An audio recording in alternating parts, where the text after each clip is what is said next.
Manager was known as Captain Hook for his tendency to pull pitchers early. 215-263 WMMR. Let's try out Carol today. Hey, Carol, good morning.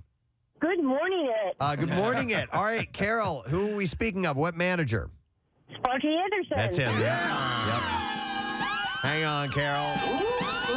You got yourself a pair of sweet tickets to join Brent Porsche as NASCAR returns to Dover Motor Speedway May 1st with the Duramax Striding 400. And get tickets at doverspeedway.com. If you've never been there, that's an experience, it's man. amazing, yeah. And being in the suite to watch it, that's the best place to be. All right, I have some entertainment stories to roll through. Let's begin with J.Lo and Ben. They have Jennifer has been spotted wearing a possible engagement ring. Yeah, big rock on her finger. Yep. TMZ reports that J.Lo and her daughter Emmy were out furniture shopping on Monday when photographers caught the singer sporting a diamond on her left ring finger. Will you be my wife? You will be. According to the outlet. Put it on. Put it on. According to the outlet, she flipped the ring to hide the rock when she saw that there were paparazzi present. So it's funny. We're having Kevin Smith on later. He did that movie Jersey Girl. Oh, yeah. And, that was when I think the popular consensus was sort of down on Affleck and the whole relationship with Jennifer Lopez. Mm-hmm. And now it's that, people can't get enough of them. Yep. And this will be the second engagement for the two. Yes, it will. If this scene, don't be fooled by the rocks that she's got. She's just Jenny from the block. It happened. Their first proposal happened at his mother's house in October of 2002. That was after 3 months of dating, so they rushed it a little bit. I think they let it move along a little bit. They became more mature. Yep. Travis Barker and Kourtney Kardashian have one important thing in common. The Blink-182 drummer told Billboard, "We're very similar with our backs to the wall. We have no quit, and I need someone like that in my life. We have no quit," is what he said. Okay. The couple is currently engaged despite having a recent Las Vegas wedding. The marriage isn't technically legal because what they don't have is grammar. They did not obtain a marriage license. What? Okay. He was in a plane crash, right? Yeah. Okay. What the hell has she ever been? You know what I mean? What has she been up against? Well, besides being with a total T-bag. Give her time to get in a plane crash. Yeah. We're very similar with our backs to the wall, meaning they're under some kind of hardcore pressure. Yeah, I guess. Maybe. But I don't. Yeah, I don't. Maybe she's had a thing that we don't know about. No, maybe you're she right. was in a train crash. Maybe some kind of or maybe she was on an ocean liner that sank. Several people that died. Right. And she managed or she was to be part of some secret space mission. She may have been a sole survivor. Yeah. Yeah, I think maybe fighting a comet or something? I think so, yeah. You think maybe, Steve, she was in a train crash and she was the only one who survived? What I think is she was a part of a select crew that actually landed on a comet. Right. They had some mining experience. Okay. And set charges. I think I might have heard about that. Yeah. Let's not discount the possibilities here. Yeah, these are things that would make her the perfect mate for him. Betty White, her personal items will be auctioned off in September. Julian's Auctions in Beverly Hills put the Golden Girls Awards, paintings, scripts, jewelry, and red carpet outfits on display on Tuesday. Martin Nolan is the executive director of Julian's Auctions and told the New York Post, all these items came from her home in Brentwood or her residence in Carmel in Northern California. And her neighbor's home, too. Where she lived with her husband out in London. Where the hell's the cow? They just started taking things from all the properties nearby. He added that the most personal item is a 14-karat gold watch that was gifted to Betty on December 25th, 1940, with the initials TCW, which, of course, is Tess White, Betty's mom. So I didn't know that was her name. Very, very personal item. So, so that stuff's going up for auction. Ireland Baldwin doesn't really care that her father is about to have his 7th child with Hilaria Baldwin. You're a fat pig. She wrote... You're a piggy. Is my filthy pig there? She wrote in piggy. In a lengthy Instagram statement that she's too focused on her life in Oregon. You're a selfish pig. With her boyfriend and their 6 dogs to bother with Alec Baldwin's offspring. What are we listening This is to? 3 Little Pigs by Green Jelly. Oh, okay. Okay, never mind. We don't Stop have. It'd be better if it cut right to the little pig. Yeah. But anyhow, But it didn't. You took a shot. I tried. Yeah. I tried. I You were a swung. pig. Yeah. I missed. Now he's a pig. Yeah. Oh, hey. That would have been better. That's better. That would have been better. She wrote I get countless messages from people who are kind of alarmingly obsessed with my father and his family. I think a lot of people assume my take on any of this. Well, here it is for free. It's none of my business. Ireland is the 30 Rock star's only child with ex-wife Kim Basinger, so I think she feels, maybe not as quite as connected to that part. And they patched up their stuff. Yeah. She was at his roast years ago. Right. Remember that? Yeah. What did she had a line. She's basically, he couldn't get away with that now because she's 6'2" and could kick his ass. Yeah. Hey, real quick, she's not the one who released that voicemail, is she? No. I thought she was. I thought it was Kim Basinger I thought it was that did Kim as well. Okay. Yeah. All right. I may be off a on that. no. All right. Here is a weird story. So Tony Kanal. Yes. Bass player from the band, no doubt. Right. He and Gwen Stefani were an item when the band was together for a while, and then they split, and then they still work together. But so he's married. He has a family. This is a really strange story. So he has been given a temporary restraining order over a trespasser who allegedly believes that Heath Ledger is alive and residing in his home. Is that true? I don't know. I'm going to guess no, since Heath is dead. So according to paperwork acquired by TMZ, the 51-year-old artist filed for a restraining order. You want to know why I'm living with Tony Kanal? I'm a big fan of his music. So the restraining order is against a guy named George Leonardopoulos or something like that. That sounds like some bizarre dinosaur. Leonardopoulos. Isn't that a Leodopoulos? Who he claims has scared his family with surprise visits at his Los Angeles area home over the past few months. Oh, my God. So the most troubling incident occurred last week when Leonardopoulos came to their front gate, buzzed the intercom to inform Kanal's wife, Erin, that he used to reside there with the property's previous owner, Heath Ledger. Even though Heath Ledger was discovered dead at the age of 28 in 2008, he became a hot topic once again due to this unusual incident. So in the TMZ documents, Gwen Stefani's bandmate stated that he bought the house from Ledger in 2005 before the actor's death in 2008. Leonardopoulos supposedly lived there, and he bizarrely informed them that he believes Ledger is still alive on the property. Strangely enough, Leonardopoulos said that it was critical for him to be let into their garage so that he could wake Heath up. And according to the legal records, he allegedly informed them that if they knew what was good for them, then they would let him in. So since late January, Kanal alleges that Leonardopoulos has made unannounced and uninvited visits to the Kanal's home, even hopping a fence on one occasion. The bassist and his wife also claimed to have seen the guy with a long stick and knife in the past and have reported him to local police. So remember this. Charles Manson had originally gone to Sharon Tate's home because he thought Brian Wilson lived there. Oh, I didn't know that. Right. And it was sheer happenstance that became the target. That residence became the target of his ire, and anyone in there, that's when he dispatched his family members to go, brutalize and murder them. Right. It was based off of that. He thought he was getting the runaround. Wow. So on April 1st, the court approved a restraining order, which will remain in force until a hearing later this month. As a result, Leonardopoulos will be required to maintain a distance of at least 100 yards from the Kanal family and their home until a final verdict is taken by the judge. Leonardopoulos, I think of a Tyrannosaurus Rex and Leonardo DiCaprio combined. Right. Which would be a good looking. It would be kind of a cool-looking dinosaur, yeah. Saturday Night Live star Keenan Thompson and his wife, Christina Evangeline, have split after 11 years of marriage. The Keenan and Kel actor, who's 43 years old, and the model, who is 33, have been dating for 15 years and shared daughters Georgia and Gianna together. According to reports, they've decided to go their separate ways after growing apart, but have not yet filed for divorce. Sources said that the pair who tied the knot in Atlanta in 2011 have been separated for more than a year. The SNL star has reportedly been spending time working in Los Angeles while she stayed in New York. The insiders added that the duo have remained close during that time and successfully co-parented their children. They have yet to publicly address the split claims on social media. They dated for about 4 years before taking their romance to the next level. So they did all the right stuff. Tying the knot in 2011. He has all that Good Burger money. Yeah. Is he the longest standing actor on SNL history? I think so. What, right now? Yeah. Certainly up there.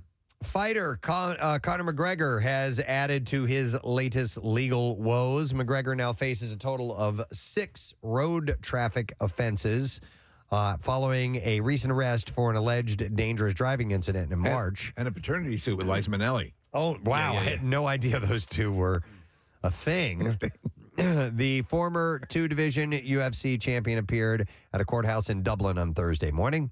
On March 22nd, McGregor was stopped and arrested by the Garda, which is the police in Ireland. He was caught in West Dublin driving a Bentley Continental, which was impounded by authorities. He was later released on bail, and his vehicle was returned to him. He's always like a lit fuse. Yep. He was remanded on bail and is currently scheduled to return to court in June. He reportedly made no statement to the court, but afterwards said to reporters, just straight back to the training, my man, when he was asked to comment. Look at this Bentley that he has. It's a hot-looking car, man. Yeah, it's a coupe. What is that like? Usually you don't see coupes. A lot of times they're sedans. Right. Like, what would you put that at? 200 grand? Yeah, probably. Yep. So both Sarah Jessica Parker and Matthew Broderick have tested positive for coronavirus. Broderick tested positive prior to Tuesday night's performance of Broadway's Plaza Suite, but his wife and co-star Parker did not test positive until Thursday. According to a statement sent to People, the show's Thursday night performance was canceled, and news about future performances of Plaza Suite will be announced as soon as possible. Has she been seen by her veterinarian? I don't know what the story is. Everyone wishes Matthew and Sarah Jessica a speedy recovery. If anybody could get fixed from ivermectin, it would be That's a good point. her, right?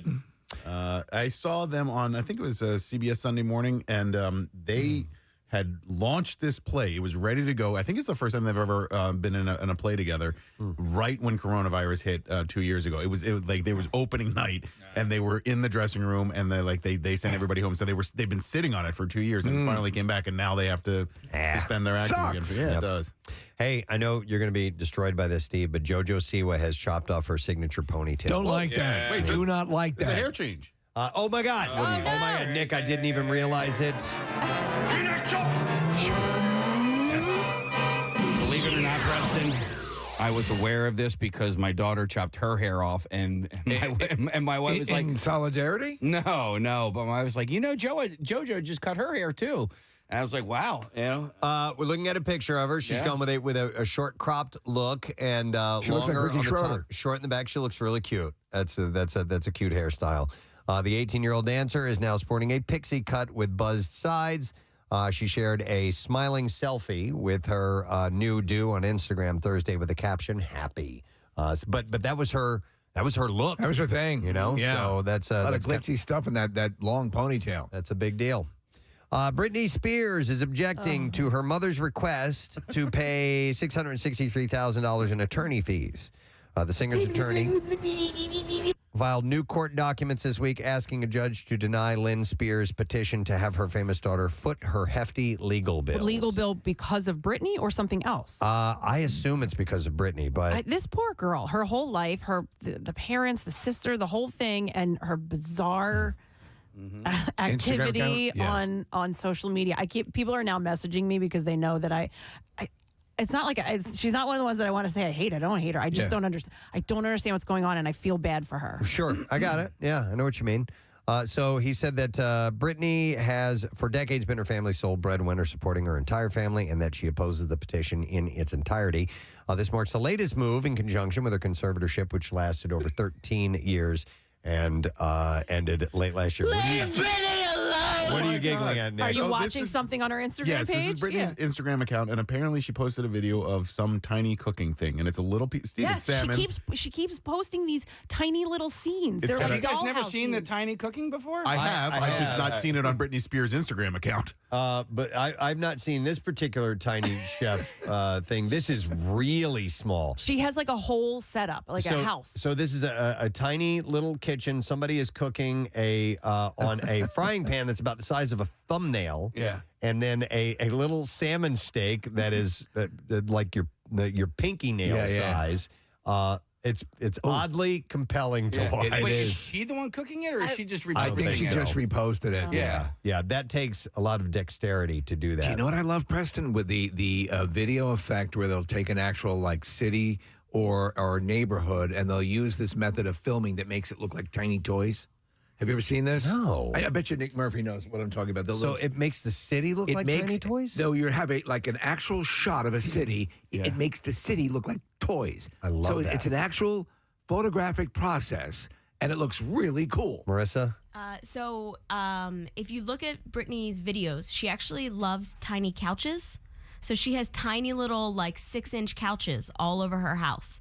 So when she's dancing, like in the background you can see the videos? Yeah, they're like decorations. So she must be obsessed with this little tiny stuff. Tinies. Oh my God. I mean, yeah, she's still a kid at heart. I think that's part of it. Yeah. She's mentally ill. So here's a description, Steve. It's called the tilt shift effect. Right. It alters a focal plane of the image, but the shift effect alters an image's perspective. With the shift knob, you can move the lens up and down or side to side on the body of a camera. As the lens moves, the image plane moves too, so that the sensor records different areas of total image. I guess it gives it a completely different look. Connor, if you can grab just in the photograph. click on some picture just to show, because we're not really seeing what it looks like. But if you like, it just has a really otherworldly effect that I dig. Then they can do it. All right, click on any one of those shots. Oh, yeah. I see what I'm saying about. Yeah, that's really cool. Yeah, it makes real photographs look like the beginning of Mr. Rogers' Neighborhood. Exactly. Yeah. Like a train set. Like a big elaborate train set. That's pretty cool. It is pretty cool. All right, so what else I got here for you? Tom Hiddleston is set to star in the White Darkness for Apple TV Plus. Deadline reports that the limited series is based on David Grann's nonfiction book inspired by Henry Worsley, who made an epic journey across Antarctica on foot. I have a question. Not related to that at all. It has to do with Apple TV. Yes. Okay. Do you guys ever have this when listen, I subscribe to it. I have paid for it. And many times I will click on it and it says, do you want to do your 3-month free trial? I'm like, I'm already paying and am signed in. And Quick why question. are you doing this? All right. Do you have an Apple TV unit? In one room I do, yes. But in the other, you have the software, right? The other app. I've got I've Amazon got or Roku. Roku. So you have the app on that. Yeah. It always happens with the app. So if I'm away, if I'm on a TV that I don't have a direct Apple TV for, it happens for that. Otherwise, if you have an Apple TV, it never happens. Yeah. So I don't know what the story is, but that thing always pops up, and I'm like, F you. It only happens. And then I try to find a sign in. There's nothing. And I can't find a sign in. There's nothing on here. There's nothing on here. I have audio troubles with Apple TV. Me Plus too. Quite Me a too. bit. Yeah. Yes. I can't read it. There's no words on I it. figure they'd have their crap together, right? Of all the channels, of all the streaming services, Thing sucks. that's the one where I have to use the subtitles the most because I really have difficulty hearing it. Like Yes. the morning show in particular. The audio, I don't know, the engineering on it or whatever. It was We'll just, do it live. It was.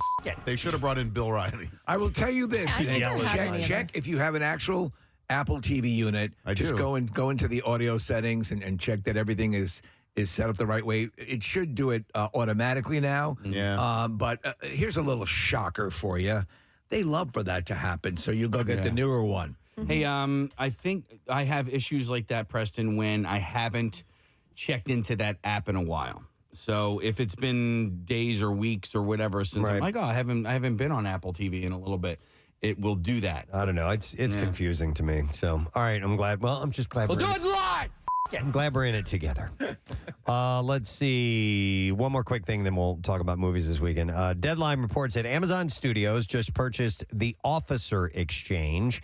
It's an action comedy project, and it stars John Cena as a cop who teams up with an Indian police officer to take down a diamond smuggling ring in India. So Cena, I always kind of floated in the, I can take him or leave him, with this stuff.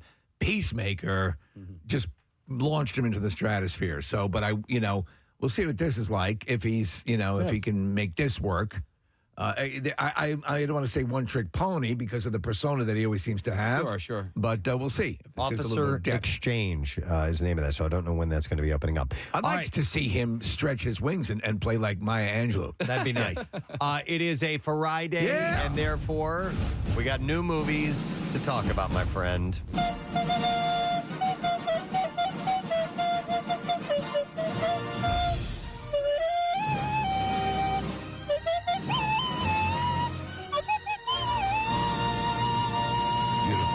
All right, movies opening today include Ambulance, an action mystery thriller. Starts Jake Gyllenhaal.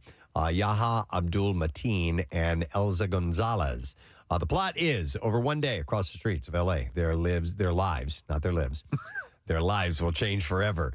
In this breakneck thriller from director-producer Michael Bay, decorated veteran Will Sharp, desperate for money to cover his wife's medical bills, asks for help from the one person that he knows he shouldn't, and that's his adoptive brother, Danny. A charismatic career criminal, Danny instead offers him a score, the biggest bank heist in Los Angeles history, $32 million. With his wife's survival on the line, Will can't say no. But when their getaway goes spectacularly wrong, the desperate brothers hijack an ambulance with a wounded cop clinging to life, all while executing the most insane escape L.A. has ever seen. 2 hours and 16 minutes long. It's rated R. Wide theater release today. Rotten Tomatoes score gives it a 68%. So a lot of the critics are saying it is what you want from a Michael Bay movie. Okay. And so it's mindless fun. Then you have Sonic the Hedgehog 2. Adventure comedy starring James Marsden, Jim Carrey, and Tika Sumpter.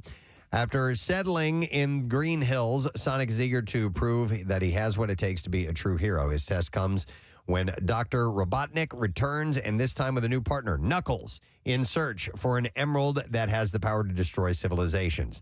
Sonic teams up with his own sidekick, Tails, and together they embark on a globe-trotting journey to find the emerald before it falls into the wrong hands. Is this based on the Alex Haley novel? Yes, it is. I believe you got that correct, yes. Running time, 2 hours, 2 minutes long, rated PG, wide theater release today. Rotten Tomatoes score gives it a 66%.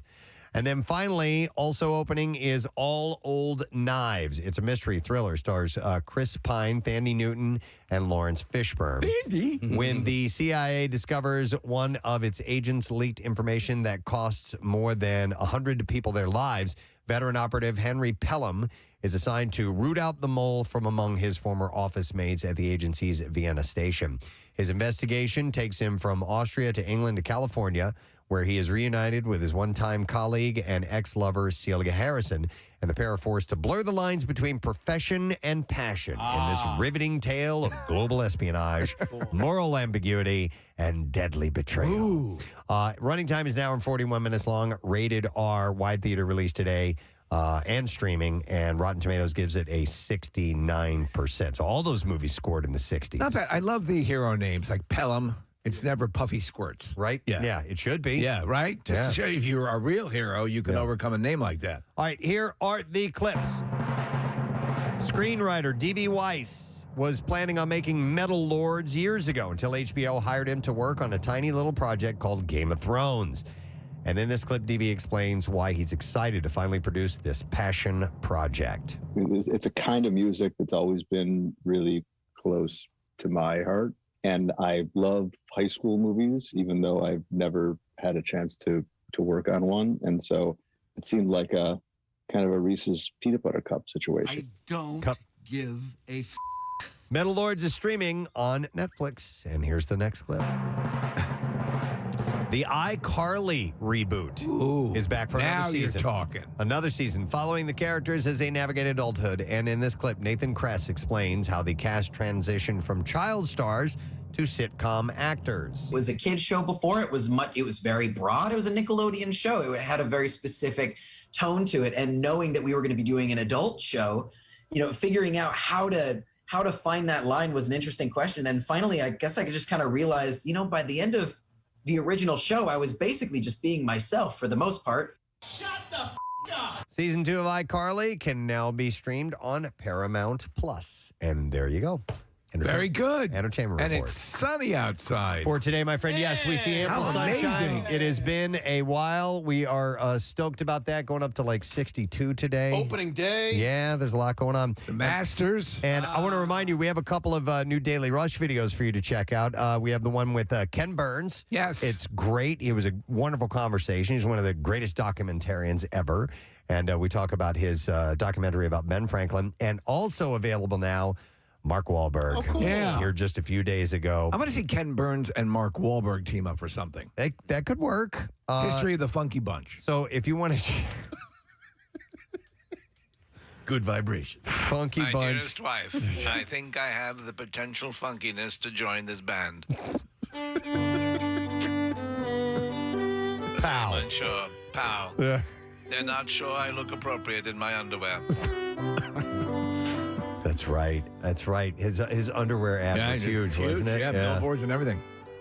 Feel it. So anyhow, Mark Wahlberg stopped by. We had a great conversation with him. And you can check the video now. If you follow us on Instagram, we'll give you a first look at the Daily Rush videos. But the whole thing is sponsored by Xfinity's Gig Speed Internet. You can learn more at xfinity.com. Pow. All right. With that, we are going to take a break. Don't forget, Kevin Smith is joining us this morning, as well as ample opportunities to win with the MMR Concert Cash. We'll be back in a second. Stay with us. The squirtable butter used to come in a thing. Yeah, butter spray. Is that what? I No, can't not believe it's spray. not Not butter. spray. There's an actual like liquid, almost Really? like liquidy like the way you butter. dispense mustard. It was don't more remember back in the 80s, probably. And if you had a waffle, you could go blink, blink, blink, blink, blink, blink in each little. If I had a waffle, Each little I'd eat it crevice. in the morning. Yeah, there we go. Parkway. Butter in every little square? You do. If you're you're a man. If you're a man, no. Okay. No, I obsess about little things like that. Okay. It's just like weird. So your answer is yes, you do. Yeah, I have a butter memory with Preston that is probably 19 years old. Do you know what it is? memories. Butter memory. Preston, do you remember the butter memory? That's probably 19 years old. 19 years old. memories. You would have to butter memories. You would have to give me a hint. Me, you, Steve, and Marilyn. Wow. that wraps it up. Butterfest, Did a show 1998. for 3 years together. Media Court Diner. Oh, okay. Oh, yeah. You know the butter memory? Yeah. Oh, well, do tell. So we're sitting there, and it's after we had done a show, and we're having lunch, and there was We're all just getting to know each other, by the way. yeah, we're all getting to know each other, and so they had a little ramekin full of butter, which is a small dish. And so I guess it was a ball of butter or something like that. And we're just talking, and I just reach out and grab it and just squish it with my hand, just to be outrageous, Provocative. I'm like, ooh, butter. Yeah. And I did that, and he died laughing. I was So. like, what? I wish I would have done that. Love at first sight. That looked fun. Butter memories. But if I owned a diner and I dine in the morning. and I was serving waffles, there would be a special little spray that I would put melted butter in so that you could go. You would keep it like you could even have it as you could have the way you have a mug warmer where your butter could be on it and with the pump so that you could dispense that Now way. it would need to be more like misty, Like a fire hose?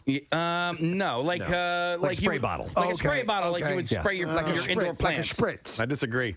I think that the butter, like the spray butter, you're lessening the quality of the butter product. And if you're going to have like actual butter, you're going to need to have like a vat of melted butter. This is your diner, so I'm not trying to tell you how to run your business. You open your own diner next door with your own goddamn normal, boring pats of I butter. kind of want to work with you, like almost like as if I was your therapist, and to make you okay with not having butter in every square. Like it's all right. No, I know. It's still going to taste good. You're going to get enough butter. Believe me, I've Touchstone Pictures. He had to have butter in every square until a concerned therapist came into his life.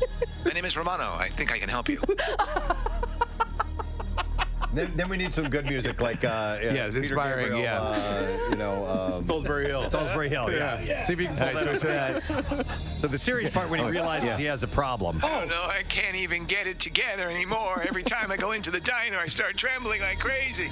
I think I know someone you can talk to. And then she came into his life. My name's Romano, and today's the day we start making changes. From Touchstone Pictures, the story of a boy who learned now how to not have butter in every square of his waffle. Butter squareless waffle boy. Butter squareless waffle boy. Or something to that effect. It's a butter therapist. I feel like I already went through this with Jace. Like at breakfast time. It's okay, honey. Unbutterable. Is that the name of the movie? Yeah. I'm doing it! I heard recently that isn't even. I mean, just the old, sneaking the look at your next door neighbor's paper is not necessarily the chosen form of cheating these days because so much stuff is done online now that students are using Google Docs quite a bit to cheat with. All the time. Yeah. And so now they're trying to make, in fact, they've said they've noticed a general increase in grades that they believe is artificially manipulated. Really? And so much so that Google itself has stepped up and has, like I'm looking at an article here, they're trying to set up ways to prevent Google Docs being used for cheating. So here's the way I understand that this works, and if I'm wrong, please tell me. Yeah. We've got students here, we've got strippers that know the answers as well, because Victoria was chiming in on this while we were off air. That if someone takes a test in a class before you, that you're going to have that same class, and they therefore can get that exact exam that you're about to take and send that to you before you take the exam. Is that kind of the way it works? Is that what I understand? You know who knows? Ben knows. Ben, come in here. Ben, here. Intern Ben, we're going to get him on the mic. And by the way, Ben, are you currently a student? Yes, I go to Temple University right now. I've been there for 3 years now. Okay. All right. So what I was just saying, I know you guys are busy in the other room there. When someone is taking an exam, they can take that exam and give it to someone else who has that same test later on in the day. Is that how it works? So it totally depends, but like a lot of the times, it will just be on your laptop in class, and it's impossible to cover on everyone's laptop, as you can imagine. Okay. Okay. You all right? Had to run in. He's a little nervous. I was wondering why you talk like that. And actually, it's the thing is the Google documents. I've talked to Ben many times. I've never heard his voice quite like that before. It's as we matriculate through the process of the Temple University. Of course, enriched by the learning that we have. So I guess. Poor kid, you poor kid. I guess no. Ben doesn't talk like that. Come on here with us. We just pulled him in by. It's not his fault. It's not his fault. Off guard. That's all. Okay. So Ben, I guess what Preston's asking is, Let's start over. How does the document get disseminated to everyone who's looking to cheat off that original document?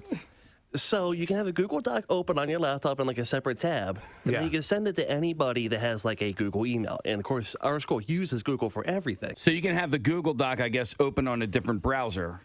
Right. And just sort of toggle between the two, the test and the Google Doc test, Google Doc. I don't know. Gabby's here as well. She's also a student. You know. What's your take on it? Yes. Stop it. I'm just kidding. Poor Ben. We pull him in while he's trying to do other work. So What's your take on it, Gabby? Yeah. So if you're in a group, just like in a group, when you're doing one of your assignments, you obviously have everybody's email. So you can set up this Google Doc where you can share everything that you do. So even if you're in one class earlier and you have a friend that's in the next class later in the day, you can just share that document with other people in other classes. Okay. And Victoria, were you the student? Did you do this or hear about this happening as well? Yes. Why is your mic not on? I'm sorry. Go ahead. Yeah. Yes. So when I was in school, it was just super easy. First of all, the website is pretty, like, once you get it down, it's super easy to use. And yes, sharing is so easy, and it's so easy to communicate on there amongst many people. Did anyone ever flow? I mean, because they're saying that it has had, and Google has actually had to step in to give teachers ways to fight this. Do you know anyone who's ever cheated using the system? Well, that's what I was going to ask. I would say. Actually, no, I'm not aware. Ben has something to say about the Apple Watches. Yes. So not about the Apple Watch, but I do have a story we can go into. Okay, please do. So in high Make it a long school, one. I went to a tech school. So I was in computer programming, obviously. Right, yeah. Obviously. So, but we figured out a way to cheat on the learning guides, which is our little exercises to learn how to program, but the teacher caught wind of this. Yeah. So for a month, every student had to handwrite all their code. Oh, God. Because we were cheating, which is Java and HTML. That's awful. That's crazy. That's all little symbols. We had to handwrite all of it, then we had to type it up, and that was his way to prevent us from cheating. And I was pissed because I wasn't cheating. I was the one actually doing it right. Because This all is the other students outlandish. This is absolutely outlandish. I'm going to take you outside and kick your ass. Did you rat everybody out because you weren't What cheating? am I, a monk? This is ridiculous. No, Casey, I was trying to be cool. No. But so how long did it take to take a test like that? Well, for what would take 5 minutes on the computer was about 25 on the paper. Jesus. Just because you got to remember the symbols, you got to scribble them or whatever. Just you have to talk through them. Just keep This talking. is the goddamn dumbest thing I've ever heard. It's goddamn ridiculous. 25 on the paper. No, but I mean, to write, he's talking about writing code is in all symbols and intense stuff. It's Preston, get yourself together. I can't. Steve being outrageous, Ben, is killing me. Oh, this is an outrage. Preston, the answer wants to chime in here as well. Oh, yes, Victoria. Yes. Yeah, don't forget about me. Okay. I'm anyways. sorry, Victoria. No, it's okay. It's just so funny. I'm listening to how like far people will go to like actually cheat. And I went to a really good school, and we would literally cheat in groups, and the teachers had no idea. That's how No oblivious. idea. I guess they were just paid so well that like I swear they didn't care. Do you think there's some credence to the fact that schools who rely on, how the school's performing would allow this to happen? I guess to keep up with their the reviews and standard or stuff like whatever. that? Yeah. It's conceivable. I went to a really good school, so like I guess like high test scores were like super important. So it's plausible deniability, right? That you can say, okay, they're just getting good grades. And what's funny enough, in 9th grade, I actually had a social studies teacher that would literally grade you on like if he liked you or not. Like we would write what we had for breakfast on like literally I would write the most ridiculous answers, and some of them would be right and some of them would be wrong. I swear this man graded you on whether he liked you or not, or maybe your outfit that day. Like I swear bet he you didn't did care. very well. Yes, being stunningly gorgeous helps too. I passed, by the way. And he fed gotta be us. so Like, hard. he was a G. He was awesome. What's going on over here? Just because she's super hot, she passes? I'm here writing goddamn code. My fingers are falling off. She talks about having egos and she gets an A+. You're a good sport, Ben. Yeah, that was an outrage, frankly. Goddamn, says like I have a rheumatoid arthritis writing all this code. And over here, she says she had a Pop-Tart for breakfast. She has an A+. I love when you threaten to kick their ass. Outside now, I'm going to put my foot so far up your ass, you're going to see my big toe coming out your nose. Oh my God. All right, we have to wrap this up. Oh, we do? Okay. Yeah, all right. No. Officials are working to contain a scabies outbreak. No. What the hell? This is at Radnor Middle School, and one student from Radnor Elementary School, Yep. Scabies. And at least 18 students were diagnosed with the infectious disease. Okay, what is scabies? It's a rash. Okay. Isn't that... Wait, okay. Scabies isn't crabs? Well, it is caused by a mite. A little creature. Okay. But they normally it's not visible to the naked eye. But it's not It's not crabs. It's not okay. It's not like but crotch do you crabs. get it down there? You can. Yeah. Okay. Yeah. If you're so lucky. The scabies will burrow under the skin and lay eggs. Oh God. An itchy rash consisting of raised tracts, bumps, or blisters may appear on parts of the body, including between fingers, wrists, elbows, armpits, waistline, thighs, and genitalia. Including the nutsack. Yes, probably. Yeah. Well, there all the little crevices and cracks. They lay their eggs. Ball sacks are yummy. I remember in high school there was an outbreak in our school, but it was everyone who was getting it down there. Yeah. And so it seems like it's few and far between that we have scabies outbreaks. I always consider that one of those bizarre peripheral things like scurvy and gout. There was that, the guy that I told you about that wanted to go halvesies on the fleshlight? Oh, yeah. And by the way, again, take that in. Nick knows someone who wanted to go halvesies on. Maybe they'll come around someday. The fellas in the shop and the ladies in the shop. We'll see. All right. It is a Friday, and therefore my junk drawer is chock full. It's full of chalk. And we need to clean it out. So I wanted to go through and find some stories that might be interesting. Actually, I have one here. Steve, you sent me this morning. This is pretty cool. The world's skinniest skyscraper is ready to throw open its doors to customers. Casey, you went to New York recently. This is in New York City. Okay. And I don't know if you noticed this store. I'm not the noticer. This building or not, but it's an 84-story building called the Steinway Tower.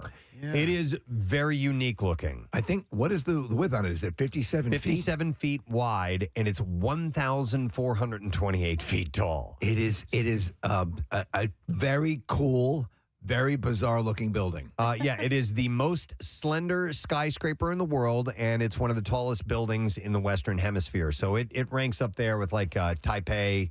Right. The Petronas Towers and stuff like that. It's similar height. So I hadn't been in New York for a while, and the skyline over the last maybe 5-6 years really has changed a lot. There's that Hudson Yards area in Midtown, right? And then this building, Preston, is opening. There's a couple of more like north of Central Park. I think they call it Billionaires Row or whatever. Some of them are residential. There's also that structure where they like a billion. Yeah. Where there's that structure where people go to commit suicide. Yes, yeah. But it's very different because growing up it was the World Trade Centers in the south, in the south of Manhattan, and the Empire State Building and the Chrysler Building. But really, a lot of recent changes. Yeah, I saw one that actually was very reminiscent of like Stark Tower in New York City. Yeah. In Midtown, I think it's called Hudson Yard. Is that the one? Yes. Is that the one you were talking about? And that was all built, apparently, Casey, by one developer over the last 5 or 6 years. And it used to be old rail line, like a depot, where what do you call them? Freight trains would be housed for a stretch, and they've paved all that over and put up all these skyscrapers. Why do when I think about this, and I love going up in tall buildings, I love going up to the roof and all that stuff.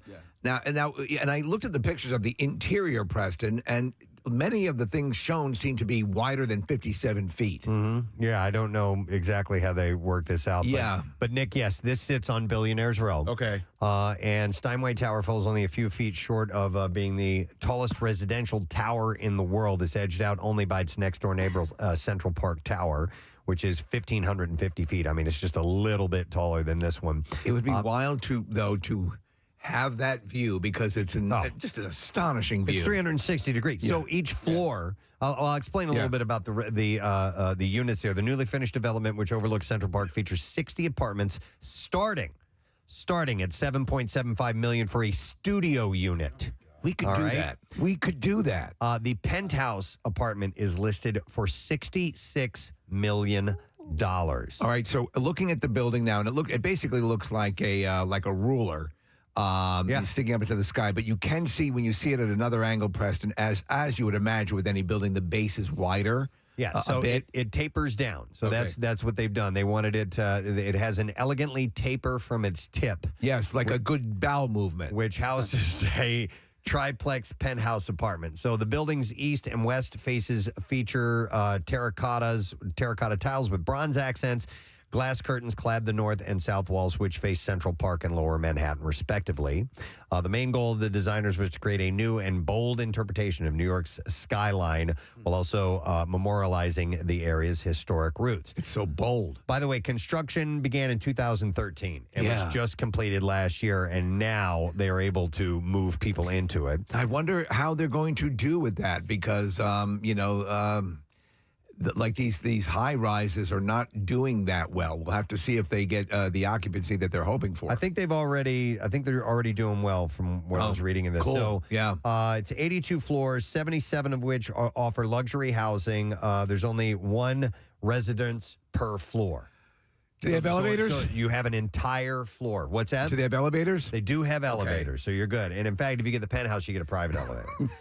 The building's first 5 floors are home to high-end retailers and recreation spaces, including an 82-foot swimming pool, private dining room, and double health fitness center with a terrace.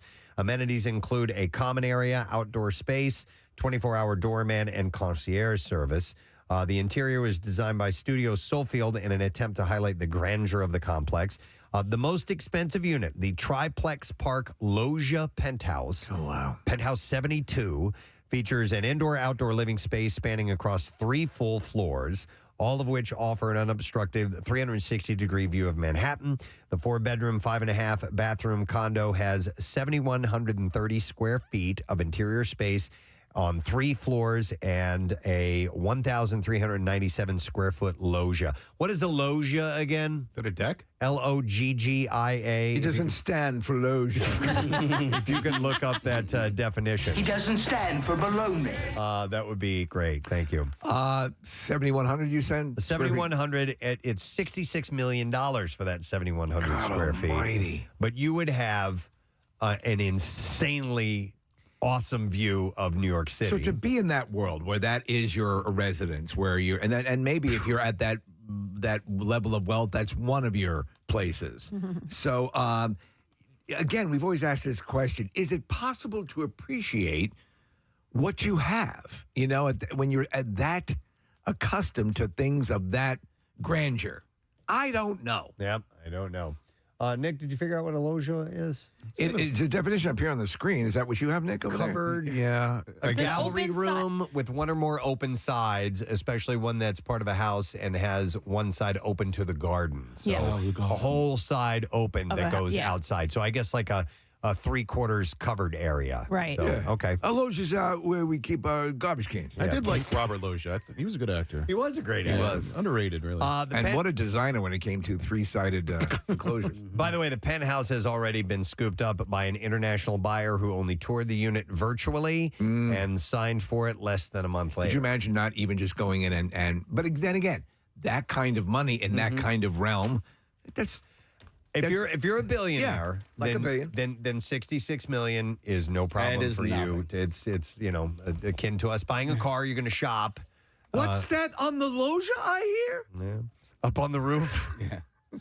So anyhow, There's like a billion reindeer in our loggia. It's like a billion. So that is now, if you're interested and you're in the market and you got a little under $8 million, you can get a studio apartment. I'll say this: it is a very cool looking building. It is a cool looking building. And they were having elevator issues in some of these buildings in that part of Billionaires Row, and because when they build these buildings, they have to account for the sway. Yes, going they back do. and forth, and so the elevators were getting stuck because the buildings were swaying so much and sort of squeezing them in. Yeah, and so they wouldn't go from floor to floor. So there's all these lawsuits attached to it. I don't think it's the one you were just talking about, Preston, No, it's a different one. Yeah, but it's unbelievable. A lot of these places offer, in case that does happen, what they call piggyback service.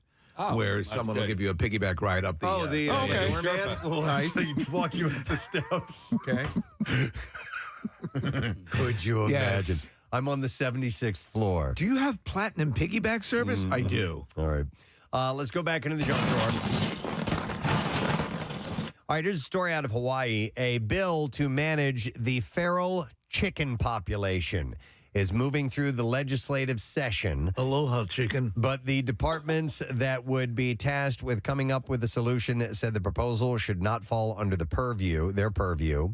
Lawmakers said the noise and the droppings from the feral chickens. My name is Gene Simmons. Thank you for inviting me to this meeting today. You were in that helicopter.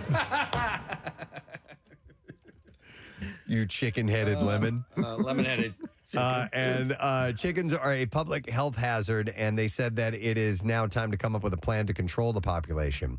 So this was I think this is on Oahu where they're discussing this, but I've been to Kauai. Yes. And Kauai is known for their feral chicken population. Did you notice? All over the place. All over chicken. They're like in the parking lots at like Target and Walmart. Okay, well then let me ask you if this is an issue.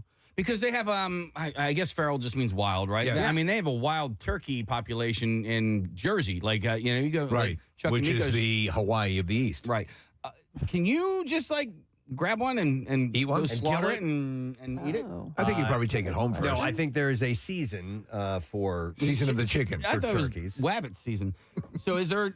Well, but for chicken, is there a chicken season? I don't think that's legal. I don't think you could randomly, and I don't know why I'm saying that, but it seems to be something that you wouldn't be able to just grab up a chicken in your Target parking lot and take it home and eat it. What if it ended I up could in be your wrong. yard? They use it as part of the tourism. Like Yes. I bought a T-shirt of like 4 chickens crossing the road, and it was they put it like Abbey Road, the Beatles Oh, that's album great. cover, Yeah. and so it's kind of a thing when you go to Kauai, at least that the chickens are part of what you see there. Anyone I know who has chickens and has a chicken coop, like Saucy Sarah, who does our cake, she has chickens. She loves them. She stopped eating chicken because they're such pets for her. Okay, so obviously there's turkey season and there's deer season. Right. But suppose you own property and you have acres upon acres. My friend has a bunch of acres in Burlington County. I love the couple of acres. Can he just take out a deer if it's on his own property? I would imagine so. Right? Yeah. Like,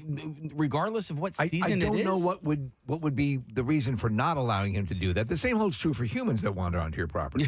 I'm going to say no. Okay, yeah. I'm going to say that there is indeed a season for that to take place because a lot of hunting grounds are privately owned properties, and you need to have permission from the property owner to be on there to hunt. Right. And here you go, Casey. Much of the land in Pennsylvania is privately owned. Hunters can typically freely take game animals hunted on their own property. All right, I was wrong. How? Or may seek permission with a gun. Yeah, they strangle him to death. From a landowner to hunt on private property. Okay, I thought that there needed to be a definitive. You needed a license. It had to be in season. And even if it was on your own property, you wouldn't be able to do that. But maybe I'm incorrect about that. It says here you have to slip them a Mickey. Oh, that's how you do that. Okay. I like the fact that you have to choke them to death. You have to actually get behind them and give them a guillotine.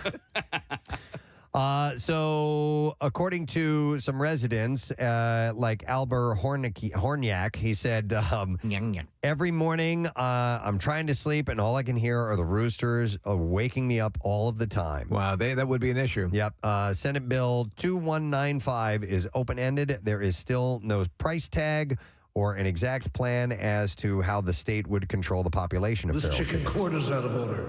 The bill was amended and removed a contraceptive strategy from the language. So they wanted to use contraceptives with the chickens. Wow, chicken condoms. Yeah.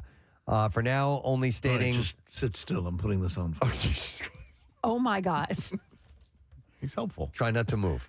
Don't move. Yep. It keeps falling off. It keeps Wow. stopping. When you've got to sit there. Oh, my God.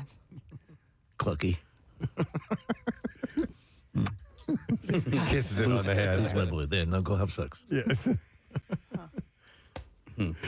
Listen, Gene had sex with pretty much everything. Yeah. A couple of animals probably accidentally worked their way Fell in there. Did I just bang a Shetland pony? Wait, what? Hang on. I want to go to answer Casey's questions. I have Mike, who is a hunter. It says here he has all of Casey's answers. Yay. Hey, Mike, good morning. Good morning, Gadzooks. Gadzooks, buddy. All right, help us out, please. All right, so if you own your own property, you have to have more than 5 tillable acres. Okay. And then that qualifies you to get what's called occupant farmer permits. Okay. But you can still only hunt them within the season. Okay. So you can only hunt you can only hunt deer during deer season. So if one wanders on randomly outside of the season, you can't. But as long as they're on your property during deer season, you can. Yes. The only difference to that is if you have a large farm and the deer are tearing up your crops, you can put in for what they call deprivation permits. But that is just then you can shoot them year round, but you can't do anything with it. Quick question, Mike. Do you have to go to some sort of governing body and convince them that they are destroying your crops, or is it kind of like, well, you just say that was the case and you can hunt them? No, so you'll apply to New Jersey Division of Fish and Game. All right. And they'll come out and they'll send a game warden out, and you'll have an interview with them. And then if they deem it warranted, they'll issue the permits. Mike, you had said, though, if they are invading in your crop and they're essentially a pest and you need to kill them, were you about to say that you can't harvest them if you kill them? Yes, yeah. If you have the deprivation permits, the law states you just have to shoot them and let them lay. They don't want. That's a waste. It seems stupid. Yeah. Well, but part of the problem is once you get into like the spring and summer, they start carrying deer ticks and regular ticks and stuff like. So and then that some of them will carry some parasites in their meat, and then once it gets cold, those parasites die off. So that's why. Is that the reason for the season? Maybe. Okay, I didn't realize I was going to rhyme. Reason for the season and people pleasing. And people pleasing. It's an odd Christmas. Okay. Yeah. Interesting. All right. And he's talking about Jersey there. I wonder if that's the same for PA. Yeah, I'm not really sure. Do you want me to go to this call too? No. Okay. All right, we're good. Because I do want to move on. We do have some other things to get to. More junk in the drawer. But nonetheless, they're trying to figure out a problem with the chicken issue in Hawaii. All right. I found this interesting in the junk drawer. Getting bad reviews online is considered, not a good thing for business. Yeah. But a new study finds it's not always the case. University of British Columbia researchers found that negative comments have little effect in cases where brand relationships are strong and consumers personally identify with the brand's products. So in some cases, scientists found negative reviews can actually have a positive effect for brands. Let me ask you, and I think you do the same thing I do. So I always assume that there's a percentage of reviews on anything that are either coming from competition or trolls, and I know what I need to see in a review to convince me it's a legit review. Now, Amazon will have a thing where this is a verified user, or what they suggest is someone who is actually using the product as best they can.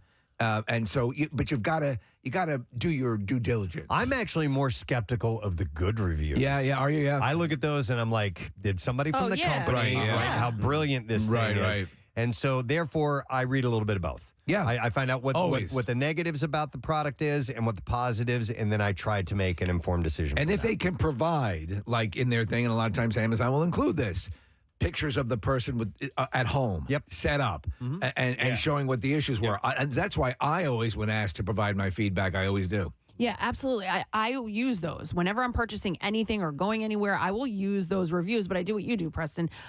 At first I read the negative reviews and I see what it is, and then I'll read some of the positive reviews, but especially for clothing, for me, because I know how clothes fit me. Right. I mean, I'll read it, and if it's, runs a certain way, I'm like, this is not for me. I was just on Amazon the other day looking for one of those collapsible water bottles. Yeah. And I found one. It was, good price. I'm like, oh, and it had good reviews, but there were some negative reviews. And there was one with a video. There you go. I watched it and I was like, oh, forget it. Like the thing just flopped over when you tried to drink out of it and the water spilled all over you. So that helps. But I'm like, okay, that's the video that this woman posted helps me for sure. The ones that help me as far as the negative ones go are like when somebody says, look, the instructions were very basic. They weren't specific enough. I had a hard time putting it together, or this particular piece kept coming off. Right. I'm like, okay. That's exactly what I want to know. Yeah, So, exactly. You guys will will do that on Amazon, right? I guess any site that provides something that whether you're getting customer feedback. Because recently I had great service from a plumbing company, and they asked for a Google review. Right. It's like when Google reviews when people are searching for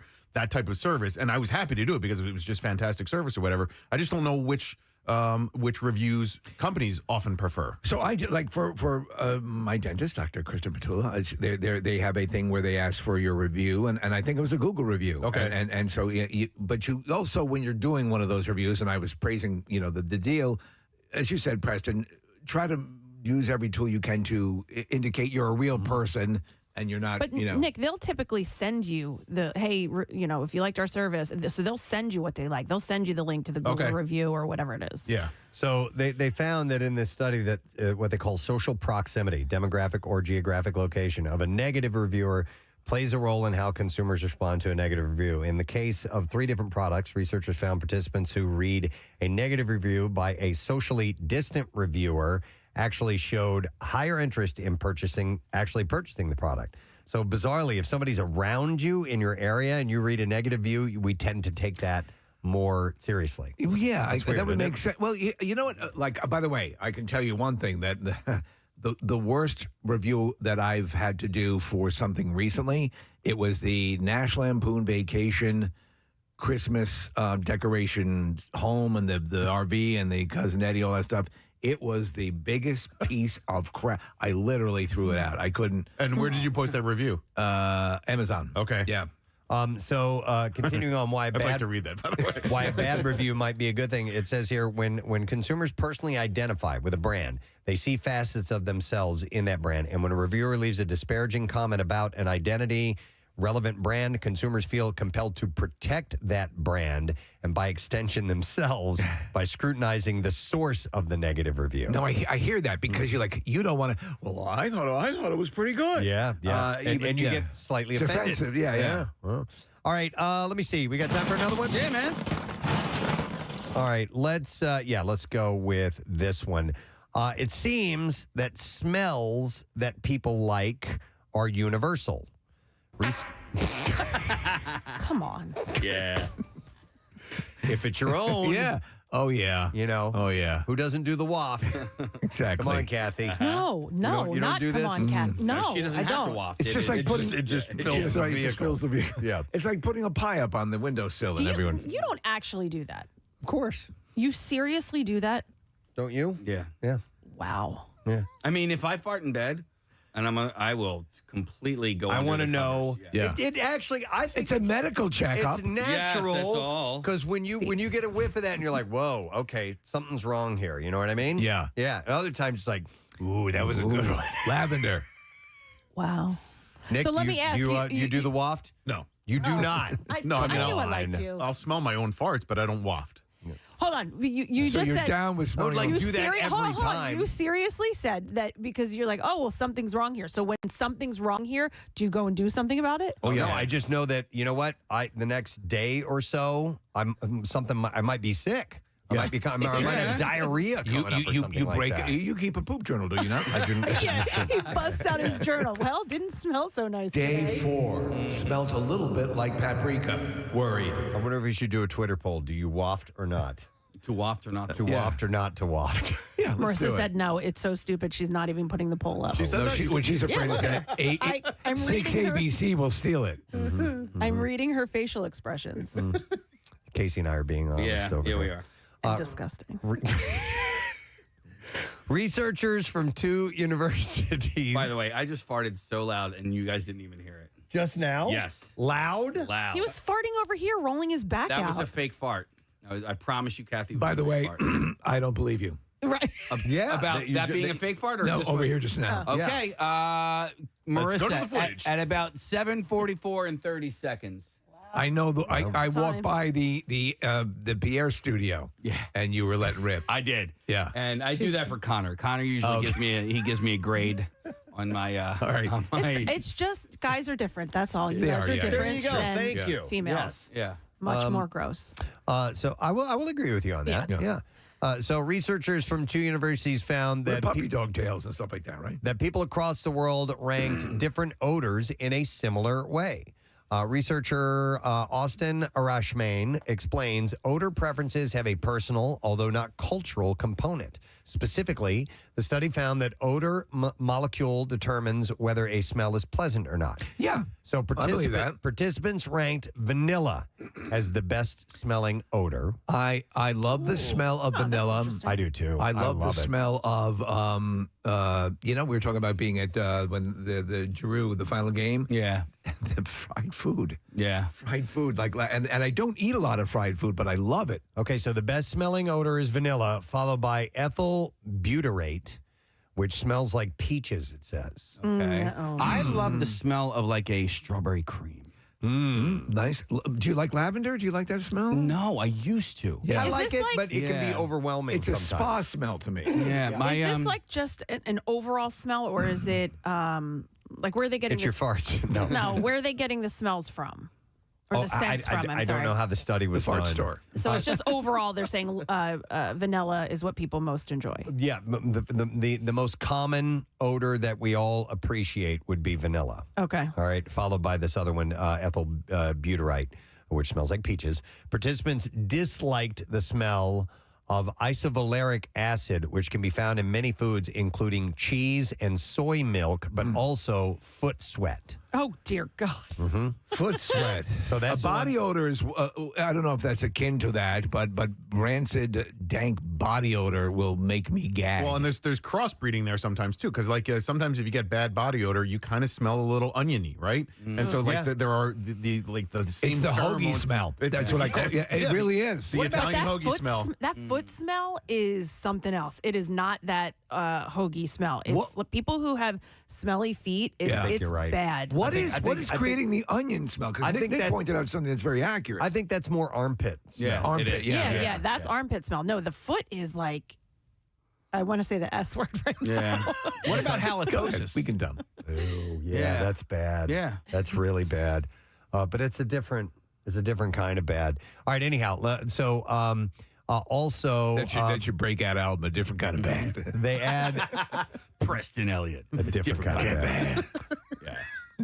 The study author adds that a possible reason why people consider some smells more pleasant than others, regardless of culture, is that such odors increase the chances of survival during human evolution for whatever reason. Okay, so if I'm hearing you correctly, and I'm probably not, that different cultures will receive different smells in a different way. Yes, but this study says that this is cross culturally, so that people will pretty much everyone can agree with some considerations, but an overall sense that vanilla is pleasant. So funny you should mention, because last night I was watching, I was thinking of the show and us and a Master Chef Junior, I guess it is. Okay, and so they gave these kids who are crazy talented chefs a box of ingredients. Gordon Ramsay presents it.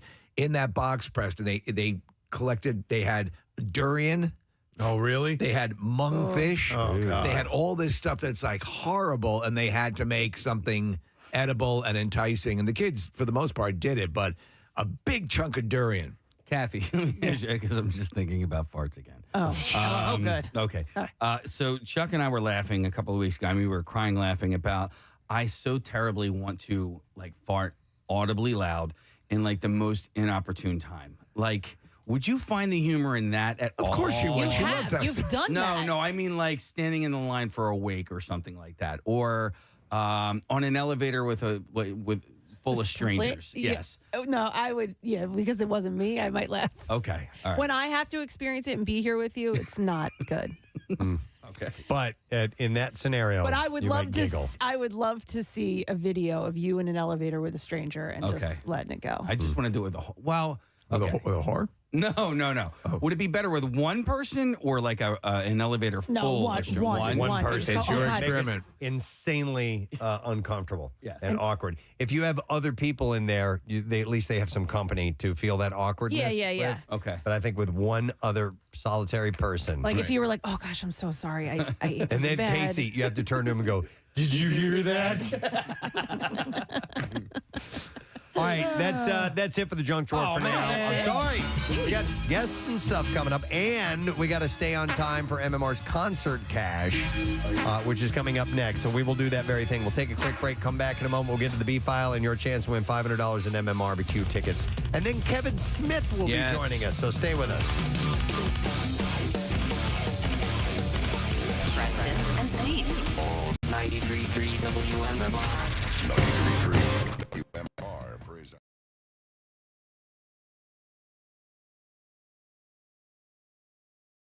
But I hate him. But he there was an outbreak of it in college. Is this guy an Elvis impersonator by any chance?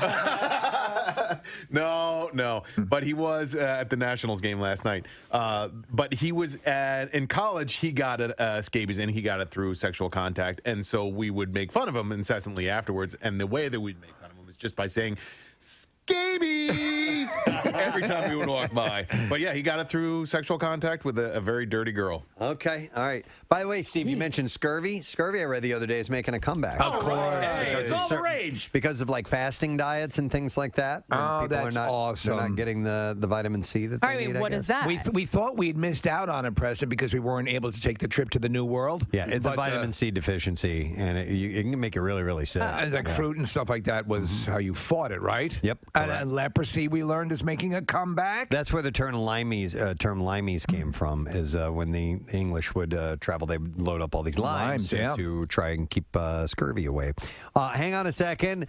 Maddie has scabies, and Kathy's going to leave the room now. She doesn't even want to be on the phone with somebody with scabies. Hey, how you doing, Maddie? Good. I had scabies. Oh, okay. Right. Oh, it says actually has scabies. Yes, Okay. I had scabies, and it was horrible. I think I got it on the Appalachian Trail because there was no STD thing going on. Yep. Okay. So it's interesting that you mentioned that, and that's possibly where this particular outbreak came from. But I'll get into those details in a moment. How bad did it get for you? It was horrible, dude.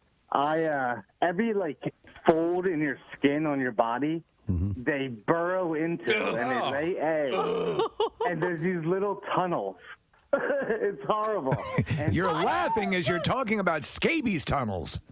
Yes. Yeah. These tunnels, they're under your skin, in your knuckles and the creases of your finger. I want to die. So Maddie, in your junk too. In your junk. Okay, we're looking at a picture. You're right, Maddie. It says skin condition caused by burrowing mite. And they lay the eggs in there, yeah. They lay the eggs. It was horrible. They gave me this poison that I had to rub all over my body. Yep. And I had to wait like an hour and let it like seep in. And then blistering caused. There was like blistering afterwards. Maddie, let me ask you: did they make the trip down to your junk? Did you have it around that region? They were anywhere there's a fold or a crease. There is burrowing mite. And not for anything. Go ahead. Here's the reason why it spreads like that. The incubation period is like 2 to 6 weeks. Oh my God! Before the itching even occurs, so it gets all over your body. These and you things, don't know yet. And like you said, Maddie, listen. It says the doctor in this story said you apply this cream. It's a topical prescription from scalp to toes. Every part of the body. Everywhere, and it burns. And then you have to sleep overnight with it on. They said it needs to be on for 8 to 10 hours for it to work properly. Yeah. Do you have to put it in the butthole? Oh my God. You put it everywhere, Preston. Okay. Thank you for clearing your throat. Do you have to put it butthole? No, I'm a 40-year-old man, and I had it when I was like 30, and I had to have my mother rub the cream on my back.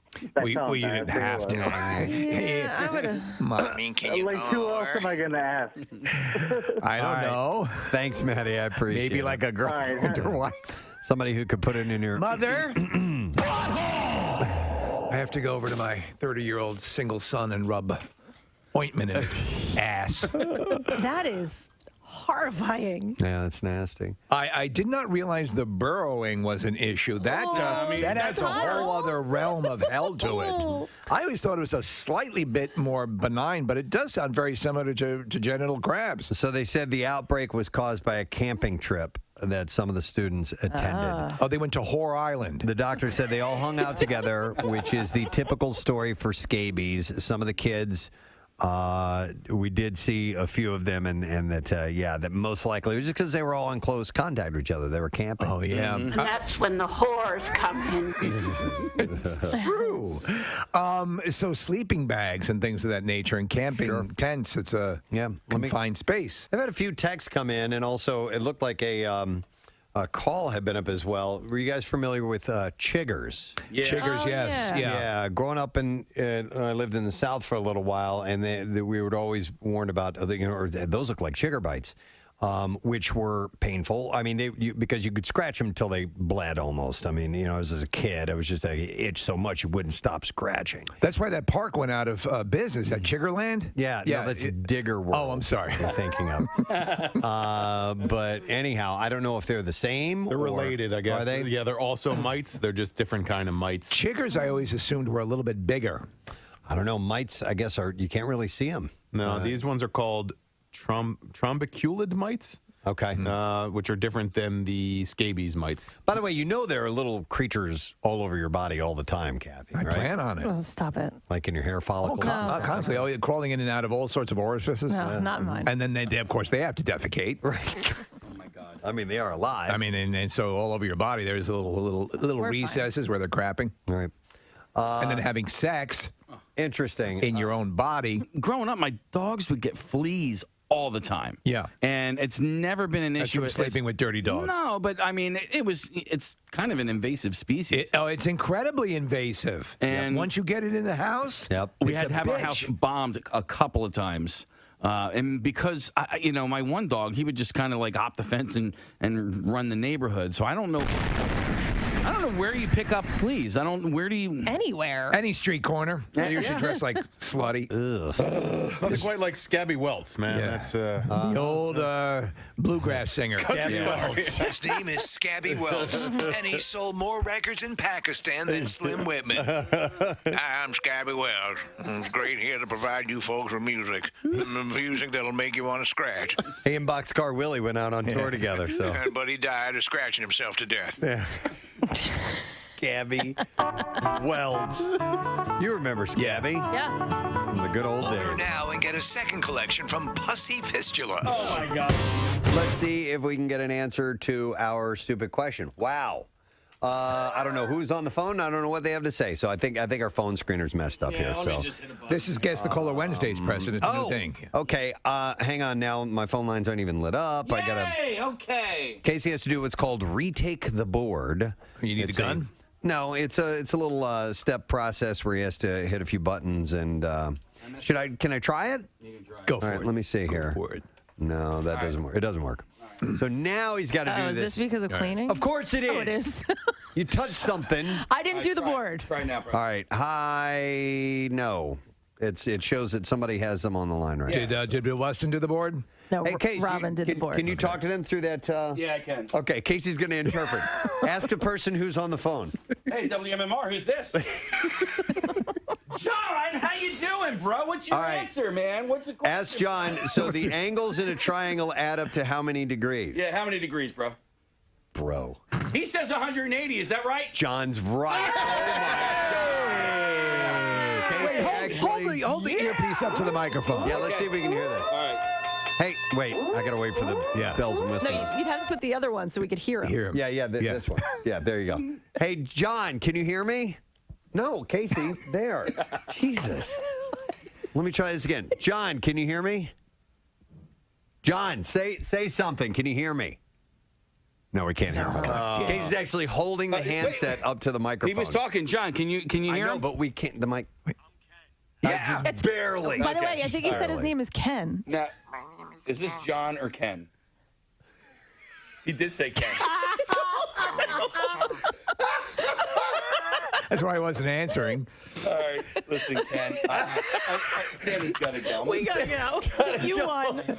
Oh dear God! Wow. All right. Give him his goddamn prize. So the answer is 180 degrees. All right. I think we have it. I think it's I have fixed no now. empathy. Hold I on. have no Wait. No, it's not. I just hit the button and nothing happened. It's not. That sucks. It's not working, Case. Great. We were going to play the whoosh. Oh, jeez. Nothing is working. How did they clean the board with a hammer? No, we use Q-tips. Q-tips attached to hammers? We specifically didn't hit any buttons or unplug anything. Or you did. Or it push did. buttons. You totally did. And had lesbian love on the board. Casey's trying to fix this so that we can hear that wonderful sound effect, but it's going to take a little while, so I'll move on. I bet you other shows can play woot woot. Okay, now the board just disappeared on me. Everything's shut down. I wonder if we're even on the air. Are we on the air right now? Oh, no. Marissa, can you go into the other room and just kind of give us a thumbs up? Let us know if you can hear us on the. I think things would sound different On the radio in our waves? headphones if we Well, were this is on the air. longest emergency broadcast signal of all time. Right. It's literally the board, which is normally lit up with all kinds of crazy blinking lights, is now dead. All right, now it came back on. All right. Yeah. Yep, we're good to go. Marissa says yes. We're still on the air. Congratulations, guys. We were talking earlier about the three women behind home plate at the World Series, flashing their bibbies. By the way, did that make it on national television? Oh, yeah. It did, yes. Clearly. I don't care about the World Series now. So. There was no mistaking it, and I find myself watching behind home plate a lot. I don't know I why, always do but too. I get distracted by it, and then you saw this coming on, and it was one of those things where the instant reaction was, "Wait, did I just see what I think I just saw?" Yeah, right. Are the mooning and the pressed ham as big anymore? I mooned somebody last week. You did last week? Yeah. I didn't. I was going to press hand, but I didn't want to. It was down the hall at the other studio. I didn't see. Wait, our own coworkers? Yeah. I didn't see bare ass yesterday, but I did see a man spread his butt cheeks on the streets of Philadelphia. What? Why? So we were at Steven Singer Jewelers, and we were walking over there. Now, here's your concert cash keyword. Your keyword is amount. AMOUNT. We're going to give you until 15 minutes after the hour to enter that. There are 3 ways for you to do it. You can text it, the special contest short code number, which is 45911. Or if you'd like to be entered for the $10,000 grand prize, then enter it via the MMR app or at WMMR.com. And one random entry wins $500 in this company-wide contest. And all MMR winners receive 2 free tickets to the Barbecue. Winners will get a call from our company, Beasley. Make sure that you do answer your phone if you get that call. Contest rules are available at WMMR.com. Sponsored by AAA Distributor. So the word again, is Amount, A-M-O-U-N-T. Good luck to you. Let's take a look at traffic and see how we're doing this morning. Kathy, what's going on so far? So we had an accident on the Vine Expressway. So eastbound, you're stopped from the Schuylkill to 95, but the accident has been cleared. However, you're still stopped on the westbound side of the Schuylkill because of this residual delay. So westbound between Bear Avenue and the Vine, you're crawling along there. Also westbound on the Schuylkill, slowing from City Avenue out to Gladwin. Eastbound direction, backing up 202 into Belmont Boulevard to the Vine Expressway. But just keep in mind that accident that was on the Vine, it is cleared, so should start to move shortly. 95 southbound jams from Cottman through to Bridge, the Betsy Ross Bridge to Allegheny, Blue Road southbound, volume building from the Media Bypass to Baltimore Pike, and then on the 30 bypass, you're slow eastbound from 340 to 113. An accident in Tredyffrin Township on Old Eagle School Road at Pew Road.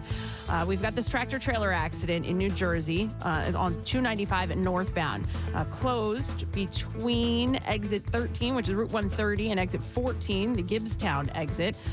We have jam traffic on Route 130 northbound between Route 44 and 295. That also because of the tractor trailer accident. So just expect heavy delays in the area. There's also a Gaper delay on the southbound side. This traffic report brought to you by Whole Foods Market. Enjoy 20% off sustainable wild-caught, previously frozen Chilean sea bass fillets through April 12th, plus an extra 10% off for Prime members while supplies last. Restrictions apply. And that's your traffic on 93.3 WMMR. You guys know that my hearing is terrible, but did I hear you say that there's a Pew Road? P-U-G-H. Oh, yeah. I was thinking P-E-W. Pew. Pew, Okay, pew. all right. You know what? Today we have sunshine on a Friday. It's a beautiful thing. I think we need to crank up our anthem and get the weekend going in official form. Here we go.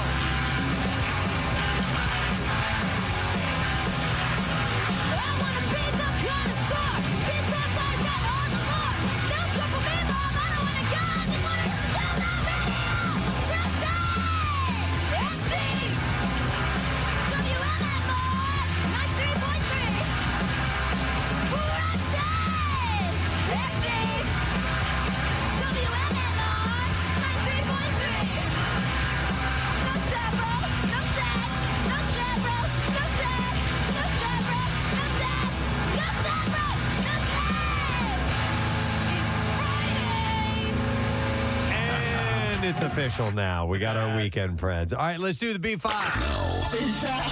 WMMR presents Preston and Steve's Bizarre File. Brought to you by Natural Lawn of America. Safer for your lawn, kids, and pets. You can schedule their full-service program and get free seeding every year. Holla. Call You know. I know. Call 800-FREE-SEED, Natural Lawn of America. Greener grass, fewer weeds, guaranteed. Listen to this story. Oh, my God. And it all surrounds a very serious event, but a prospective juror for the sentencing of Parkland school shooter Nicholas Cruz asked the judge to dismiss her from duty earlier this week, claiming she didn't have enough time to fulfill her civic duty because she's both married and has a sugar daddy. Yeah, her schedule just won't permit it. This is ludicrous. The selected jurors will eventually determine whether Cruz will face the death penalty or life in prison. He killed 17 people at Marjorie Stoneman Douglas High School, where he was once a student, on Valentine's Day 2018. Jurors will have to agree to the death penalty unanimously in order for him to receive such a sentence. Otherwise, he's going to face life in prison without the possibility of parole. Now, hours into the jury selection process, Circuit Judge Elizabeth Scherer asked if she had missed anyone with concerns or questions. And she asks in the video of the proceedings, pointing off camera toward one of the prospective jurors, she says, "Do you have a question?" And eventually she identifies her as Miss Bristol. And she says to the judge, this is a whole entire month. First of all, let me clarify myself. July 2nd is my birthday. July 4th is my son's birthday. And the 18th is my other son's birthday. So she's got birthdays to do. She's got a lot what to are you gonna handle do here? Yeah. So the judge asks her to speak slower. She says, don't talk too fast. We have to be able to understand. So you said that there's dates in July that you're not available. What are those dates? And then she goes through and gives the dates. And then she goes, I need to figure something out. I have my sugar daddy that I see every day. The judge kind of cocks her head to the side and goes, I'm sorry. And she goes, my sugar daddy. And the judge says, okay, I'm not exactly sure what you're talking about, but, and then she goes, well, I'm married and I have my sugar daddy. Oh, my and I gosh. see him every day. All right. And the judge goes, all right, ma'am, we'll come back to you, okay? Then she instructs jurors that whose names are called to fill out a questionnaire before the audio stream is muted at that point. Bristol wasn't the only prospective juror to ask to be dismissed. Several others cited family commitments, work, previously booked travel plans. Some did not sufficiently speak English, and others had health issues. In all, 12 jurors and 8 alternates will be selected. But this was her excuse. I have a sugar daddy, and I need to see him every day. It worked, right? I think. I didn't see a follow-up on it. Was she dismissed? I think she was dismissed. Yeah. Oh, if you could just Nick, if you could check on that, I think she was. The sentencing phase of Cruz's murder trial is expected to stretch from June through September. And listen, there are other reasons why people get dismissed. It may not have been the whole sugar daddy thing. Could be that she even brought it up. But the fact that she brought it up is like, okay, man, whatever. Maybe we don't need her on the jury. All right. The trial of a self-published romance writer accused of fatally shooting her chef husband started on Monday. Nancy Crampton Brophy has remained in custody since her arrest in September 2018, facing murder charges in the death of Daniel Brophy. Brophy was killed as he prepped for work at the Oregon Culinary Institute in Portland. He was alone in the kitchen when he was killed. There were no obvious suspects, but he was found dead in his classroom as students began arriving. Nancy Crampton is a self-published romance writer who years before her husband's death penned an essay titled How to Murder Your Husband. Oh, that's not good. At the start of the trial Monday, the judge How to end up in the bizarre file announced that the essay would be excluded from the trial's evidence. But Brophy's death remained a mystery until his wife's arrest, and authorities have never publicly disclosed another suspect. Investigators determined there were no signs of force or struggle and no signs of robbery. Brophy still had his wallet, cell phone, and car keys with him, so it didn't seem like it was a a robbery motive. Traffic cameras show Crampton Brophy's minivan approaching and departing from city streets near the Institute close to the apparent time of the shooting. Looks pretty ironclad. But the fact that she penned something called an essay, How to Murder Your Husband, seems a little funky. By the way, yes, the woman was excused in that previous story, Steve. This doesn't seem like a very good way to set your students up for success. A middle school teacher in Port Orange, Florida, was arrested on Tuesday for playing loud music with the intent to disrupt students taking the Florida statewide assessment test. The incident was posted on Aren't you supposed to help them take the test? Yeah, on Instagram Live as it was happening. Port Orange police say that art teacher Martin Reese was arrested for disrupting school function and for disorderly conduct and has since been fired from his position at Creekside Middle School. No word on his motives.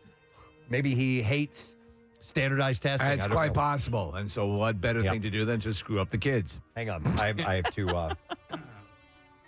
Oh, good thing you have water. I'd take a sip. Thank you. Pardon me for that pause. Oh, no, you have to. By God. Fox that bit at least 9 people. This is a follow-up story. Oh, it was a red fox, right? It was a red fox, yes, that bit at least 9 people, including a U.S. lawmaker near the U.S. Capitol earlier this week, tested positive for rabies after being euthanized. Oh, boy. Representative Ami Berra told reporters Tuesday that he was the victim of an unprovoked attack by a fox while taking a walk the day before. He said, I felt something lunge, totally unprovoked, at the back of my leg. Capitol Police said in a Tuesday tweet that they had captured the fox after an extensive search. D.C. Department of Health officials said on Wednesday that there were at least 9 confirmed bites by the fox. Oh, 9 times he bit people. Yes. Hit him 9 times? Yeah. 9 times. It's crazy. 9 times.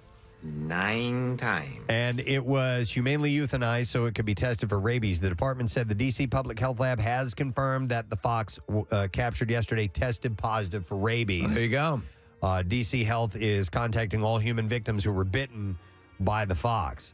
Barrett told reporters on Tuesday that he wasn't sure if the fox's teeth had broken the skin, but that he later received several doses of immunoglobulin, a tetanus shot, and the first dose of the rabies vaccination at a hospital in the city. If you don't get treated, can you become a werefox? Yeah, probably. Probably, more than likely. I would think so. All right, and there you go. That is what I have in the Bizarre File this morning. You got about 2 minutes left to enter the word amount for MMR's concert cash giveaway. So make sure that you do that now. The word is amount, AMOUNT.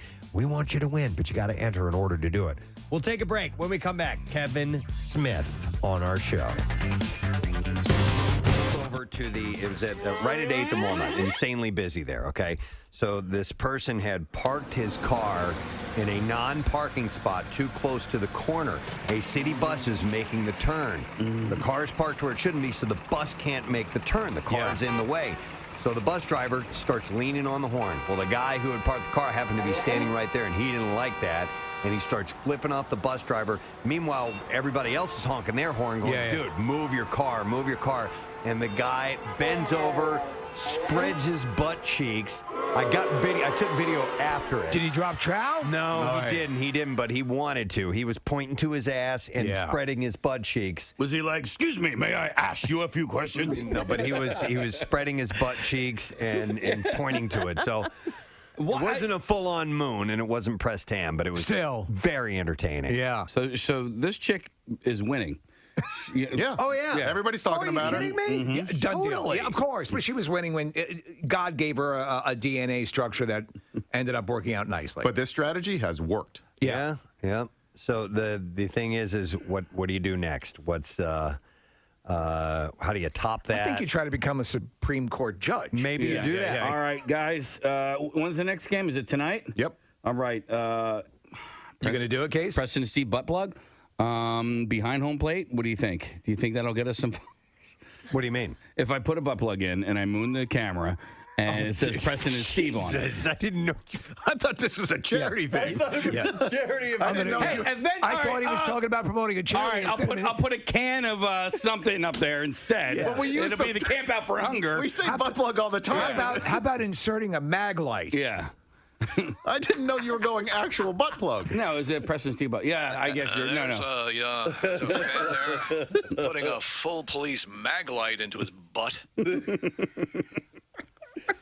know, the game sure has changed, Ralph. It's for breast cancer. Yeah. You got to get to Houston tonight, Case. It's not in D.C. Sorry. Yeah. Houston, maybe. Well, you see, D.C. would have been doable. Right. All right. How much for a D.C. was viable, but Houston seems extraordinarily difficult. Wait, what did you say? How much for a mag light? No. How much? I may have said that. How much? No. For behind the home plate seats. Oh, I'm sorry. Yeah. Yes, do you carry full-size mag lights like the police use? It's for my butt. You check that, or you buy it when you get to Houston? Like you can buy that when you get to Houston. What's that? Yeah. Oh, it's for breast cancer month. Yeah. Wow. No, I would do it for Camp Out for Hunger. I mean, there you go. That is the obvious. Still abundance. Yeah. Yeah. Wow. So that way, the next time we're up at the award show in Washington. Right. Yeah. They remember, they play little clips. I'm Kelly Ripa. And everyone was moved to tears when Casey put a mag light in his butt. Wow. And said, F hunger in the butt. Those inspiring words are now etched on marble.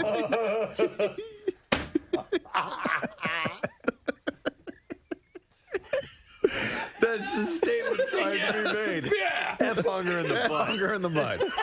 Camp out. Can't wait to see those signs this year. Oh, my God. No. No, you can't. It's offending. Have your son or daughter. Yeah. Camp Out for Hunger. Let's circle back to the royal family for just a moment. Kate Middleton and Prince William discussed marriage while they were dating in order to take the pressure off of themselves and make sure they wanted to spend the rest of their lives together. In royal correspondent Katie Nichols' new book, Kate, the Future Queen, she writes, there on the Paradise Island, William promised Kate that he was in the relationship for the long term. For the very first time, they talked seriously about marriage, and with the ocean before them and beneath the night sky, they made a pact to marry. My dearest Kate, I love you. What island were they on? Does it say? It says the Paradise Island. I don't know if that means Paradise Island in the Bahamas or not. Yeah, they went to like a Club Med thing. Yeah. And unlimited drinks, and you don't have to tip. I left my wallet at home. I can't get enough of Buster Poindexter. They played a hot. Everywhere you go. like Marley in Jamaica. Hey. Totally. Oh my God. He's walking. He's got 2 drinks with the little umbrellas in his hand. Do a little sachet. ID. As the music's playing. More jerk chicken, please. The pair did split. They call it oatmeal, but it tastes like tapioca. The pair did split temporarily after they made that pact, but all's well that ends well. Of course, they got married in 2011. They have 3 kids, and it's a wonderful, beautiful relationship. Yeah, I like her a lot. Speaking of beautiful relationships, Amy Schumer and Chris Fisher shocked many when they got married in a secret beach ceremony 2 years ago. But ever since, the pair have turned into couples goals for many.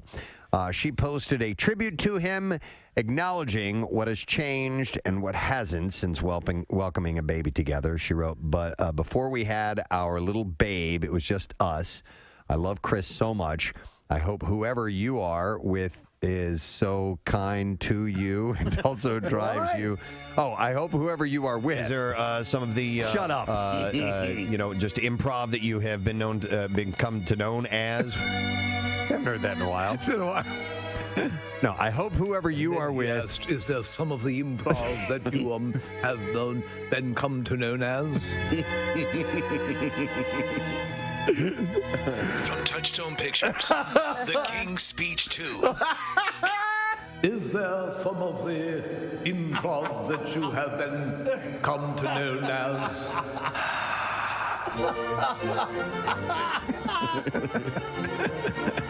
Oh my God. Oh. I love that idea. I absolutely love that idea. Pregnant Meghan Markle's sartorial choices. Yes. These are clothes? Clothing, yes. Okay, sartorial. It's what she likes to eat at the food court. Oh, okay. No. Frequently give fans a double take, generally for their stunning elegance. But some are wagging their fingers at the Duchess of Sussex for the skirt that she chose to wear on the final day of her royal tour of New Zealand, Fiji, and so on. It was a full cooter shot. Well, it was up above her waist. No, it wasn't. She paired a stunning royal blue Givenchy sweater with a sheer blue pleated skirt. So there was some see-through to it. Well, you know what? She has. Oh, wow, yeah. Yeah, I see it. But she has had a higher than they usually like the skirts worn with members of the royal family, but nothing outlandish. Whenever she's out, but she still looks elegant. You can see the shape of her panties. Yes. I mean, that's a little Does sheer. it matter that there are sexy photos of her on the internet to the royal family, do you think? Because, when she did Suits and she did some modeling There's a whole stuff, bunch of it. Yeah. And Nick, she had actually just done one prior to this whole... To meeting Prince Harry? Yes, and it's excellent. And the whole family received a portfolio of all of this stuff and said, here's what we're dealing with. She's a beautiful woman. If you need me, I'm going to be reviewing these photographs in my chamber. How long is that going to take? Wappa. Fwap. That's it. The fappening. Wappa. By the That's the royal family version of fap. Why does this all have to rest on her shoulders? Like, why doesn't she have people looking at her going, yo, dude, I can see your panties? But she makes the final choice. Yo, dude, I can see your panties. So the Kardashians won big as well last night. And they had a weird speech. They were trying to thank firefighters and stuff, and they They actually made their win a tribute to the firefighters. And listen, see if you can hash this out. Yeah. Okay, here we go. It's been a really rough week in our home in Calabasas, Hidden Hills, and our neighbors in Thousand Oaks and Malibu. Our hearts are broken from the horrific shootings and those who have lost their lives and homes, as well as the hundreds of thousands of us that have been evacuated from the devastating fires that are currently burning. So thank you so much to all of the people that have voted for us. This is such an honor. Did you make that leap there? Did you make that leap? Okay. There's a lot of fire out there, but thank you for voting for us. Are they dedicating the award? It gets to that at the end, yeah. All right. I'd like to dedicate this win to all of the firefighters, the law enforcement, and the first responders Okay, that makes more sense. Okay. I like to thank the people what put out the fires. Like, it just doesn't seem very genuine ever when it comes from them. You can see the guys who are really, eating smoke and battling flames up. I got great news, guys. Kardashian was dedicated to us. Like, I can just see them sitting around. Like, when we win, we should dedicate to somebody, so it makes us look good. Listen, I want to tell everyone up there on the mountain, you guys doing a great job. The Kardashians just donated their win to you on a field choice award. I just want to carry that into the fire with you. That's the chief going on the radio to tell all the guys. Attention everyone, The Kardashians just donated their win on the People's Choice Awards to you. So I hope that inspires you to go marching into those flames and that super heat and that whipped up win. No word on Little Women LA yet. Yeah. No. So the only reason that I might consider something like that is after grooming in my intimate areas, is that the stubble sucks. Prespo, I'm waiting. One second, honey. You get a little itchiness for a day or two. So what do you use? When it freshly grows use back an electric shaver? Yeah. That's what I use electric for safety, razor. yeah. And I like to be shorn tightly for that porn look. You know. I just don't find it hygienic. I don't want to have a knotted. I don't want to look like the Legend of Boggy Creek down there. I only do it like every couple months. Just like, oh yeah, it's getting a little long. So I mean, I do 100 brushes every night. Oh, gross. 1 second, I'm like Marsha Brady with her hair pressed. and the stubble's a bitch, but in the mirror. That's the only thing I might consider. So why I would consider something. Press, you get your dogs groomed? Yeah, we do. All right, so do you have boy dogs? Do you let them do your crotch? Well, because I have 2 male dogs, and they have to shave their peens and their heinies. Yeah. Which I've Did you ask if I avoid the dogs? No. I'm sorry. Okay. No, I was gonna say. You get thrown off by the peens and heinies. Do you have a boy or a girl? We or did both? the nails, the teeth, and the peens and heinies. That's the name of the place, Peens and Heinies. Peens and Heinies. If you guys been us on 202, it's called Peens and Heinies. Come on in.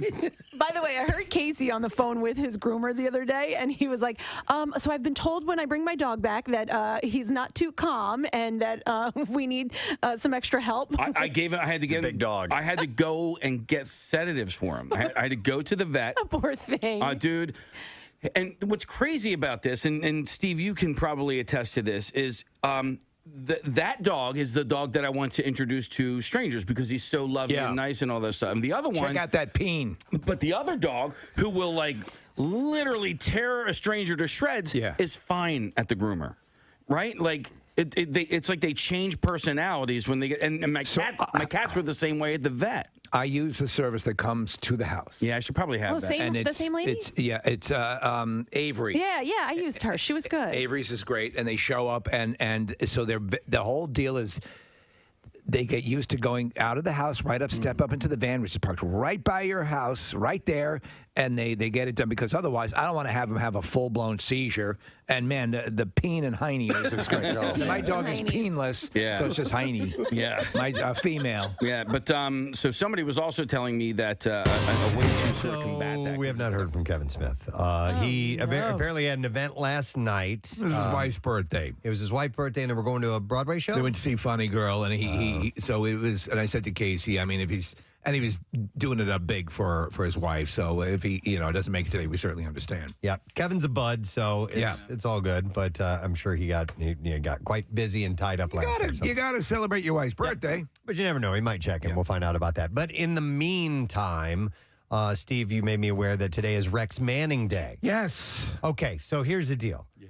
I really don't know Empire Records that well. I know. Shut your mouth, because it's Marissa's favorite movie. I'm a junk food fan of Empire Records because I think it's so cheesy. It's the way Reality Bites in many ways tried to capture the spirit of a time and becomes wonderful in that it didn't quite pull it off. I think Empire Records is that as well. Okay. There's this over-the-top melodrama along with crazy comedy. It's like you're trying to nail how kids are of that time talking. It's off the mark. Okay. But That's actually what makes it, I think, so endearing, and why I always watch it whenever it's on. I bought the anniversary collection Blu-ray, so today is the day, Rex Manning Day. So Rex Manning was the rock star, who was going to come by the record store for an appearance, and that was Rex Manning Day, right? Right. And I guess that was April 8th?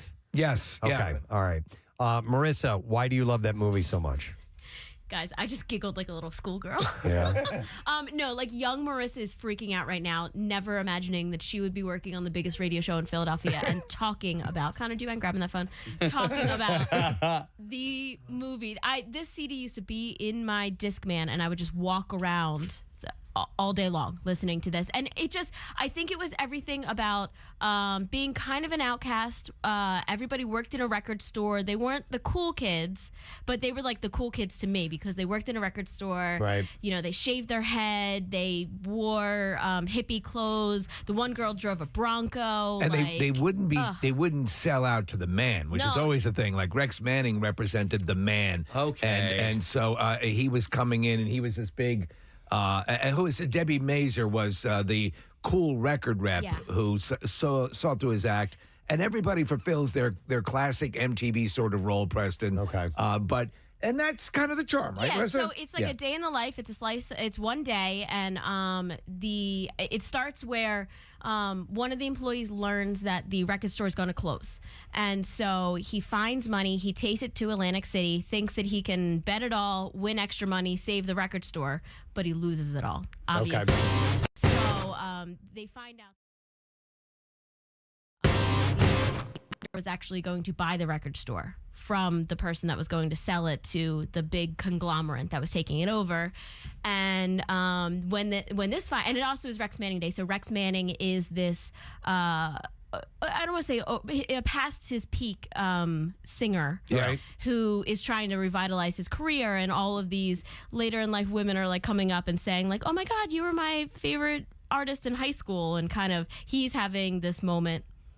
Everyone's having a moment. All right, Everyone's having a moment. And then they plan a concert and save the world. All right. Well, while you're telling that, I've forgotten that there were actually some big celebrities in this. Yes. Renee Zellweger and Liv Tyler. Liv Tyler. Who else? Though I know there's other Anthony people I recognize. LaPaglia is the record store owner. Okay. Debbie Mazur. Robert Tooney or Robin Tooney. Right, Robin Tooney. With Robin the shaved Tooney. head. She's the one who shaves her head. From The Craft. Yeah. I like Roy Cochran a lot. He's in Dazed and Confused, and he was also in Argo. He's one of the guys that ends up going to the embassy as exactly right. Yes, yeah. He's in it as well. Fun fact: Tobey Maguire was in this as an extra character because when this movie was originally made, it was 2 days, and then they cut it out to be 1 day, and there's like one scene where you can see him. All right, quick question. I keep bringing this up, and I'm probably been wrong every time I brought it up. The guy who steals the money. Yes, Rory Lucas. Did we determine he's not in Black Mass? Because I thought he was. I don't think so. Okay. All right. If we can finally completely determine I think he was in Black Mass. Yes, yeah. You're the one who was saying he. He is. Okay. He's in Black Mass. He's also in Argo, and he's in Dazed and Confused. All right. I know who it is. Yep. Yeah. All right.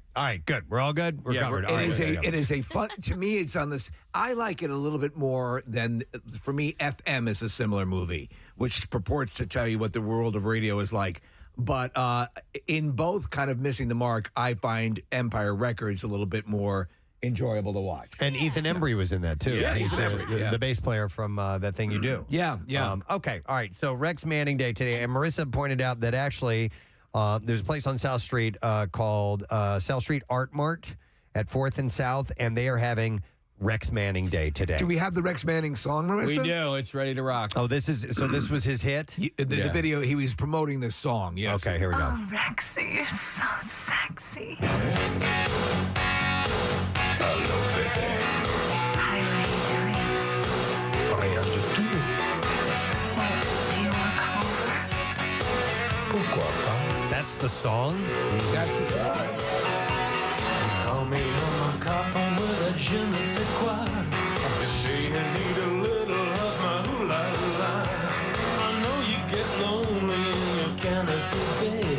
Well, say no more, baby, I'll be running everywhere. By the way, fun fact, Preston. Yeah. The actor who played Rex Manning is the John Travolta-ish character in Grease 2, Maxwell Coulfield. Oh, that guy. Okay. Really? Yeah. Okay. Yeah, And I'm looking at his other credits, and I really don't see much. He was married to the woman, and might still be, who played, I think her name is Juliet Mills. She played the nanny in Nanny and the Professor. Steve, he's Bob Guccione in Pam and Tommy. That's right. Exactly. And he's great. He's excellent. Nails that, I guess, an impression of Bob Guccione. You always talk like this. Yeah. And this month's Penthouse. Yeah. All right, so I'm looking If you at. want to see Beaver, you've come to the right place. I am looking at the soundtrack, and there's a lot of the bands of that time, but songs that I just don't know. So, Maurice, you said you listen to it on your Discman all the time, but like Till I Hear It From You from Gin Blossoms, Liar from the Cranberries. Yeah. A Girl Like You. I know that one. Show Me Your Beaver from Bob Guccione Jr. Hi, I'm Bob Guccione. And if you want to see Beaver, you've come to the right place. Not like Playboy. We've got Beaver and tons of it. Grab some on the way out. Hey, it's the 70s. You can Yeah, still it's grab very some. liberal, yeah. You got Toad the Wet Sprockets on there. Crackers on there. What song from Toad and Cracker? All right, but I don't know this song. Crazy Life by Toad the Wet No. Sprockets? How about Cracker? Cracker is A Whole Lot of Trouble. No, don't know that one. Don't know that one either, right? Then you have Evan Dando, The Ballad of El Gudo. Okay. Do we know that one? Nope, I don't. No, me All right. neither. And then a few other bands that I've never heard of. I did like that time of music, so maybe I should go listen to some of this stuff. And again, Marissa's correct in that it's a fun movie, and the songs come fast and furiously. And what I love is the overacting of like Renee Zellweger and all the drama that takes place. By the way, the coolest break room of any record store, of any store ever, right? This huge sprawling set. I mean, the Sam Goody and Ardmore was not that cool, and that's where I wanted to work. But, Case, I think this whole album is like, it's that 90s thing where they would just sell a song to be on a compilation or something like that, like a B-side. It's kind of like that punk idea where, I don't know what you guys are doing, but there is a We'll band, tell you in a second. There's a band called Coyote Shivers, and that guy's in it, and he, fun fact, was married to Liv Tyler's mom. All right, well, and then here's another one, Preston. Maybe you can you have a nice segue. There's another band on that soundtrack called Ape Hangers. And speaking of hangers, Preston, Jesus Christ, Casey just showed me a picture. Is it Jackie? Oh, Marissa's talking. Oh my it's God. Jackie Bam Bam's nuts. Oh, dear God. Is that the picture he sent to Chuck? Can somebody get some clarification on what the hell's happening? There's no way that was an accident. No, There's no way. it's not. I It's think not. it was, man. No way. No. It wasn't because other people got different pictures. Yeah. You didn't get the nudge. I didn't get It's any the shot. same I got an picture, but underwear he has shot. underwear on. It's a close-up of his testicles. It's definitely... Well, no. It's not a close-up. not a close-up. Oh, you zoomed in. I zoomed in. Let me see the face. I'm like, Yeah. how could that be an accident? It was a close-up shot of a wrinkly nuts. In this month's Penthouse, Jackie Bam Bam's nutsack. Oh, man. So Rex Manning Day is also now Nutsack Day. Yeah, apparently. Oh, my God. Okay, sorry about that. You've never seen it, you said, right, Preston? No, Yeah, I've yeah. seen little bits and pieces of it. I probably should watch it. By the way, real quick, let me mention this at South Street Art Mart. They, if you buy anything big or small, you bring your repo receipt to the Art Mart for your chance to spin the Lucas Prize Wheel. Oh, cool. Every spin is a winner, and they got some killer prizes like gift cards, shoplifter bags, and Deb pin packs. See, I don't know a lot of these references. Yes. Take a photo with Sexy Rexy, and you can hit up the Empire-themed vending machines. The movie and soundtrack will be playing all day long. And it says, "Damn the man, support your local record shops." So that is at South Street Art Mart, which is a all black LGBTQ owned. It's a black, female, queer owned. Okay, thank store. you. Like me. And they're- Like Steve. Yeah. And they're teaming up with Repo Records around the corner, too. That's awesome. Yeah. Nice. All right, way to go, gals. That's really cool. I like that. But yeah, you know what? I'll watch it. I get it's it's augmented look Right. at that time and what was going on because it was kind of a cool musical time. And I guarantee you, so there were a number of movies that tried to do this, and they tie in the record companies and they'd be behind it.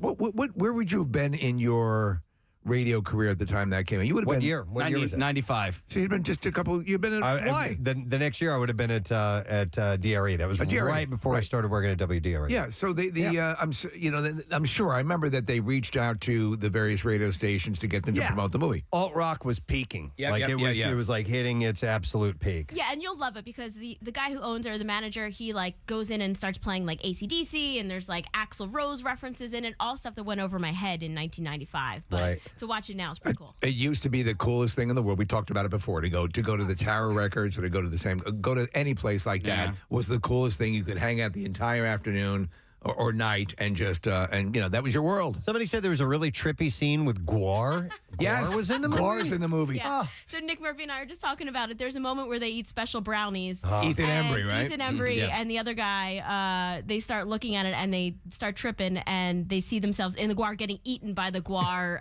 animal, whatever that monster is on stage. Yep. Yeah. All right. So Rex Manning Day today. Those of you who are Empire Records fans, rejoice. Don't want to spoil anything, but everything kind of works out at the end. So. I would guess so, probably. Speaking of movies, though, and by the way, is it on Netflix? Do you think they have? I don't know. Yes, I'm sure they do. One of them, yeah. One of the streaming services. Watch it in Airheads. You'll have a great movie, a great weekend. And Airheads? Oh yeah, I watched that recently. Airheads, actually, I think that holds up. What is it? I don't. Airheads, the movie where they take over the radio station so they can play them. Brendan Fraser. Another one that I've only seen little bits of. I'm not as enamored of that. It's okay. Yeah. It's a similar story to like FM, where they take over the radio station because they don't want to run ads for the military. Well, they can't do that for the man. I didn't see FM either. Yeah. The radio movie I started watching this the other day. I don't know why. I wanted to show it to my daughter. I thought she might like it. There's something that Caroline loves Heathers. Yes, Heathers is way into the movie Heathers, which is bizarre. And pump up the volume. Yeah. I'm like, oh, you like, that's what's his name? Christian Slater. I'm like, well, here's another movie I thought was really cool because I was getting into radio that when it came out, and I started watching it, I was like, maybe this doesn't quite hold up. The Citizen Kane of radio movies is Private Parts, right? By far, yeah. And talk radio. Talk radio as well. That's a great one as well. Very well done. Yep. By the way, Empire Records is on Hulu right now. There you go. Okay. And then Helen Slater is the sister of Christian. That's right.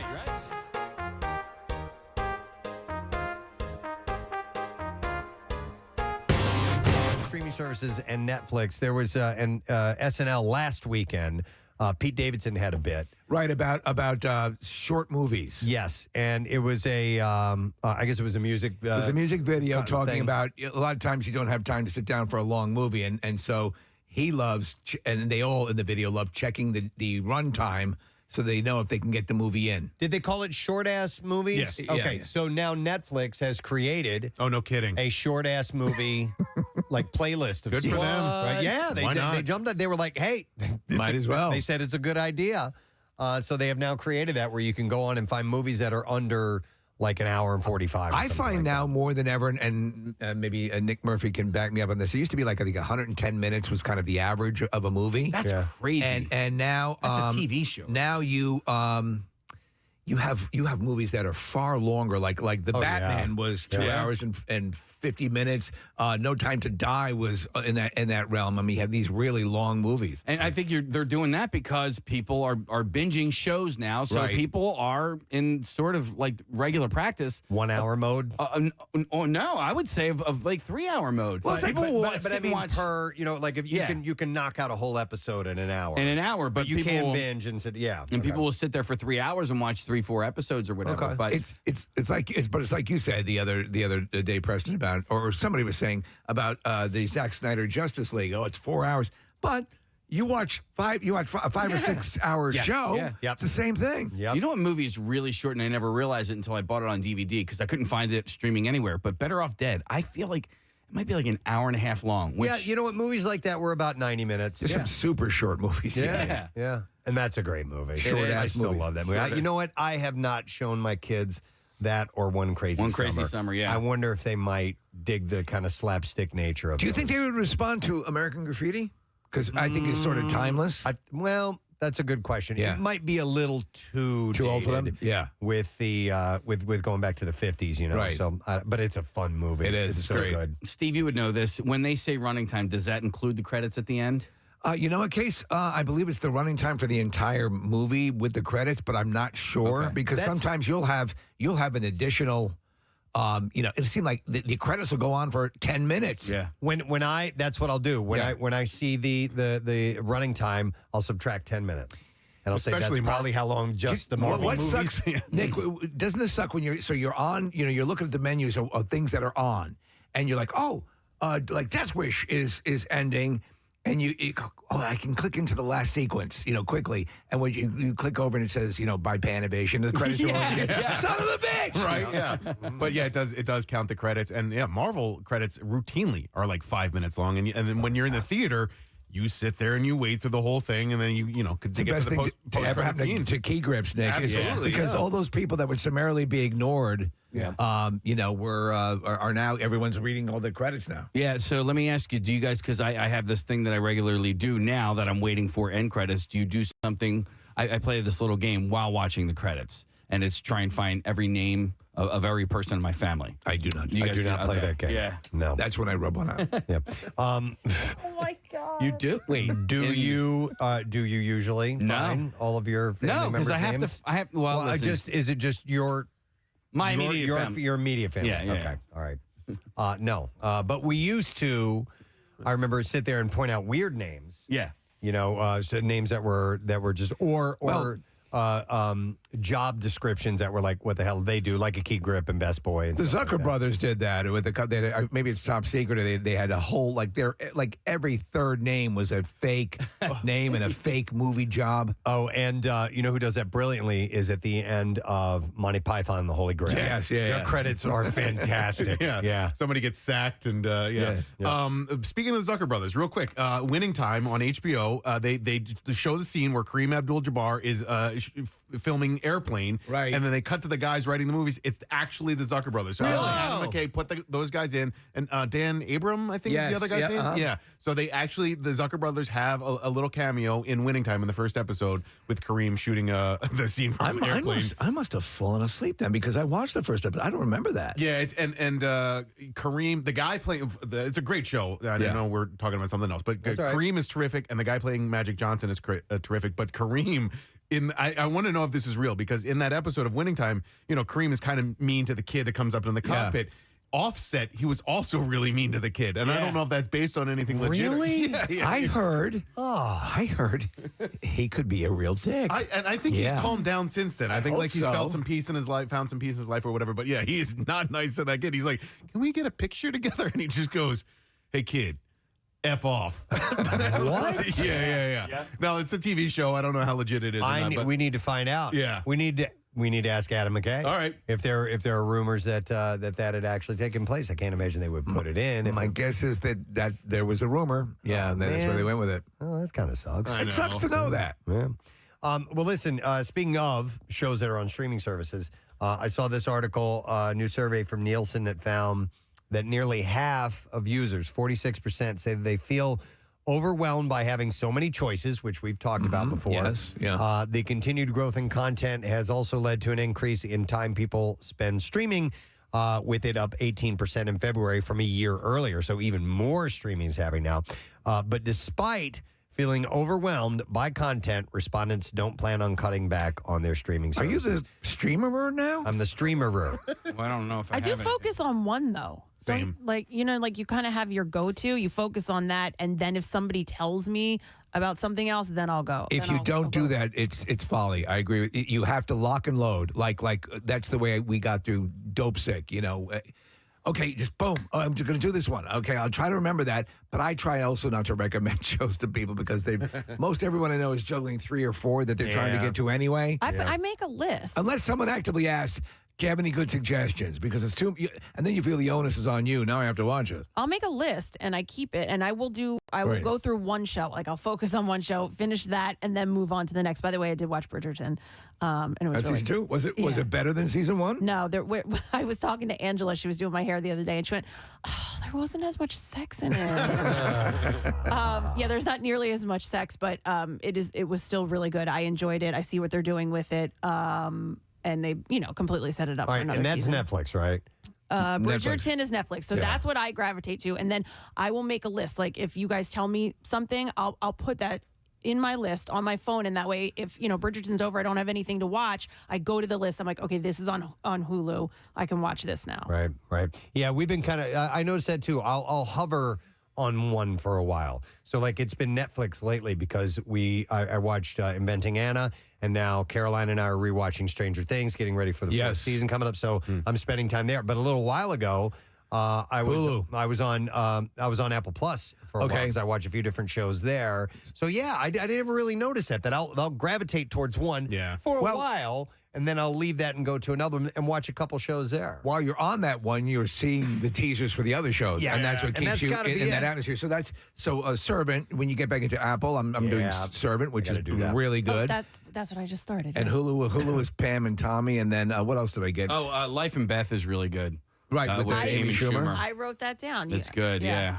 I got Kid 90, which is the Soleil Moon Frye documentary. Too much. Bad Vegan. Highly recommend. That's the one. That's the one you told me I need to watch. Yeah, that's 4 episodes, limited series, and they're each about an hour long, and it's sort of like the Tinder swindler Steve. Right. And it's this lady who's a vegan owner, vegan restaurant owner in New York, and it's a fascinating story. Which, by the way, I think that there has been a glut lately, and maybe it's just me noticing this. Now I'm the noticer. Oh, wait. I thought you were the streamer.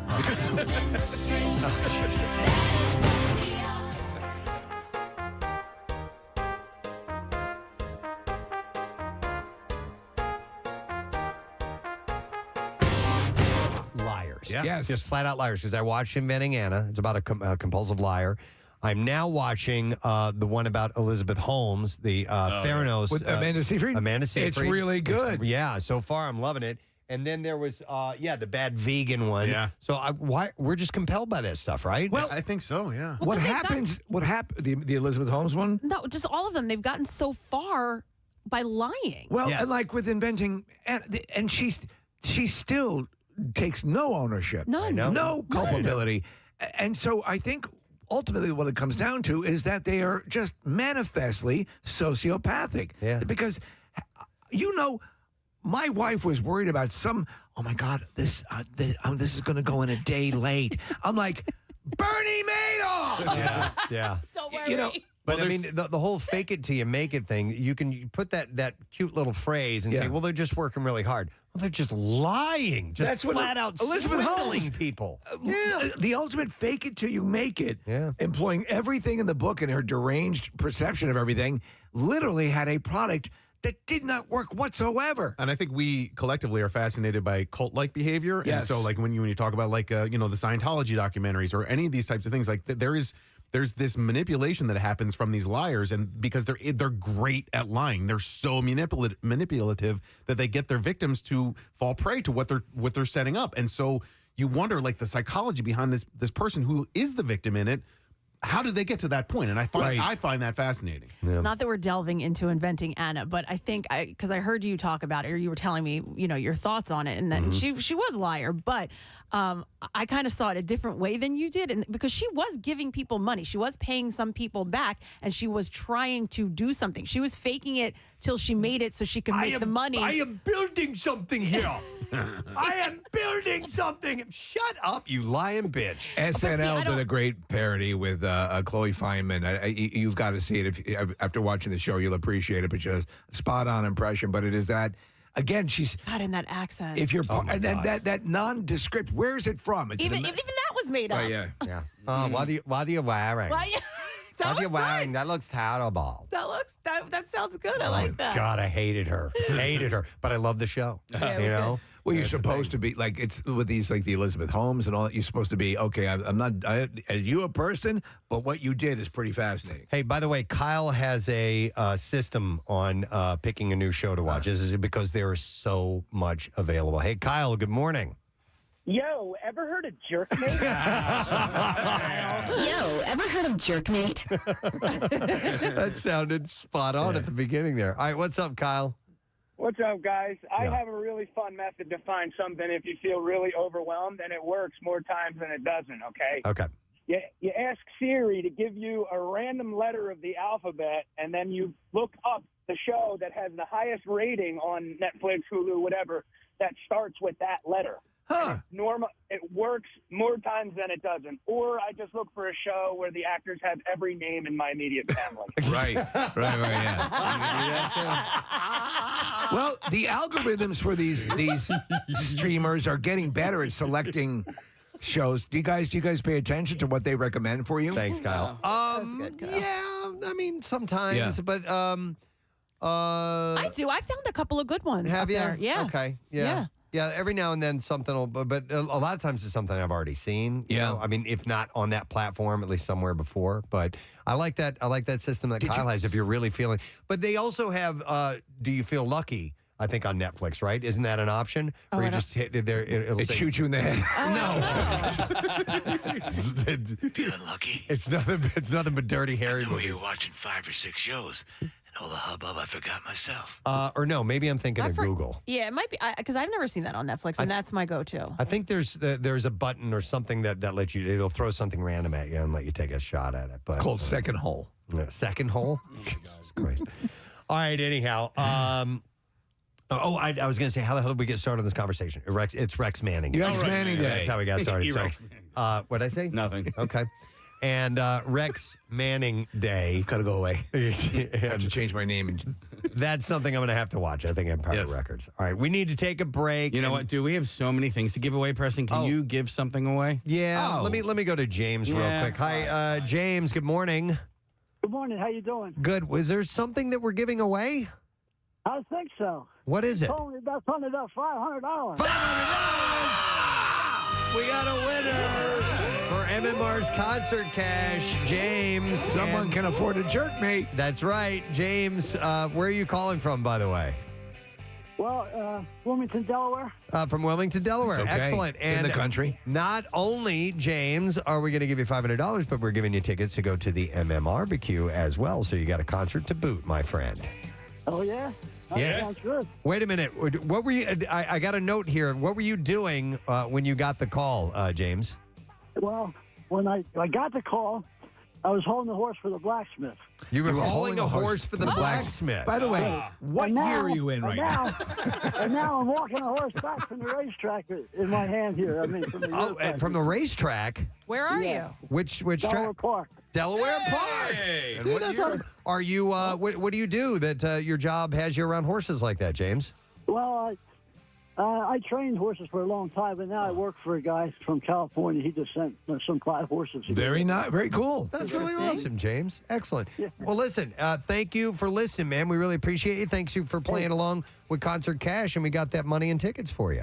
All right, great. Sounds good. I like to make that barbecue. All right, good man. Walking back, I'm going to ask her if she wants to go to that barbecue. Take the horse. Bring her. All right, James, have a great weekend. Let's hear it.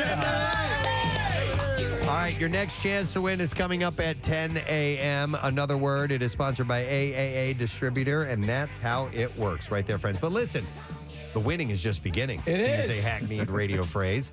But I would like to give away some tickets to see a show. It's coming up April 16th at the Met in Philadelphia, and it's the band Kaleo, this Icelandic rock band. They're really good. Yep, they've been here. It's one of Casey's favorite bands. They've been here in the studio before, and they have their show Saturday, April 16th at the Met in Philadelphia, and I will take callers 10, 11, and 12 at 215-263-WMMR and set you up with those. If you click concerts at WMMR.com, you'll get the complete details on tickets being on sale. We'll take a break. We'll come back in a moment.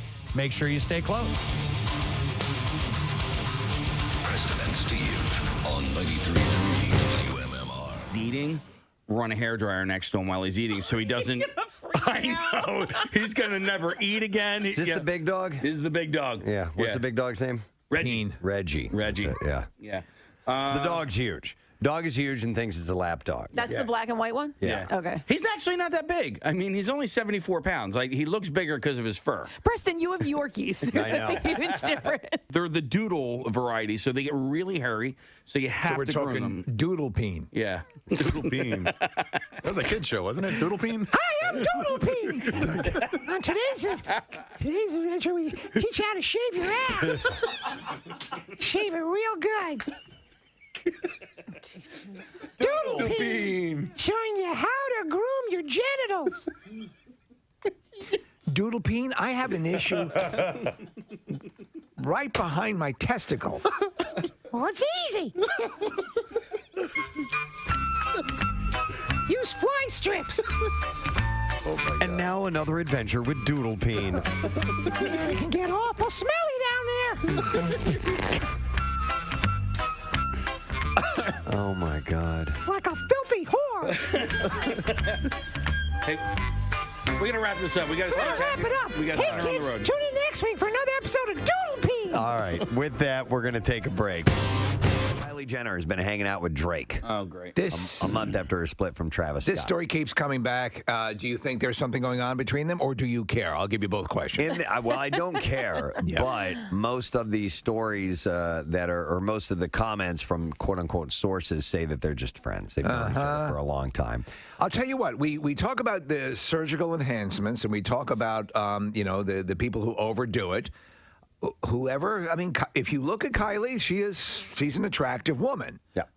And besides the lips, there's she's had a ton of other work done, but nothing where you see all the lines and zippers and all that stuff. Yeah.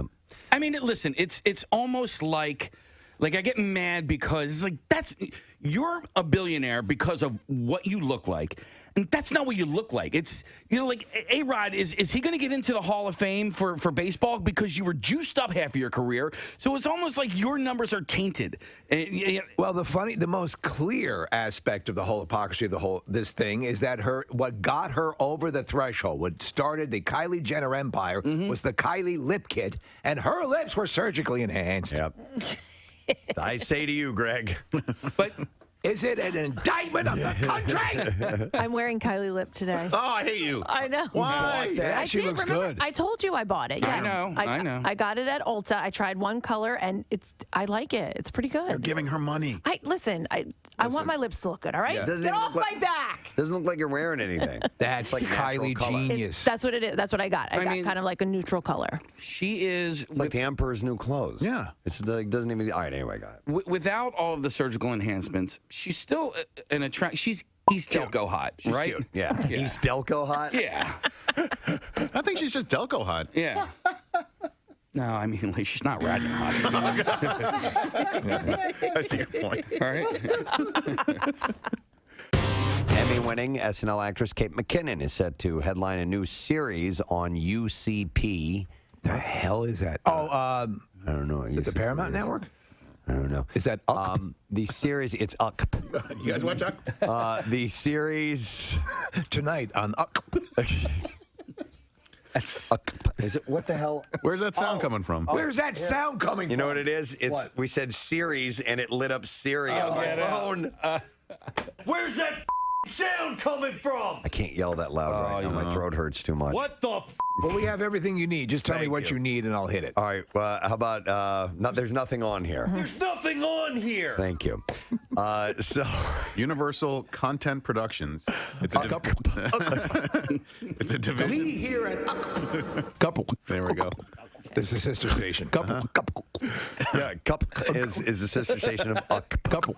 And it's sister station. Couple. Cup. Yeah, couple. Couple. You done? No. Okay, Just keep give going. it a minute. Give it a minute. Couple. Have fun. And instead of the CNN, Yeah. Couple. This is CNN. Couple. This Couple. is Do that, Fred. By the way, Shake Shack, love their burgers, but I might as well eat them while I'm sitting on the toilet because that's how quickly they go through me. Just for some particular reason? Yeah. Do you get the special sauce? Dude, so... He makes the special sauce. I literally ate it one time, and I was driving home. I ate it by Helium. There's one right there. Oh, no. And I ate it. Oh, no. And I had to race... Oh my God! I'm trying to get home. I was trying to get home. Yeah. And it was late. It was probably like 10, 11 o'clock at night. I can make it. And by the time I got to about Route 1 on 76, I was like, there's no way I'm going to make it. So let me get to the radio station. Quick. Oh. Stat, right? Yeah. Got to the radio station. Couldn't make it to the 4th floor. I had to dump by it outside next to the... Dude, wait a minute. Yeah. Did you take a dump? You crapped outside of the building? I had to. How long ago was this? This morning. God. Kathy, I it was either that or in my pants. What do I do? Sometimes I don't know. Right? So I had to do it next to the. So couldn't you at least pick a competing station? Yeah. Well, no. I mean, and also just so open to tell the story. It's amazing. Oh, not right away. I had to wait a couple of years before the security footage was deleted. You know? Hey, more FM's right over there. Right. Q102 is right down the street. Q102 is down the street. He crapped there. Oh my God. The story does get a little bit better. That's funny. How? How could it? How? But could you have imagined had he been stopped at another radio station simply because it was an emergency? Yes. Right. Local broadcaster in a clear attempt. Like a superintendent of a school. Right, exactly. Right? He would have been raised to heroic levels here. Now, how does the story get better? Oh, man. I think I'm just going to end it there. Well, no. You started down the path. Just say it quietly so we can't hear All right, it. I'll just whisper it. They're not listening. So, Yeah. So I had to smeared it on someone's car. I had to leave it there in the grass. Yeah. I couldn't take it with me. Right. Oh, you didn't want to take it with you? No. I couldn't. So what You ended take up. your dog for a walk. So, I left it there. All right. So a little bit did end up in my underpants. So I had. That was just like a bingo. So I had to put. Luckily I had. Nobody can hear this, right? Right. All right. Good. So luckily I had all these T-shirts in the back of my car. Did you fashion in makeshift underwear? I literally wore a pink T-shirt as underwear on the drive home. Oh no! It gets better. Okay, so then I'm on my way home and I'm thinking, there is like T-shirts and poop and all this stuff next to the building. All right, so I can't. Like if security goes and they see that on Monday, they're gonna go, well, who pooped here? And look at security. And they're gonna look at security and they're gonna see me like all ashamed, crouching next to my car. So on Monday, I came back to work with a giant trash bag and I had to like collect it all. Oh my God. And then throw it in the dumpster. So he cleaned his spot. Yeah, I cleaned my spot. hate you. I hate me too, Kathy. When I got home, And this was all because of what? freaking Shake Guys. Shack. Oh, Shake Shack. No, not Five Guys. Don't you? talk They're bad about- fine. Yeah, they're fine. Where in the building was it? On the over By at the loading docks. Well, you unloaded. Yeah, Yeah. I had to go. What's that? Why didn't you come inside? He couldn't get in. I couldn't make it. I couldn't make it. Yeah. I do. Believe me. I'm not. don't. This is not a proud moment here, Kathy. Yeah. Though you would assume it could have been a proud moment. Yeah. I mean, I'm glad you came back, and that's noble. Yeah. Well, I mean, it wasn't necessarily noble. It was self-preservation. The last thing you wanted is that footage to end up. But what's worse, the footage of you doing it or the footage of you collecting it back up in the bag? They watched both and they were like, okay, Yeah, well, he came back and cleaned. You know, we'll erase this. All right, so you should eat your hamburger upside down. on the toilet. That's what we got. That's all I noticed. I didn't. There's nothing to notice there. That's it. I can't top that. No, it ends there. I will not be able like to. a derailing train. Right. So nobody heard that, right? Nobody heard that. So let me go to here and more broken ribs. I have. It says Walper. Is your name Walper? Walter. Honestly, wouldn't you at least say Walper? Is this Judge Wapner calling in? You got a nickname now, Walter. Oh my God! Yeah, you hear what happened to old Walper. That's not even a mistype. I'm looking at the T and the P are like nowhere near each other on the keyboard. Walper. Name's Walper. Let me get that straight. Your actual name is Walter. And what happened to you? So what happened to you, Walter? All right. Well, all right. I've broken my hand. I've fractured all my ribs. Were these fights over your weird name, Walper? It's not my name. His guy's name's Walper. I'm gonna punch you. But at least you got a great nickname today. Walper. Well, hang in there, brother, okay? From Touchstone Pictures, the inspiring story of a man named Walper. I've seen him. He's got some medical issues, but the worst thing is his name is Walper. And then a young therapist came into his life. Hi, I'm Kathy Romano. We're going to change that P to a T. Simple as that. And then his life turned around. I'm the head of a Fortune 500 company. And I can do the saber dance. That morning show's not making fun of me anymore. Oh, man. A little while back, I had this idea. If we were to cast WMMR, the movie, Yes. who would play who? And we That's went right. down a list of people, and we had people suggest, and we eventually narrowed down the cast of the WMMR movie. What celebrities would play? Exactly. And playing our program director, Bill Weston, John O'Hurley was the overwhelming You were the overwhelming choice. Yes. Well, that's interesting. I was hoping he'd have higher standards. So to understand Bill Weston, he has a bit of your delivery. He is somewhere between Peterman and Ted Knight. So right, and that would be right, and that would be the deal. So we figured we'd come up. Actually, Steve did come up with some lines that might be indicative of Bill. These are things that he has said in various forms. And we're calling this the Bill Weston story, Soup. There it is. He hates soup. It's a long story. So a lot of this is very inside. Do we have any soap opera music, which would... Yes. Okay. Yeah, perfect. Okay. If you wouldn't mind, give us a couple of Bill Weston lines. That'd be wonderful. Here we go. Okay. Preston, try to refrain from mentioning on air that you occasionally use Band-Aids. It makes you sound privileged. I just saw the most amazing thing while driving in today. Firefighters were collecting donations at various intersections. Is that a Jewish thing?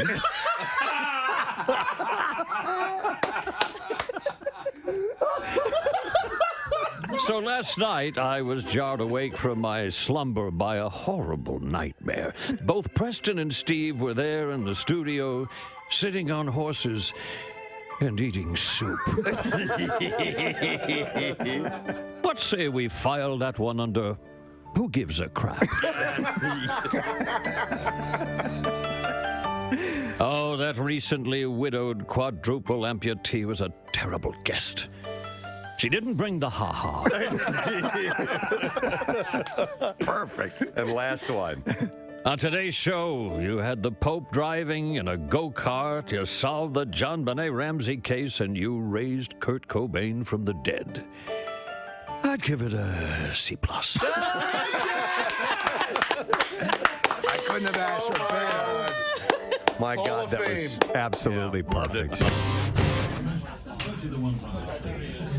Yep. I am nothing like that. All of that stuff is taken out of context. My God, it's like looking at It's like, by the way, the interview, I'll give it a B+. B+. No, that was terrific. Oh, well. Thank you very much for playing along with it. Absolutely. I don't know. You're reading Gold. It's gold, Jerry. It's gold. All right. We're going to have to probably pay a retainer to use that. So no drops. We're not going to use those as drops. So. But thank you very much. That was a great interview. By the way, who was the singer who did that ghastly song, Pina Colada? Oh, Rupert Ebert. Or wait. Rupert Murdoch. Rupert Murdoch. No, it was Rupert. Rupert Everett, wasn't it? I think Not you're the right. guy from Harry No, Rupert Potter? Everett's an actor. Yeah. Who the hell am I thinking of? That's Harry. I'm way off. Oh, don't play it. Oh, it makes me ill. Caught in the rain. I detest. What's his, Rupert every Holmes. second of Rupert Holmes. Rupert Everett is the actor. I rarely would beat up on a song. This song makes me want to vomit. Midnight. Oh, stop it! In the dunes of the Cape. Wait, why do you hate it so much? It's hideous. It's first of all, he says, my lady. You know, my lady. We got some problems with my lady, my old lady. You know, and then I'm going to look in the newspaper and hook up with some chick. And This would definitely be yacht rock. The same my lady, and the same chick is hooking up with me that I was trying to get away I'm from. just surprised because it's very Buffett-esque, and It's you not are such a Buffett-esque. huge It's Buffett ghastly. fan. Okay. It's ghastly. Actually, Jimmy Buffett has said this is a perfect song. He has not. He has not. Pierre, it's all rock and roll. See? Yeah, isn't it all rock and roll? Isn't it all rock and roll? All right. Oh, man. Turn myself against me. Turn. It is about having an affair. Like he's trying to set up an affair, and his wife is trying to set up an affair. Rock and roll. When you listen to the except for lyrics, this crap. it's pretty messed up. All right. That's the great thing about rock and roll. I'll stand. You're into, as long as it's not Rupert Holmes, because that's crap. See, the danger on this program is to reveal any vulnerability, and then it will be immediately seized on by the rest of the masses on the Preston and Steve compound complex, and then, but not just once, they'll save it in that file. And then, when you least expect it, pull it out. Well, you know now this will be something for you for a while. Yes. Yeah, And then you'll be able. There was a second though Rupert Holmes song. Yes, there was. Besides the Pina Colada song. Do you remember that, Preston? Of the connoisseur, and we love to eat. We do. We're going to eat and drink. We're going to start with the eat, though. And I saw this story a few days ago. I was holding on to it until we got to connoisseur time. But a Florida lawyer has filed a federal lawsuit accusing Burger King of false advertising over the size of its Whoppers and is seeking class action status for this lawsuit. So, I was looking at the comparison pictures. There's a pretty decent difference. What do they claim? It's like a third of a pound or something like that? Well, or? Anthony, here's the details on this. Anthony Russo's lawsuit contends that the fast food chain has portrayed its Whoppers in ads as being much larger than they are in reality, alleging that it began inflating the size of its burgers in ad images around September 2017, while claiming that the size of virtually every food item advertised by Burger King is, quote, materially overstated. Russo singles out ads for Whoppers, saying the burger is 35% bigger in them than in real life, with double the meat.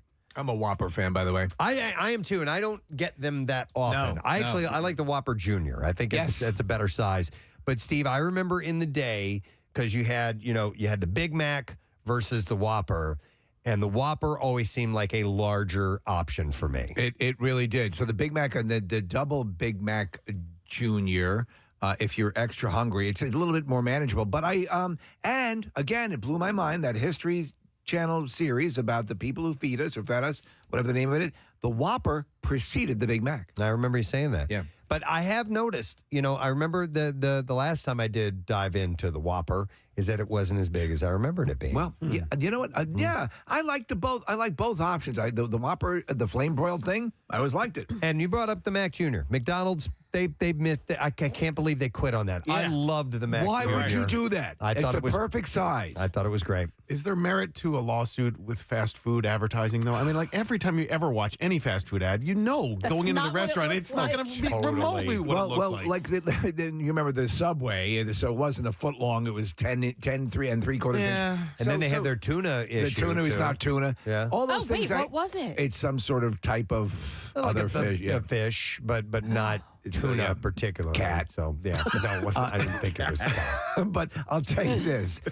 You're familiar with the term shrinkflation? No. Well, this is an issue for a lot of people. It's going on right now because inflation is increasing. So you get the same bag, but it has 30% less potato chips in it. Oh, so, in other words, visually to the consumer, it's like, well, this is what I'm always getting. You can't do that, though. Yeah, I remember years ago there was a kid had brought it up to, and I forgot which tuna company it was, but the canned tuna, there was more liquid in it than there was actual tuna, and they had to change everything for that because he was right. It's advertised this amount. You know? But what they'll do is they'll have the same bag size, and they will correct the weight. Oh, okay. So All they right. will. But to your passive eyes, you're not thinking about that. Exactly. You're thinking what you've always gotten in there. Interesting, Steve. I didn't know that. So yeah, it'll have the Shrinkflation. ounces. The ounces in it. Okay. So whether or not this has legs, I have no idea. But they shouldn't have legs on a burger. Okay. No, no. They should cut those off. Is that the cow's legs? You can get that with chicken, but not disgusting burgers. I'm in the mood for it. I spent a long time since I've had a Whopper. I could eat a Whopper right about So this lawsuit has actually made us more hungry. There you go. We were talking about negative reviews earlier. Actually, And now we're stimulating business. We're defensive of Burger King. There are no Burger Kings near here. There used to be right on City Line. There was? Yes. Around here? Yeah, none that I know of. There's one in Conshohocken. I know that. Yep. There's one on, that's on Germantown Pike, right? I don't think I've ever been there. Oh, I have, and No, I it's think their on, drive-through. it's on Where do you Ridge get your Avenue. crown? Ridge Yeah, Avenue. yeah, it's on Ridge. Their drive-through driveway is awesome. As a matter of fact, that driveway should be employed and implemented at all Chick-fil-A's because the Chick-fil-A's are always so crowded. They're so again.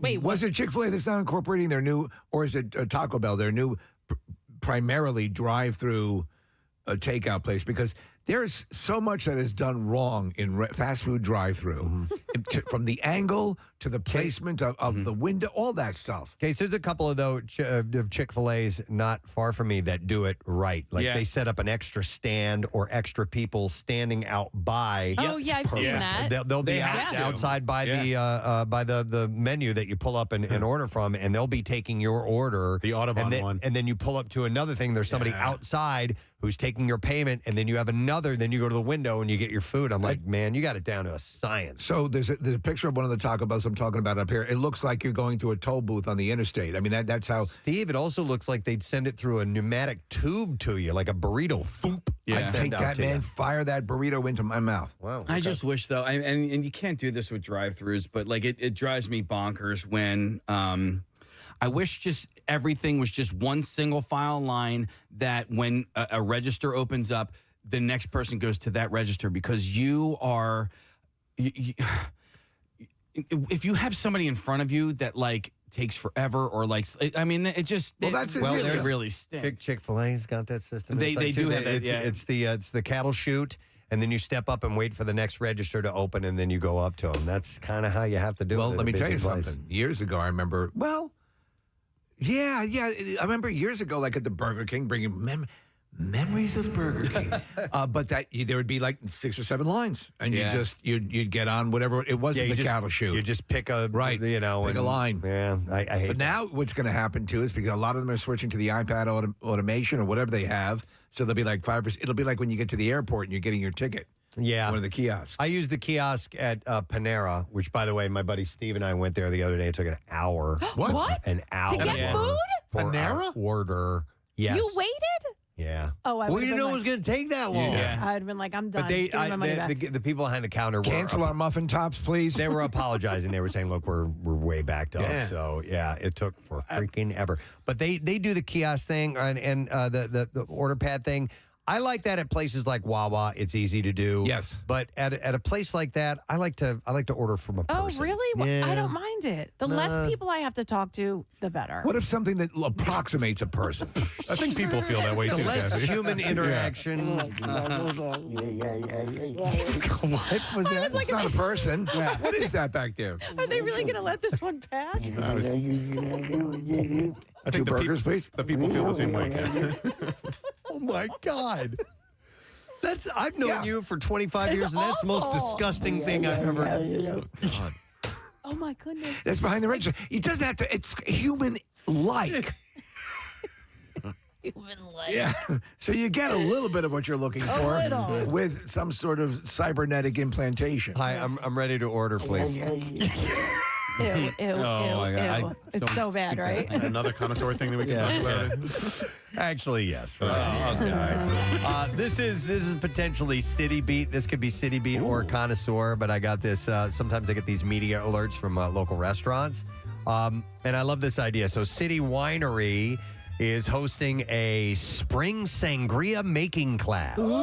So you guys all sangria fans? I love it, man. And Is it very sweet? It's very sweet. It's dangerously yummy. Nick, would you agree? Yes, you can. It's you drink too much. Yes. You just it's way too easy to drink a lot. So of it. is that Nick? Would the virgin version of sangria? Well, Steve, work? I mean, I 'Cause know don't that drink. Yeah, but even like they're not that heavy in the alcohol. Well, maybe they are, Okay. but whatever. You could have one and be okay with it because of the sweetness. Like it wouldn't. I don't think the acid reflux or any of that stuff. I don't think it would bother you. I think you could have a sangria and be okay. I think the only way they could make a virgin sangria for Steve would just be with like grape juice or something. Yeah, like non-alcoholic that wine or whatever. Yeah, or non-alcoholic wine. I didn't think of that because it's mainly wine. I had a But virgin. they add fruit to really sweeten it up. Some of them do work well, and now the what do they call them? The mocktails. Yep. Mock.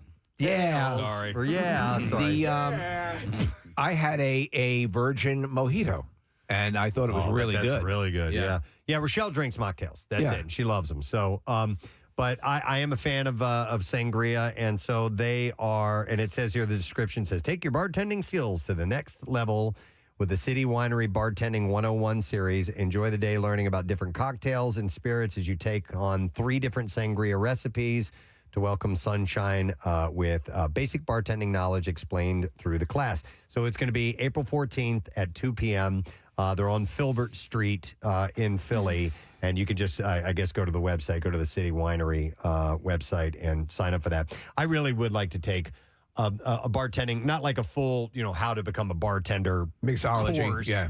but to learn. In fact, my buddy's son, Zach, is a top-notch mixologist, and during the pandemic we did a virtual one with him, and he taught us how to make some pretty cool cocktails. It's the hard part is remembering the amounts and the ingredients. If you're good at it, and if you can get, like, again, I was watching this Master Chef Kids thing last night.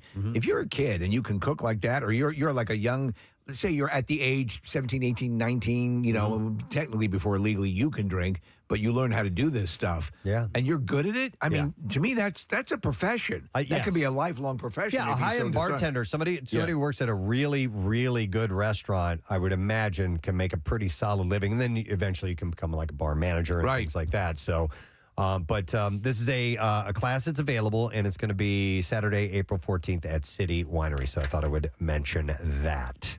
What else here? Let's see. We got a lot of booze stories here. How about... All right, I thought this was kind of fun. And you may think it's a bit excessive, but a Pennsylvania school district plans to search students to make sure they don't have too many snacks bringing into the school. They can't do that. A new policy that's led to both praise and condemnation. All right, spread them. From divided parents.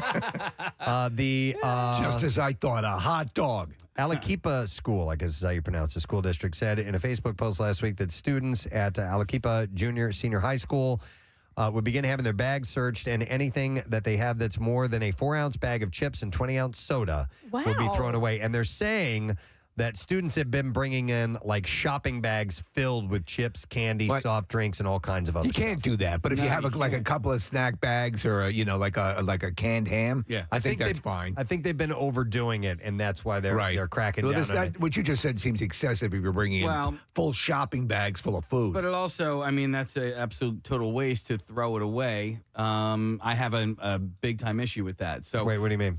You said that donate it. Donate to the it other or something. schools. Yeah. I think this is just to get it started and enforce it, and it's probably not going to be a lot. By throw away, they mean throw it in the garbage. Yeah, did I say throw? Yeah, it says they will be thrown away. So I think it's more of a threat. Look, we're going to throw that away. You know what I mean? Yeah. So I don't know. Listen, I'm sure it'll end up in the teacher's lounge. Yeah, maybe. But yeah, totally. So Sangria. What's the difference between a snack and it being for your lunch? I assume that the snack you would eat outside of the lunch period. Yeah, but if you just put it in your lunch pail. Casey, you need to become a defense lawyer for these kids. Well, Case. they do. I know, right? Case, they get pretty specific in what they're allowed to bring in. So it says each student will be permitted on one bag up to 4 ounces in size. Did you just say that, Preston? Yeah. Okay, yeah. So, I mean, I guess the school district is really coming down on what the kids actually can bring in, what they can. Yeah. Do you, I remember when I was in school, like snacks, things like that, even gum, not allowed. Oh, yeah. Gum was anywhere very at verboten. all. But the cafeteria had, I never, you could go to the cafeteria or the school store would sell like Pop-Tarts or something. Yeah. But eating outside of those designated times was in class. You weren't allowed to eat in class. Yeah. Steve, I had a bonding moment with my son the other day that you'll appreciate because he says that his favorite food, and it was my favorite food as well, favorite dessert item from his high school cafeteria, the chocolate chip cookies. And they are like Linden's. Well, no, it's not. They're like a little melty in the middle, kind of crispy on the outside, and baked to perfection. So it's not Otis Spunkmeyer. It is not. So I used to remember that I used to love the Linden's chocolate chip cookies and the Linden's brownies, which were very dry. I like the surprising that I coffee liked them. And so I remember when the store near us would sell like the full box of them. Like I think his name was King Cullen, the supermarket. Okay. And they would have the full. That's what I get at school. No, these are like made in the cafeteria or whatever. Yeah. And they're damn fine. 3 large chocolate chip cookies. You're bringing me back, man. $21.75, Steve. The butter crunch. It's an 18. $21. Oh, it's an 18-pack of 3 cookies. Yeah. I'm like, hang on, dude. Now remember, Like parse these out. Crumble, I don't even think will push you that hard. Yeah. There's $6 a cookie. What are you doing over there? I'm typing in the butter crunch cookies. You just brought me. I probably haven't had it in I don't even decades or something. But, Ordering some now? I just. Oh my God! I remember when I first became fat. Thank you, butter crunch cookies. Case the butter crunches were same sort of deal, and the fudge chip too. God, I gotta order. Is this the Walmart site you're on? Yeah, I'm on Amazon. Amazon, it's more. Oh no, it's the same price on Amazon. Yeah, Okay. and you can also get your Easy Pass transponder from Walmart too, so you can tie up everything. Yeah. No way.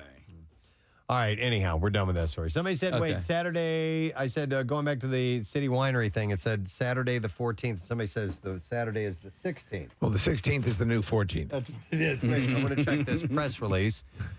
It says Saturday, April 14th right here. Yeah. So, don't know what to tell you, man. And I don't have a calendar. Santa's in front of me gotta to check. Yeah, Santa, please. Santa's got to go.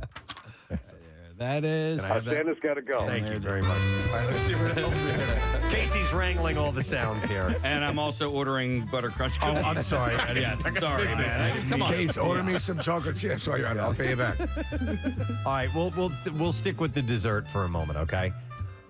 Dairy Queen has revealed its All-Star Summer Blizzard lineup. Which includes 2 new offerings.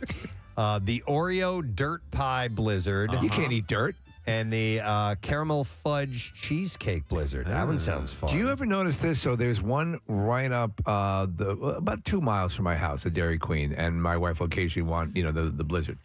You go to Dairy Queen. We go almost every night, by the way. Really? Yep. So the one near me, Preston, no one goes in and orders like 1 drink for themselves. Like if there's 3 people, it's not 3 drinks. Right. It's like 11 drinks. Everybody orders a ton of stuff, like constantly. There's no, I'm just going to grab like a shake and leave. Do you have a drive-through at yours? No. Do you at yours? Yes, we have drive-through, yeah. And because ours is a drive-through, but Maybe that would help alleviate the issue. Well, what's crazy is it's right up on the street on Sproul Road, so it can get backed up on the Sproul Road pretty quickly. So now they loop it all the way around the bowling alley parking lot. It's really weird how it snakes around. Yeah. Okay. I love and respect Rita's. I think it's great that they advertise with the radio station. I believe that Dairy Queen should also advertise with the radio station because There's room for everybody. Yeah. There's room for, by the way, Bring it in. I have said countless times about Rita's. Yeah. That freaking custard is awesome. Yeah. So And every good. time they come, and I love the water ice. Well, Nick McElwain, here you go. DQ presents.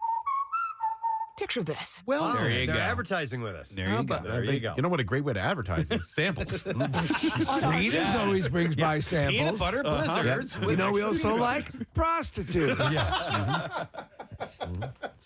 I can't not get the peanut butter cup blizzard when I go to and when I look at the menu, I'm like, that all looks so good. I will have a peanut butter cup blizzard, please. And every single time. I just can't. Do you know it's a great standalone place? It's the Ice Cream Bakery, I think the name of it is. It's at the top. If you're going into Roxborough, it's at the top of Ridge. Is that where Megan used to work? Yes. Yeah. Oh, my God. Excellent, excellent, excellent. All right, so anyhow, they also have 4 returning favorites. The Oreo Dirt Pie Blizzard. Oh, and I don't know what the other 4 are. But anyhow, the Oreo Dirt Pie Blizzard features... no. No. Oreo cookie pieces, gummy worms. No. Get out. and fudge crumble blended with the brand's vanilla soft serve. So you don't take the purity of a like an Oreo. You don't mix candy, and that's why I don't like funfetti cakes. I don't like cakes, where they try to put candy. Yeah, no, we don't need that. I took a shot on what was deemed or called the greatest brownies ever. Now, Fairy Tale Brownies is always a solid bet, and I've ordered from them. But this other place got it right up in one of these, like Bro Bible or something like that. And I'm like, okay, I got to try this. Preston, they did the thing both you and I hate. Too much jamming of stuff in these. Honor the purity of the... One or two things, yes. Yep. But you don't put gummy worms in this. No. It's sacrilege. And I blame, you know what I blame for this one, Steve? I blame frozen yogurt places because they let kids throw whatever junk they want into their frozen yogurt. World Peace. So there's a place called World Peace. It used to be on, I don't think it's there anymore, on Main Street in Manayunk. You go in, you get your base yogurt, you put a few things on, you spend your $237. That's it. And you're out there. But I mean, kids were just jamming all sorts of stuff in it. And now they've been trained to do that. Yeah, I'm kind of a purist too, and I only like things like if I'm going to the Froyo place, it's just either some whipped cream and nuts or a little bit of fruit or something like that. I keep it. You know, it's good. What? Froyo Jerkmates. I've never heard of that. Not me neither. No, yeah. Yo, ever heard of Jerkmate? Is there a Froyo place in Rofo? I'm sure Rofo has a Froyo place. Rofo There's Froyo? got to be there's got to be Right? a Rofo Froyo. You're gonna open one. Is there a Rofo Froyo, bro? Rofo Froyo, bro. Yo, is there a Rofo? I can't say it. Froyo, bro. No. You go to Dairy Queen every single night? Pretty much so. Yeah. Really? Well, they're a franchisee. Oh, I didn't know that. Why does that blow you away? Because I want to come live with you. We got a room for you, Because I buddy. love you. So does everyone get the same thing every time? For the most part. Now, if it's kind of my, Kathy, it's my end of the day treat if I've been good. So I will get, I keep it simple, a single small vanilla cone. So that's what I always get. Delicious. Caroline usually gets a peanut butter shake. Rochelle will usually get she will get a turtle blizzard with chocolate ice cream. What is that? Turtle is caramel and pecans. And chocolate ice and cream. turtle. And a little bit. A little snapper. They throw turtle legs. Little aquarium turtles blended up into the shake. Crunchy. And this is every night? Yeah, pretty much so. Yeah. Well, your family's been blessed with metabolism then, because that's crazy. If you watch what you're eating. Oh yeah, the kids are skinny, so yeah, but they eat ice cream. Eventually, the curtain will ring down on that. Yeah, it's our family moment. It's kind of our, It's kind of nice. Everybody jump in the car. Let's go get some ice cream. So if it's not all of us, it's one or two of us. We usually go around 7, something like that. 7, After 7:30. dinner, Claire and I go down to the sump and shoot rats. Oh, Yeah. you have your family thing. Yeah, exactly. Yours is different. All right, let me do another thing here. Connoisseur. What do you guys want? You want booze or? Yes. Okay. This is kind of interesting, and I'll try to keep this quick. But there's a bartender. His name is Matthew Rangel. I know him. He's out of Wisconsin. Well, he's a popular TikTok account. Oh, really? Yeah, it's called The Real Matty R, and he reveals the liquor bottles that piss him off as a bartender. Oh, okay. So the ones that make him difficult to execute his job. Yep, and the videos are pretty viral. They have 6, 7, 8 million views and so on. So Can I make a guess? Yeah, I please. haven't looked. Yep. I would say Crown Royal. Crown Royal is one of them on the list. Mm-hmm. And he gives his reasons why. I probably won't go through the whole list, but he says, here you go. He said, kind of the same thing as Patron. Crown Royal's shape is terrible. The packaging it comes in, there's so much stuff. You have the really weird plastic crown-shaped cap on top of it, and then there's a tiny, tiny hole to pour out of. So pour spots get stuck in there often. Pour spouts, get stuck in there often, and it's awkward to hold and handle. Also, if you want to really display it, it takes up 2 spaces on your shelf because it's kind of wide. It's true, yeah. The way it comes out. Now, I'll go over to Patron because he had mentioned that in that particular one. He said, I would say a lot of people have issues with Patron. The wrapper, the cork, the packaging on it. By the way, the cork is gigantic. Is it's it? like a big ball. Not familiar. And he says, and you have to have a special pour spout that fits into that bottle particularly. And he said, I think they sell them for $7 to $10 a pop from their distributor, which I think is crazy. May I They jump said- in here? Go ahead. Yeah, and I'll finish. He says, yeah, I get it. You want to have a special bottle, but then you have to have a special pour spout on top of that. Most bottles, honestly, are universal with pour spouts, so that kind of irks me, he says. I wonder if a bartender or an establishment that has this will favor or display more prominently the bottles that pour better. I mean, because people want what they I want. doubt it. They can probably charge more Yeah. for Oh, stuff okay. like Patron, so, you know. Yeah, they'll display what they know people want. Yeah. Does he list the best bottles? No, this is all the stuff he hates. I would imagine things like Kettle One, right? That he hates? Yeah, that he likes. Oh, like standard bottles? Oh, I don't know. Marissa, this one's for you. Tito's. Yeah, Hates wha- Tito's? Yeah. Wait, isn't that a regular bottle? Listen, he hates the bottle, for being a bartender. Slow your roll. I wonder why, though, because I feel like this is a pretty common, unless it's the big jug. He said, so with the paper collar I don't like jugs. that comes on it, he said, I think Tito's gives a percentage to dog shelters and whatnot. He said, so they're using it as a collar thing. Okay. But I mean, it wastes so much paper. And I think you can slap a sticker on the side of the bottle if you wanted to keep it that way. And I think the collar is unnecessary. So that's his issue. I guess that's kind of a nitpicky one. Yeah. Tito. A lot of people, the wasteful stuff. I love it, no matter what. All right, here's one. Maker's Mark.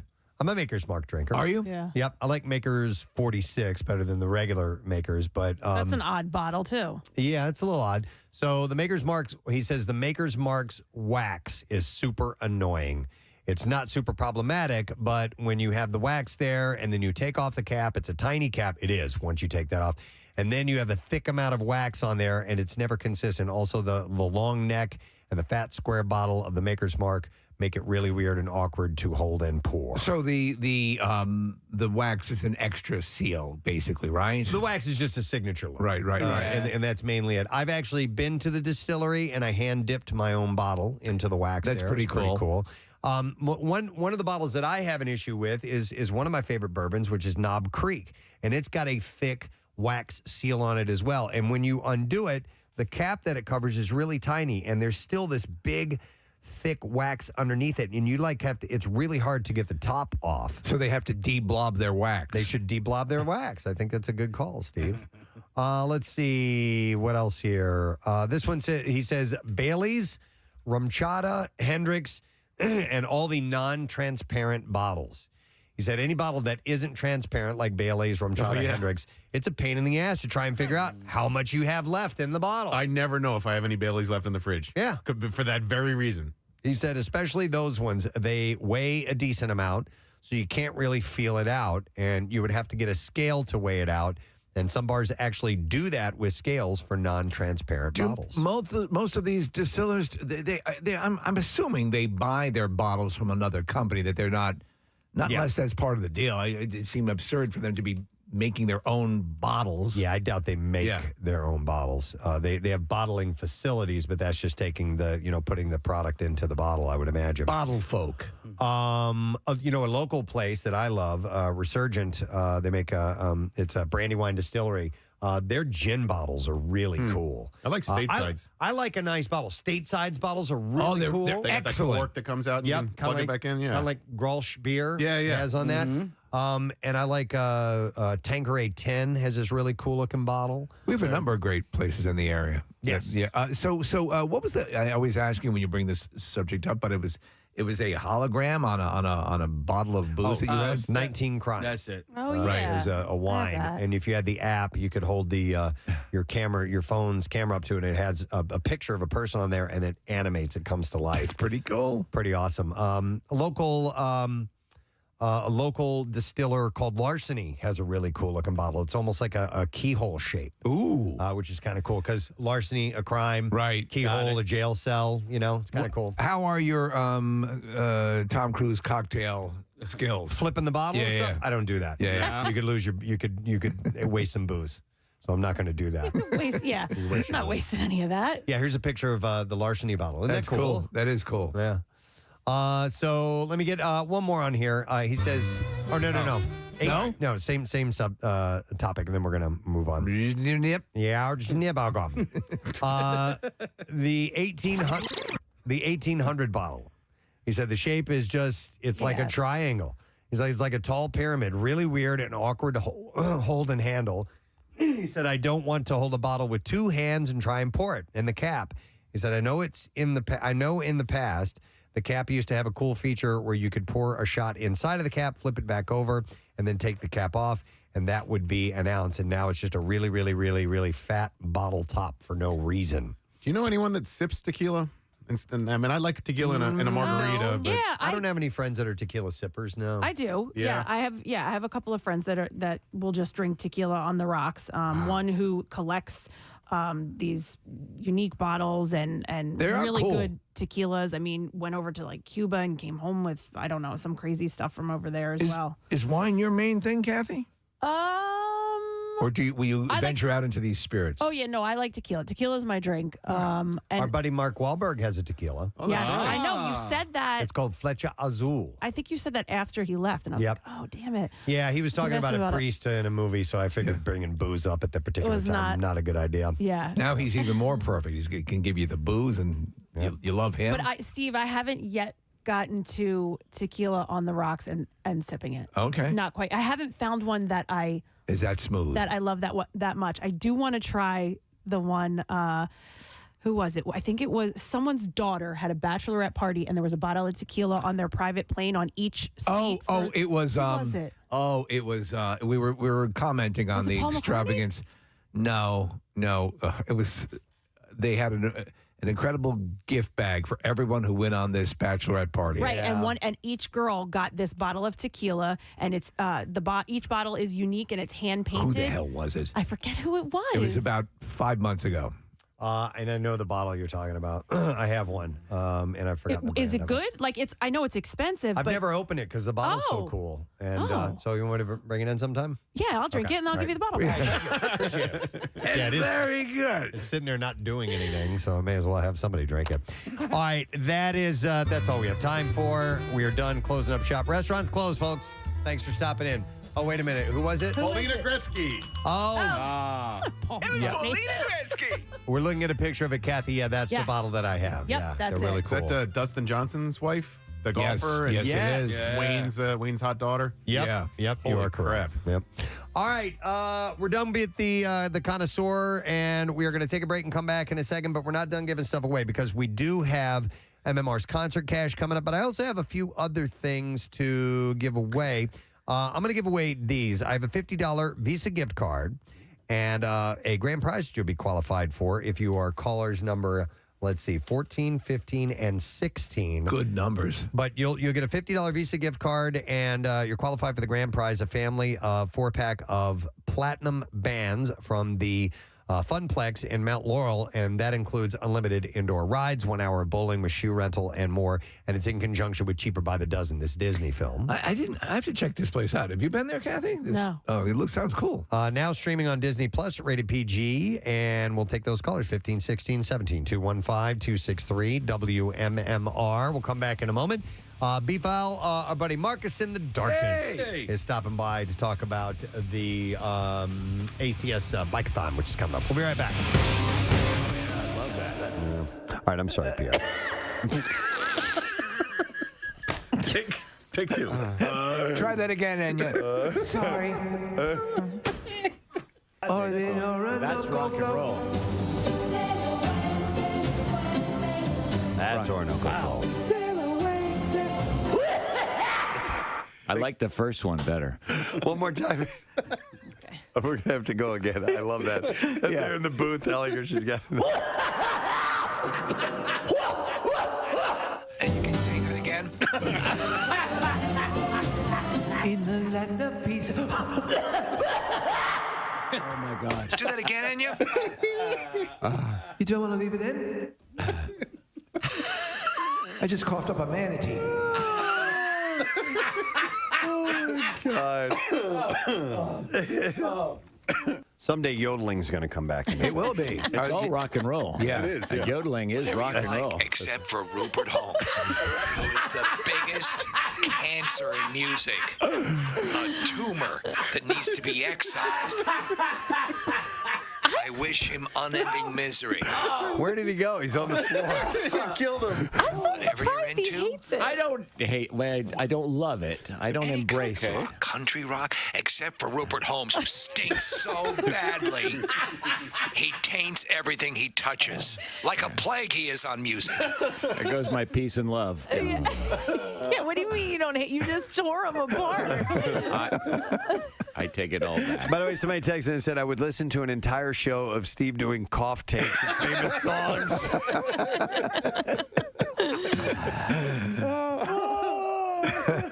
Okay. I'll leave you with one more thing. If you like me,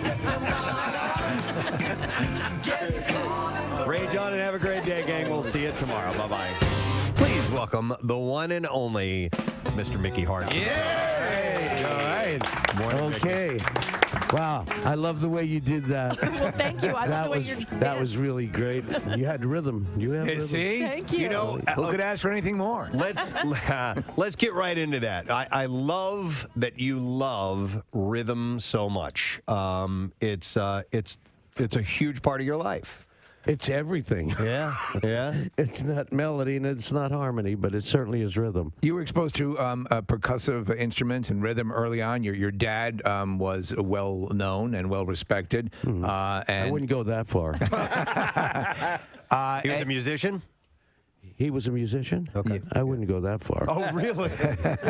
All right. But he did dabble. Okay. Yeah. All right. More And than then, dabble, and then actually. you were working in a you had a job and you were I had a job once. a jazz club Once. Yeah. A long time ago. I can't remember having the last time I had a job. Just thinking, You don't call this a thinking job? of the idea of having to have a job just gives me the willies. I mean, what would I do with the job? Oh my God. You wouldn't be a 9-to-5 guy working the cubicle? No, I doubt it. But if I had to, I would. You would. Yeah, but I don't have to, and I won't. Yeah. But so you don't view what you do as a job? Oh work. no, it's a service. It's a service industry. I mean, that's what music is all about. You know, you provide a place where people can come and have an emotional moment, Right. and ritualize. So, yeah, I know, and I think it's very profound, and I'm very, what should I say, honored or Yeah, blessed sure. or whatever you want to call it, to happen to fall into this universe as a percussionist or a drummer. You know, to be able to do that is, But maybe even it's people. a good thing. Yes. People who are maybe in the same situation as you, viewing it as a job. The fact that you don't view it as you view it the way you do. It's pretty not amazing. easy, but it's not like a job. It's like when I get up in the morning, the first thing I do is think of, the new day and what kind of new rhythms there are in it and how I can interpret that. And that's what musicians do. They interpret, society and whatever, you've seen or whatever it is, and they lay down that groove. And every 5-10 years you find a new groove, and you work at it. Yeah, you do work at it, but you work at play. You work to play. Sure. You have to keep your skill up. I play every day 2-3 hours. Do you? Absolutely. Yeah. Are you kidding? Absolutely. In order to get up there and do what I do. Yeah. I mean, it's an athletic event. It's not like lounge drumming and stuff. This is the power stuff. Well, speaking of reinventing and finding new grooves, I want to ask you about John Mayer, because he's been with the band and touring with you guys for a stretch now. And I think a lot of people initially dismissed him as poppy and not the really great, incredible guitarist that he is. And from my perspective, he seems like the perfect fit for the Dead, because he holds you guys in reverence, but he can also hold his own. What are your impressions on John? John's a sharpshooter. Yeah. He's a gunslinger, as it were. And his guitar, he's beautiful. He plays great. He fits perfectly in the band, and he's a nice guy. I mean, I know he has this reputation and all that stuff, but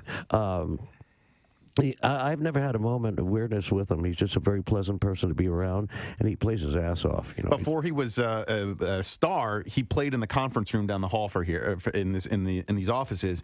And I went to see his show that night, and one of his strings broke during the performance. He tuned the guitar to itself and he didn't miss a beat. And right then, I knew this guy had it, and I was so impressed by his ability. I'll tell you when I knew he had it was one day when he was just joined the band, I had gotten him into this droning things, feeding back, getting a little crazy. And so during the drums and bass part, he got down on his knee and he put the guitar into the speaker and he started feeding back. And I was looking at him and I was saying, oh, okay.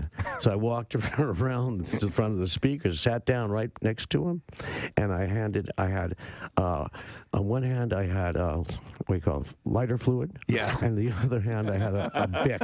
Okay. And so he looked at me, I looked at him, and I went like that. And for a minute, I thought he was going to do it. And then so he took it. He did take it while he was feeding back, and he put he put the Bic on his amplifier, and he took the lighter fluid and used it as a slide. And so he played slides without he lighter didn't go fluid. full Hendrix on you. And I said, John, you were going to do it, weren't you? And he said, I was really thinking about it, but the guy who makes my guitar is in the audience. So I couldn't do it. He almost lit his guitar on fire. So I knew right then he was okay. Wow. I was wondering if you had watched the Grateful Dead documentary that was on Amazon and what your thoughts are. No. It was very, very in depth. Oh God, it was just awful. I just did not like it. You didn't care for it. It was just a one-sided affair. It was not for me, and it really didn't show the Grateful Dead in its totality. It was more like a Jerry, whatever that is, memorial thing or whatever. He was trying to do, but it wasn't really. It didn't have the heart of the Grateful Dead. Okay. That's for sure. There's been a lot done about it. They made me watch. Oh, I watched it once. Yeah. Okay. Just to say I didn't like it. But that's it. I didn't see it at the premiere. Me and Bob and Bill, we went out and had dinner. Yeah. While they showed the movie. That's funny. We came back right at the end when they all started. And we go, okay. Thank you. I wanted to ask you about some of the things that you do like. I was listening to the concert in Paris, 1974, this morning. Yeah. What was it besides the United States? What was your favorite country to play in? Oh, Jesus, that's a good question. I think that I can't answer that question because they're all good when you play good.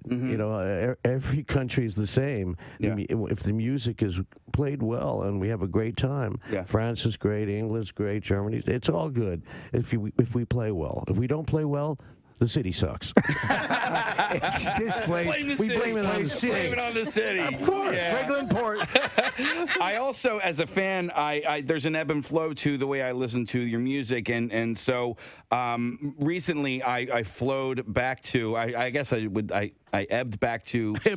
I ebbed back to studio albums.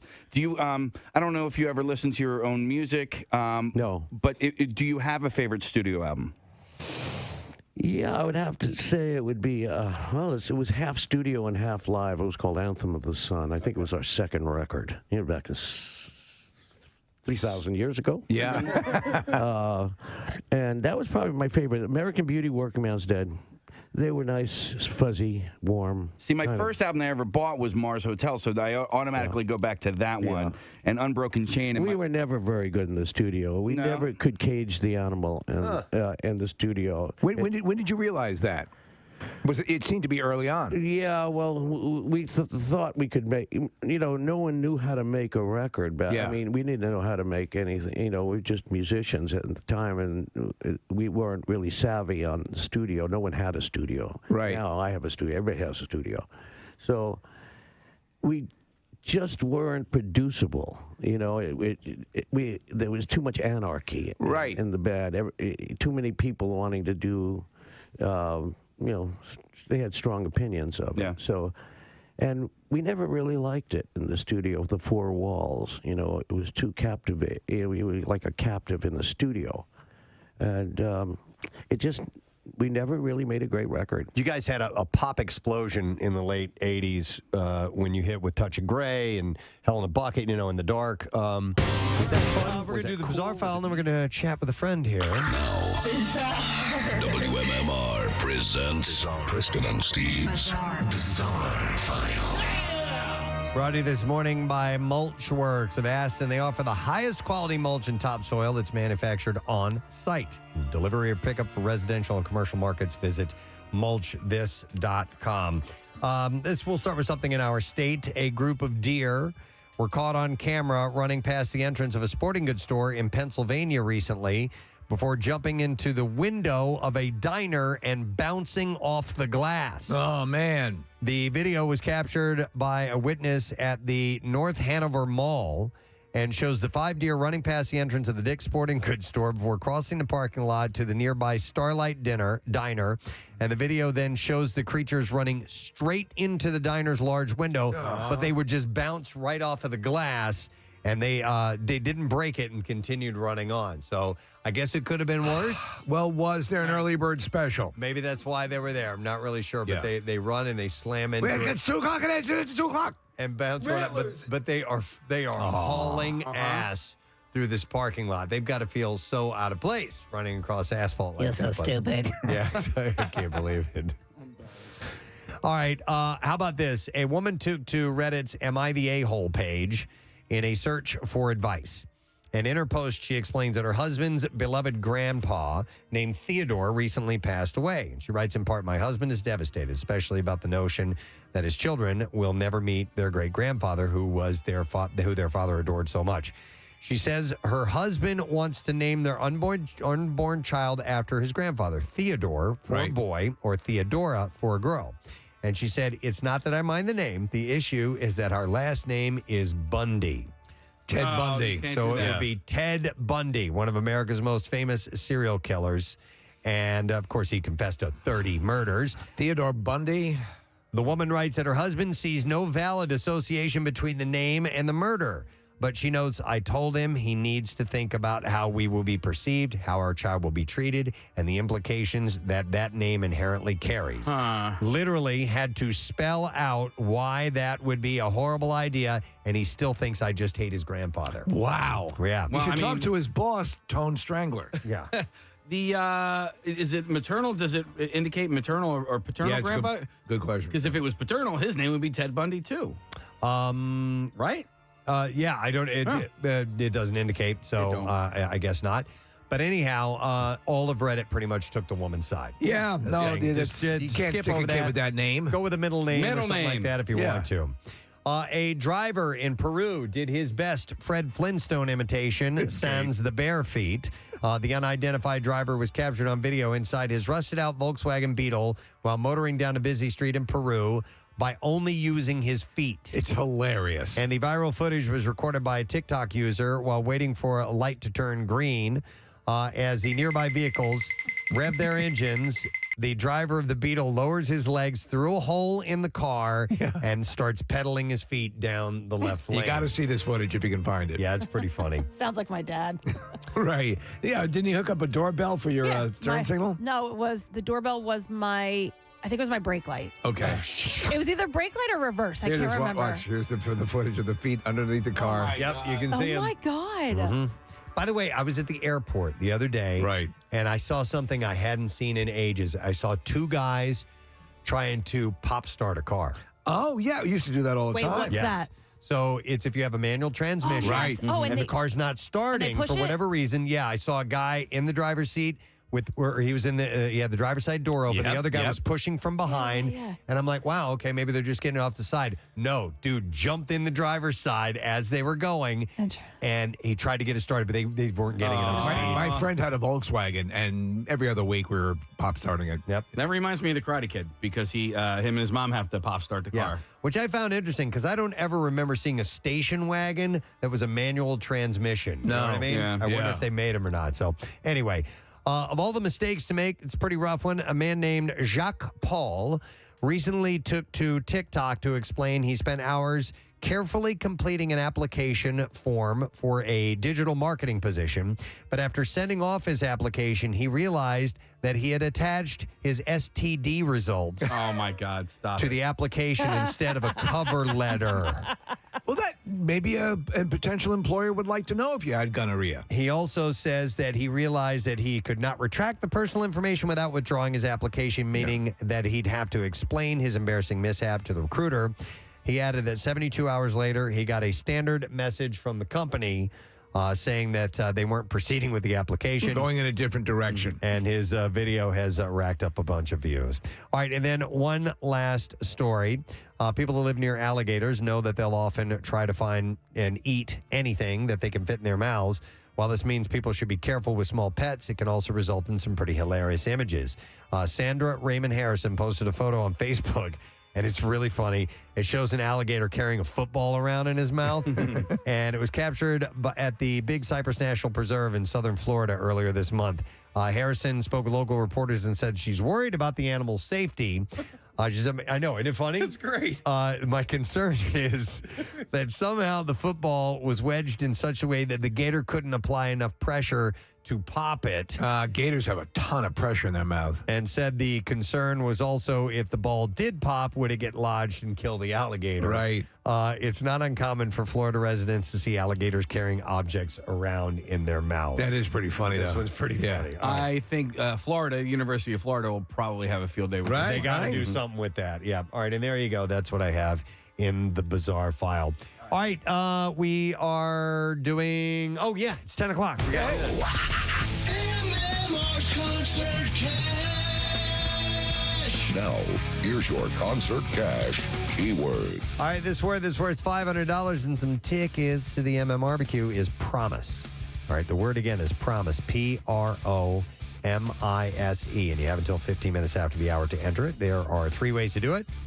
You can text it to the special contest short code at 45911. Or to be entered for the $10,000 grand prize, enter it via the MMR app or at WMMR.com. And one random entry is going to win $500 in our company-wide contest. And all MMR winners will receive 2 tickets to go to the MMRBQ. Winners get a call from our company, Beasley. Make sure you answer your phone. Contest rules available at WMMR.com. And it's brought to you by AAA Distributors. So the word again is promise. So get on it. Good luck to you. And let's get you that money.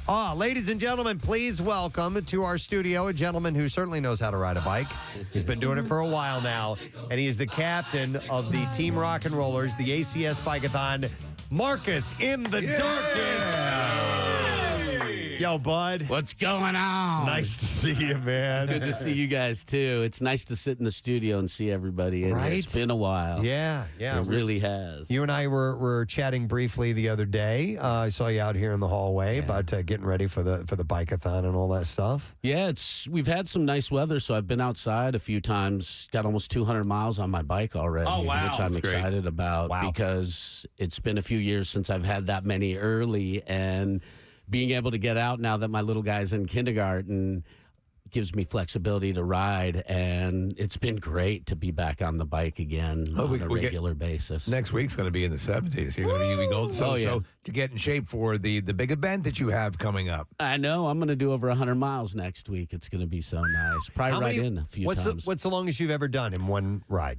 The longest I've ever done is 70 miles to this point. I'd like to do a century at some point. It's hard to be in a saddle for 8 hours, though, but it probably really hurts your butthole. It completely hurts your derriere. Yeah. So I can't see how I don't care how accomplished a cyclist you are, that's a lot of time to sit on even the best bike seat. Oh, absolutely. I don't even know if they have a seat that can fully protect you 100% from a long ride like that. That's just too much. It's on your body, but it's it's rewarding to be on a bike. It feels good. It's great exercise. It's low resistance. It's great cardio. It's strength, and at the same time, we're raising money, hopefully, to kick cancer's ass. Yeah. And that's what we want to do. 50th annual ACS Bike-a-thon. 50th annual. Yes, 50th. Right. For the uninitiated, what is the Bike-a-thon all about, if you could tell people? The Bike-a-thon is a ride that starts at the base of the Ben Franklin Bridge, and we end up 66.6 miles later at Bader Field in Atlantic City. If you don't feel like doing the full 66, we have stop points in Hamilton. We have a rest stop in Cherry Hill. You can start there as well. But let me tell you this, riding over the Ben Franklin Bridge as the sun's coming up when there are no cars on it is an amazing experience. Okay, so it's completely shut down from traffic, which makes total sense. I mean, it'd be a nightmare trying to go across that thing. That's got to be really cool. You're right. Yeah, with all It those is. people riding bikes and no traffic, and on a beautiful morning, that's a great sight, I'm sure. It really is. And, you can sign up at WMMR.com. We have a big page ready to go. We already have 128 riders. We're the largest team so far. What did it start? What's the number when you first started doing it? 9. 9. And now 128, man. Congrats. That's awesome. And before the pandemic, we had 217. So we're getting back up again. I'm hoping that we hit 200 riders again this year. Again, my co-captain, Vince Strausser, is riding along, which I'm excited because he's been a great co-captain to help me with the team as they've grown. We've been doing a lot more rides. Now that Sydney's doing the Friday night overnight shift, I'm able to ride on Saturday mornings more with Team WMMR riders. And it's been great getting out early. I want to commend you and Casey both, because Casey does the Bend to the Shore not golf outing, the bike ride. And the amount of work that you guys put in your personal time, I can't do it. I love helping out with charities. I can only help out so much. These guys help out like all the way, constantly, year round, and just the amount of hours that you log. So I want to say congratulations, because it's hard work, man. Yeah. And you can see why eventually charities and fundraisers need like full-time employees, employees, absolutely. people that actually have to take a little bit of the money from the charity brought in order to have that much time to commit to the work. You won't stand a Otherwise, chance. you won't be able to live. Well, Marcus's team is so big, and I got like a little bit of a taste of that last year because our team is growing as well. But I mean, your team is huge. So, somebody like Vinny Strausser is just, when you say co-captain, like he is, somebody like that is super important. And I have on my team Sherry, who has been helping out. But there's a lot of logistics that go on to coordinating the efforts for your team. And I think ultimately, obviously you're doing something great, and that's why you're doing it. But you want people to have a good experience, right? And so you're logistically, you want to make sure everybody is happy. Absolutely. And it's important to make sure that people are having fun doing this ride, because if it's fun, you're going to keep coming back and doing it. And one of the really fun things about doing Team WMMR has been building up the numbers, but also building up a riding community within the station. And Casey Boy's been carrying that forward with his ride as well. And you see all these people who listen to the station that are riding bikes. We've all been impacted by cancer in one way or another. So to help out, to ride, to volunteer, it really, it makes a big difference. And I'm really proud of the WMMR family, because the listeners have been amazing in helping this grow. We've had a lot of listeners who volunteer because they don't want to ride a bike or can't ride a bike or whatever the case may be. All sorts of stuff, right? But yeah, you can volunteer at the start point. You can volunteer at the end point. And Bader Field, where we're celebrating our 50th anniversary at the end point, is going to be absolutely bonkers this year because it is the 50th, and it's going to be crazy. Do you have any idea as to, over the amount of time you've done this, how much you've raised for the American Cancer Society? I think we've hit $1 million in 17 years. That's sensational. And I think we've hit we've hit well over 1,000 riders, maybe close to 2,000. I was actually working on that, and I've got a couple of the early year numbers that I'm missing as far as fundraising goes, but I think we're right around $1 million, which is pretty incredible. Wow. So, all right, well, let's get that number to 200 for sure, plus. Yes.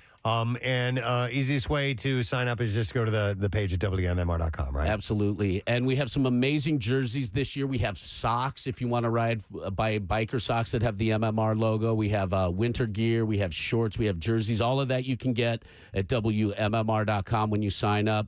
Also, if you ride, you get a team T-shirt as well. And this year, our team T-shirt, again, sponsored by Wilson's Secret Sauce. And we also have another sponsor that is coming in called Tamman Incorporated, and they do digital accessibility, which means if, for example, you have vision issues or hearing issues, they make sure that everybody has access to the information on the World Wide Web. So if you have vision issues, if a website pops up and you can't see it, the audio comes up for you. Nice. So that everybody has access to that information. And they're a great company, so I'm excited that they're on board as well. And the Bike-a-thon was named the top charity event for the American Cancer Society National this year. So. There you go. Wow. That's great. Well, It's been great. it's cool. Now you still have time to practice. Yeah. You know? Yeah, you Plenty do. of riding weather. Good Yeah. riding weather this week. So. All right. Well, let's get signed up. Be a part of the Team Rock and Rollers and Marcus and everybody doing such a great thing. It's really awesome. Thank you. Good luck with everything, buddy. Have a good Thank you. weekend. We'll see you soon. Marcus and the Nuggets. Thank you. We're going to take a break. We'll be back in a second. Stay with us.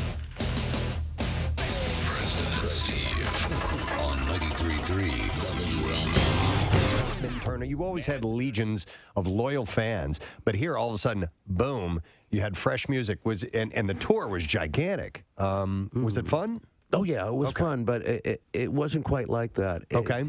What happened was we were already playing stadiums at the time. That was in 87. Yeah. So instead of playing 1 or 2 days at the stadium, we're playing 3 days at the stadium. Yeah. So it really didn't affect us much. We just You guys were touring sold-out shows anyway. We didn't feel it. We were playing stadiums. And Yeah, but you know what? I was found more out about you guys incremental. because of the Touch of Grey. There was a music video. I was young at the time, so you know, so you guys had a music video, so you were totally reaching an audience. That, we never did the videos or anything. We never did a single. So we weren't really part of the music industry. You know, we never played that game.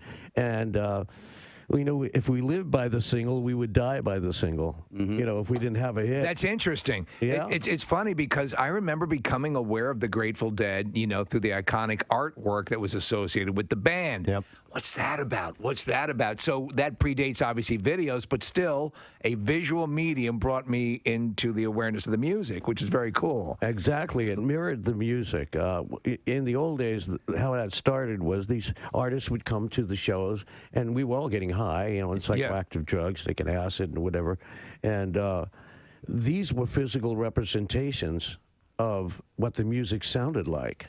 They would go home and they would start painting, and they're still high, and that's what these things were representing. They were representing the music. How were you vetting that, or was it just sort of if you want to do it, or would you guys kind of consciously say, I don't like that, doesn't represent our band right, or was it just an open source? Well, luckily in our case, the people would come up with these incredible, you know, iconic stuff. Yeah, I mean, we just had to choose between the good stuff. I mean, it was so much good around. A lot of people went home and just did it, and it was uncommissioned. Yeah, they just went out and said, "This has to be done." Wow. And so then all of a sudden we looked at them, we go, "That's us." And they go, "Okay, cool. That's cool. That's it." Let me ask you with the art and your painting. I mean, did people automatically take to it? Were you afraid you were going to get here's a musician trying to be a painter sort of deal? I'm not afraid. Yeah. So what was that jump like, and how well were you received initially? Because I mean, honestly, we were looking at the stuff. It's pretty amazing looking. There it is. Yeah. So what was that initially like? Well, I didn't think of it as it's art. You know, it is came art. out. It's right. You follow the muse. I mean, you're an artist. You know, the thing that turns you on, makes you do things artistically. And first time I did it, I walked into the house and my daughter looked at it and she said, "You know, Dad, this got legs." That's pretty good. Legs. She liked it. Yeah. And so if my daughter liked it, and she doesn't like much. Does she like the Dead? Does she like that? Okay. So I said, "Okay, I'll paint. If you like it, I'll paint it." You can take a look for yourself and see Mickey Hart's work. It's called Vibrational Expressionism, The Art of Mickey Hart. And Sunday, back out this way, King of Prussia, noon to 2. Is there a spot where we can go to get all this information, a website or anything, you guys? I just want to meet the King of Prussia. Yes, we all do. And I want to see Mrs. Prussia. Sure. Mr. Prussia. And all of the little Prussias. All the Prussiettes. Yeah. I'm actually Mrs. Prussia. She is. Yeah. She shops there all the time. I heard that she cooks. Oh, You heard wrong. have heard wrong, sir. Wrong, Mrs. Prussia. She makes reservations. Yeah. I can make a mean reservation. She makes a mean reservation. She makes a mean Romanoff. Ladies and gentlemen, please give some love to the one and only Mr. Mickey Hart. Yeah. Thanks for coming by. Do you remember remember the squirtable butter used to come in a thing? Yeah, butter spray. Is that what? I no, can't not believe it's spray, not not butter. There's an actual like liquid, almost Really? like liquidy like the way you butter. dispense mustard. It was more back that. in the 80s probably, and if you had a waffle, you could go blink, blink, blink, blink, blink, blink in each little. Okay. I had a waffle. Each little I'd eat it crevice. in the morning. I mean, there do we go. you need Parkway. butter in every little square? You do. If you're If you're a man. If you're a man. No. Okay. No, I obsess about little things like that. Okay. It's just like weird. So your answer is yes, you do. Yeah, I have a butter memory with Preston that is probably 19 years old. Do you know what it is? Butter memory. Preston, do you remember the butter memory? That's probably 19 years old. 19 years old. memories. You would have to butter memories. You would have to give me a hint. Me, you, Steve, and Marilyn. Wow. that wraps it up. Butterfest, We did a show for 1998. 3 years together. Media Court Diner. Oh, okay. Oh, yeah. Okay. You know the butter memory? Yeah. Oh, well, do tell. So we're sitting there, and it's after we had done a show, and we're having lunch, and there was We're all just getting to know each other, by the way. yeah, we're all getting to know each other, and so they had a little ramekin full of butter, which is a small dish. And so I guess it was a ball of butter or something like that. And we're just talking, and I just reach out and grab it and just squish it with my hand, just to be outrageous. Provocative. I'm like, ooh, butter. Yeah. And I did that, and he died laughing. So. I was like, what? I wish I would have done that. On the first sight. That looked fun. Butter memories. But if I owned a diner and I dine in the morning. and I was serving waffles, there would be a special little spray that I would put melted butter in so that you could go. You would keep it like you could even have it as you could have the way you have a mug warmer where your butter could be on it and with the pump so that you could dispense that Now way. it would need to be more like misty, like a you know? like a fire hose. No, like Like spray bottle. like a spray bottle, like you would spray your like your indoor like a plants. spritz. I disagree. I think that the butter, like the spray butter, you're lessening the quality of the butter product. And if you're going to have like actual butter, you're going to need to have like a vat of melted butter. This is your diner, so I'm not trying to tell you how to run your business. You open your own diner next door and do build your own goddamn normal, boring pats of butter. I kind of want to work with you, like almost like as if I was your therapist, and to make you okay with not having butter in every square. Like it's all right. No, I know. It's still going to taste good. You're going to get enough butter. Believe me, I've Touchstone Pictures. He had to have butter in every square until a concerned therapist came into his life. My name is Romano. I think I can help you. Then we need some good music, like Yes, Peter inspiring, Gabriel, Salisbury Hill. Salisbury Hill, yeah. See if you can pull that. So the serious part when he realizes he has a problem. Oh, no, I can't even get it together anymore. Every time I go into the diner, I start trembling like crazy. I think I know someone you can talk to. And then she came into his life. My name's Romano, and today's the day we start making changes. From Touchstone Pictures, the story of a boy who learned now how to not have butter in every square of his waffle. Butter squareless waffle boy. Butter squareless waffle boy. Or something to that effect. It's a butter therapist. I feel like I already went through this with Jace. Like at breakfast time. It's okay, honey. Unbutterable. Is that the name of the movie? Yeah. I'm doing it! I heard recently that isn't even, I mean, just the old, sneaking the look at your next door neighbor's paper is not necessarily the chosen form of cheating these days, because so much stuff is done online now that students are using Google Docs quite a bit to cheat with. All the time. Yeah. And so now they're trying to make, in fact, they've said they've noticed a general increase in grades that they believe is artificially manipulated. Really? And so much so that Google itself has stepped up and has, like I'm looking at an article here, they're trying to set up ways to prevent Google Docs being used for cheating. So here's the way I understand that this works, and if I'm wrong, please tell me. Yeah. We've got students here, we've got strippers that know the answers as well, because Victoria was chiming in on this while we were off air. that if someone takes a test in a class before you, that you're going to have that same class, and they therefore can get that exact exam that you're about to take and send that to you before you take the exam. Is that kind of the way it works? Is that what I understand? You know who knows? Ben knows. Ben, come in here. Ben here. Intern Ben, we're going to get him on the mic. And by the way, Ben, are you currently a student? Yes, I go to Temple University right now. I've been there for 3 years now. Okay. All right. So what I was just saying, I know you guys are busy in the other room there. When someone is taking an exam, they can take that exam and give it to someone else who has that same test later on in the day. Is that how it works? So it totally depends, but like a lot of the times it will just be on your laptop in class, and it's impossible to govern everyone's laptop, as you can imagine. Okay. Okay. You all right? Had to run in. He's a little nervous. I was wondering why you talk like that. And actually, it's the thing is the Google documents. I've talked to Ben many times. I've never heard his voice quite like that before. It's as we matriculate through the process of the Temple University. We, of course, enriched by the learning that we have. So I guess. Poor kid, you poor kid. I guess no. Ben doesn't talk like that. Excited to come on air with us. We just pulled him in hat by. It's not his fault. It's not his fault. Off guard. That's all. Okay. So Ben, I guess what Preston's asking is, Let's start over. How does the document get disseminated to everyone who's looking to cheat off that original document? So you can have a Google Doc open on your laptop in like a separate tab, and then you can send it to anybody that has like a Google email. And of course, our school uses Google for everything. So you can have the Google Doc, I guess, open on a different browser. Right. And just sort of toggle between the two, the test and the Google Doc test, Google Doc. I don't know. Gabby's here as well.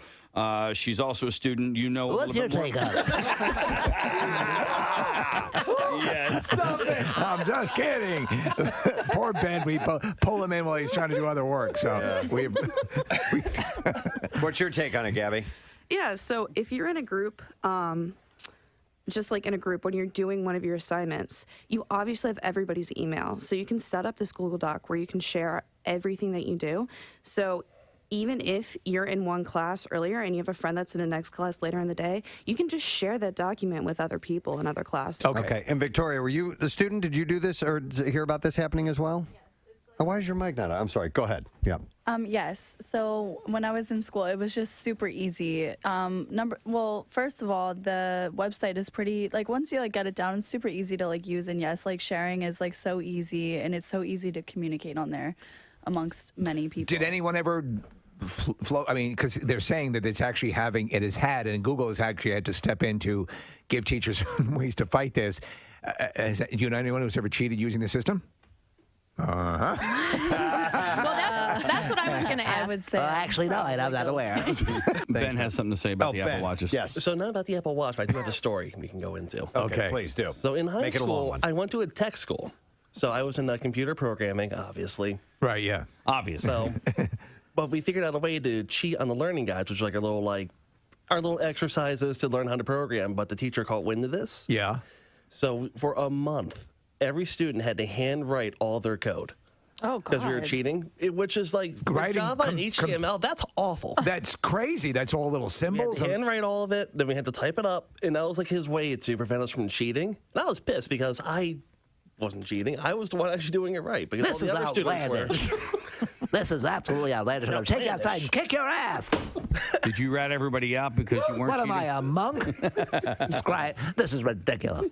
No, Casey, I was trying to be cool. No. But so how long did it take to take a test like that? Well, for what would take 5 minutes on the computer was about 25 on the paper. Jesus. Just because you got to remember the symbols, you got to squiggle them or whatever. Just you have to talk through them. Just keep This is talking. the goddamn dumbest thing I've ever heard. It's goddamn ridiculous. Email, and it is from Kristen Sykes Abernethy. And she writes, and I thought this was nice, but I want to make sure we got to this before the weekend. Sure. Hey, guys, sorry to bother you while you're at work. I'm trying my hardest to get your attention to GoFundMe that our friends and family have started for us. And long story short, their house burned down. Oh, my God. And the email subject says it all about my husband because the subject line is longtime listener and Casey Fart Catcher. That's beautiful. Dennis Abernathy, a.k.a. Shabadelphia. We both grew up listening to Preston and Steve, but he has never stopped. And on the other hand, I was busy having kids listening to Kids Bop repeatedly. Dennis loved introducing me to the podcast during the worst of the pandemic, and you guys kept us laughing, gave us plenty of inside jokes, and gave hope.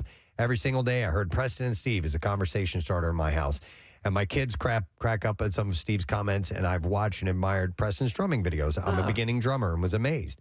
So she talks about her husband. She says, he once told me when we first started dating that he actually got onto your show at one point, and I was swooning. And I asked what for. Listen to this. He goes, well, for waiting for Casey to fart in his mouth for baseball tickets.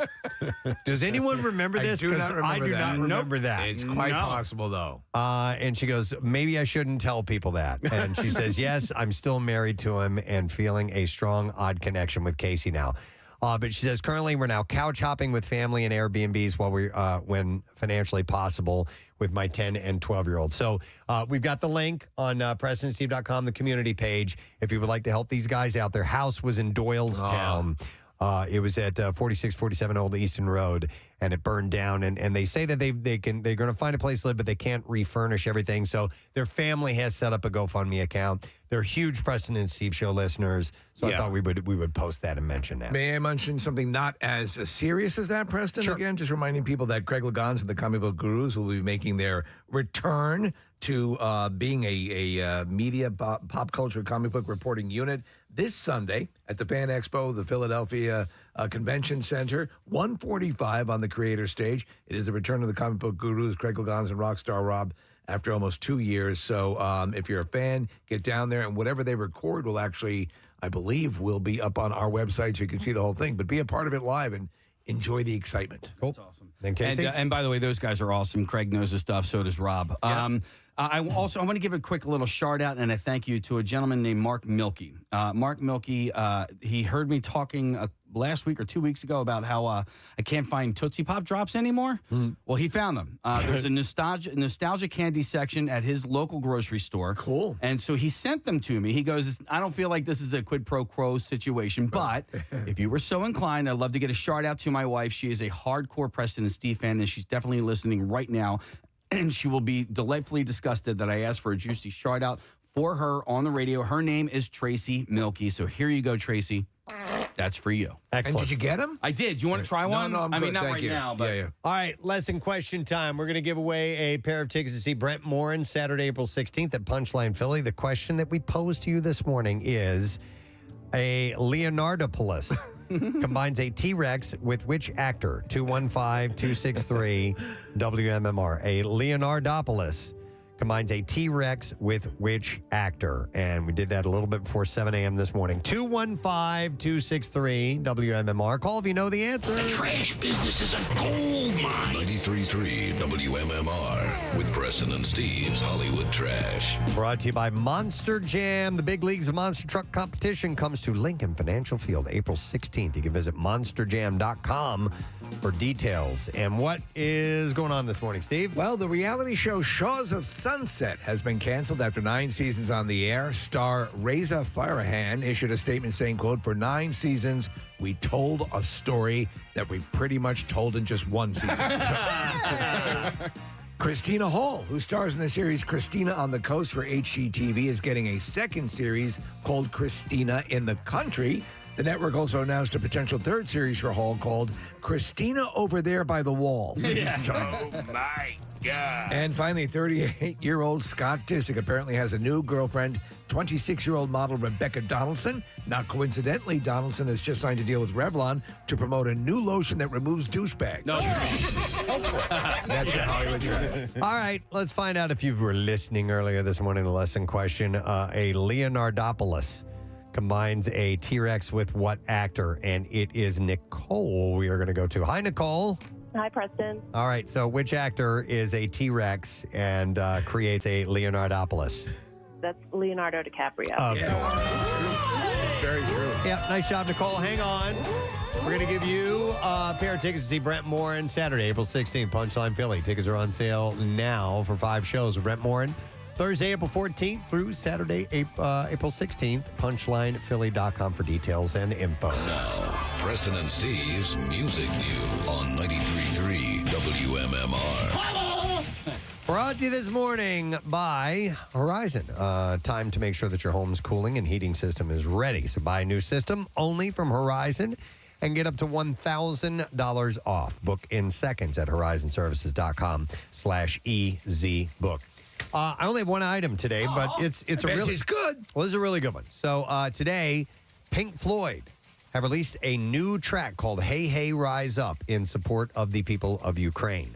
The track marks the band's first new music since 1994's "The Division Bell." So we're talking quite a while here. Yeah. The song features Floyd members David Gilmour and Nick Mason, joined by longtime bassist Guy Pratt, and also Nitin Sawhney on keyboards, along with a vocal performance by a gentleman by the name of Andriy, and I'm going to mess up this last name, Kilvyenyuk, a Ukrainian from the Ukrainian band Boombox.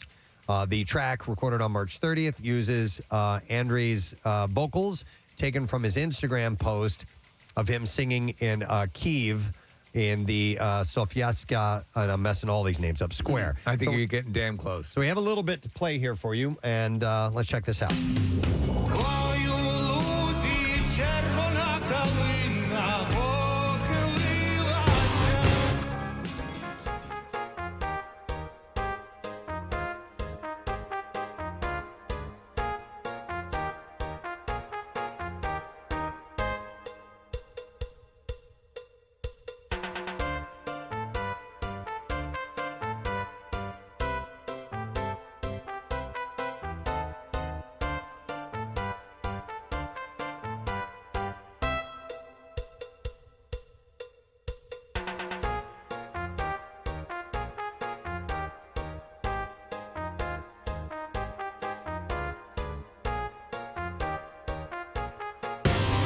First World War, which has been taken up across the world over the past month in protest of the invasion of Ukraine. I think that there was an obvious way you could have gone here, which is, hey, Putin, leave those Ukrainians alone. That could work, too. Yeah, that would have been good. The title of the Pink Floyd track is taken from the last line of the song, which translates as, "Hey, hey, rise up and rejoice." Okay, so I don't know, and I apologize for not knowing Pink Floyd history. And all the Pink Floyd songs that I listen to, who am I listening to sing? Oh, it's both. a few different David people. Gilmour Okay. and but also Roger Waters. Okay, so who- very distinct styles. Who is Pink Floyd in your mind? Listen, they're both. There's something to say about Roger Waters' distinctive vocal style that gives him an edge in some of those songs, in the songs that he sings. But then again, I mean, "Wish You Were Here," those tender song vocals from David Gilmour. Comfortably numb. Yeah. I agree. It's hard to say. That's why, Preston, during that, when they obviously the band had the acrimonious split, I loved Pink Floyd with David Gilmour. I did too. And Momentary Lapse of Reason. It was an outstanding album. Incredible album. And so they're not friends anymore? They're still... That's a shame. Yeah. Listen, great stuff, but I don't think this one's ever getting back. They got together for Live 8. Right. And then that was pretty much it. They just don't want to do it. They don't find it, It's not enjoyable. It's not enjoyable for them, exactly. So, Okay. but I mean, yeah, it's hard to. Some people are diehard. Look, it's not Pink Floyd without Roger Waters. Yeah. I mean, he's a genius. He is a musical, creating all these incredible concepts, genius. But David Gilmour is a gigantic piece of that band. So, Do you think they would reunite for the 50th anniversary of the Stugarium? Of course they would. Who wouldn't? But I let's hear not Led get Zeppelin. ridiculous. Yeah. That's not going to happen. Yeah, it's they're not going to dare to dream. They're not going to have that anniversary yuck. celebration. All right, Gilmour, who has a Ukrainian daughter-in-law and grandchildren, said, "We, like so many, have been feeling the fury and frustration of this vile act of an independent, peaceful, democratic country being invaded and having its people murdered by one of the world's major powers." And he went on to shed light on how he became aware of the band Boombox and wanted to get together and do something with them. So I think it's really cool that they have indeed done that. So new Pink Floyd, in a way, called "Hey Hey, Rise Up." And Kaboomba. Maybe hey, hey. Pow, pow, pow, pow, pow! Kaboomba! That's at the very, very end. That's the one. Yeah. All right. All right. So music news is over. I wanted to show you guys something before the weekend. It's not like Jackie's nutsack. No, it's not like Jackie's nutsack. But I need a ruling on this, and I know that you got time here, Presta. You got to go. Santa's got to go. I saw something last night that I thought was hilarious, but it is gross. So I need a ruling from Kathy. Right. And Okay. it's either one or the other. Yeah. If you're ready, and Preston, you can describe here in the studio for our listeners what Kathy's about to watch here on our monitors. Go ahead, Connor. Is this hilarious? I've never seen this. There's a dog vomiting a ton. Oh my God. From a back seat of a car to a front seat of a car. Hilarious or disgusting? That's repulsive to me. Gross. The poor people. That is a lot of vomit. All right. Thank you very much. This moment That's it. brought to you by Casey Foster. Thank you guys. We're going to take a break. We'll be back in a second, and we will wrap up the program. Word of the Week prize. We're going to give it away. Stay there.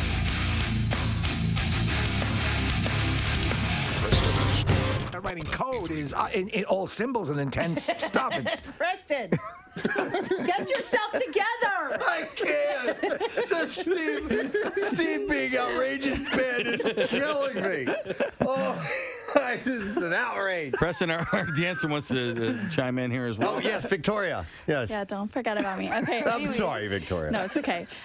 It's just so funny. I'm listening to how far people will go to actually cheat. And I went to a really good school, and we would literally cheat in groups, and the teachers had no idea. That's how No oblivious. idea. I guess they were just paid so well that I swear they didn't care. Do you think there's some credence to the fact that schools who rely on, how the school's performing would allow this to happen I guess to keep up with their the reviews and standards or stuff like whatever. that? Yeah. It's conceivable. I went to a really good school, so I guess high test scores were super important. So it's plausible deniability, right? That you can say, okay, they're just getting good grades. And what's funny enough, in 9th grade, I actually had a social studies teacher that would literally grade you on if he liked you or not. We would write what we had for breakfast on literally I would write the most ridiculous answers, and some of them would be right and some of them would be wrong. I swear this man graded you on whether he liked you or not, or maybe your outfit that day. I swear I he bet you didn't did care. very well. Yes, being stunningly gorgeous helps too. I passed, by the way. And he fed us. He was a G. He was awesome. What's going on over here? Just because she's super hot, she passes? I'm here writing goddamn code. My fingers are falling off. She talks about having egos and she gets an A+. You're a good sport, Ben. Yeah, that was an outrage, frankly. Goddamn, says I have a rheumatoid arthritis writing all this code. And over here, she says she had a Pop-Tart for breakfast. She has an A+. I love when you threaten to kick their ass. Outside now, I'm going to put my foot so far up your ass, you're going to see my big toe coming out your nose. Oh, my God.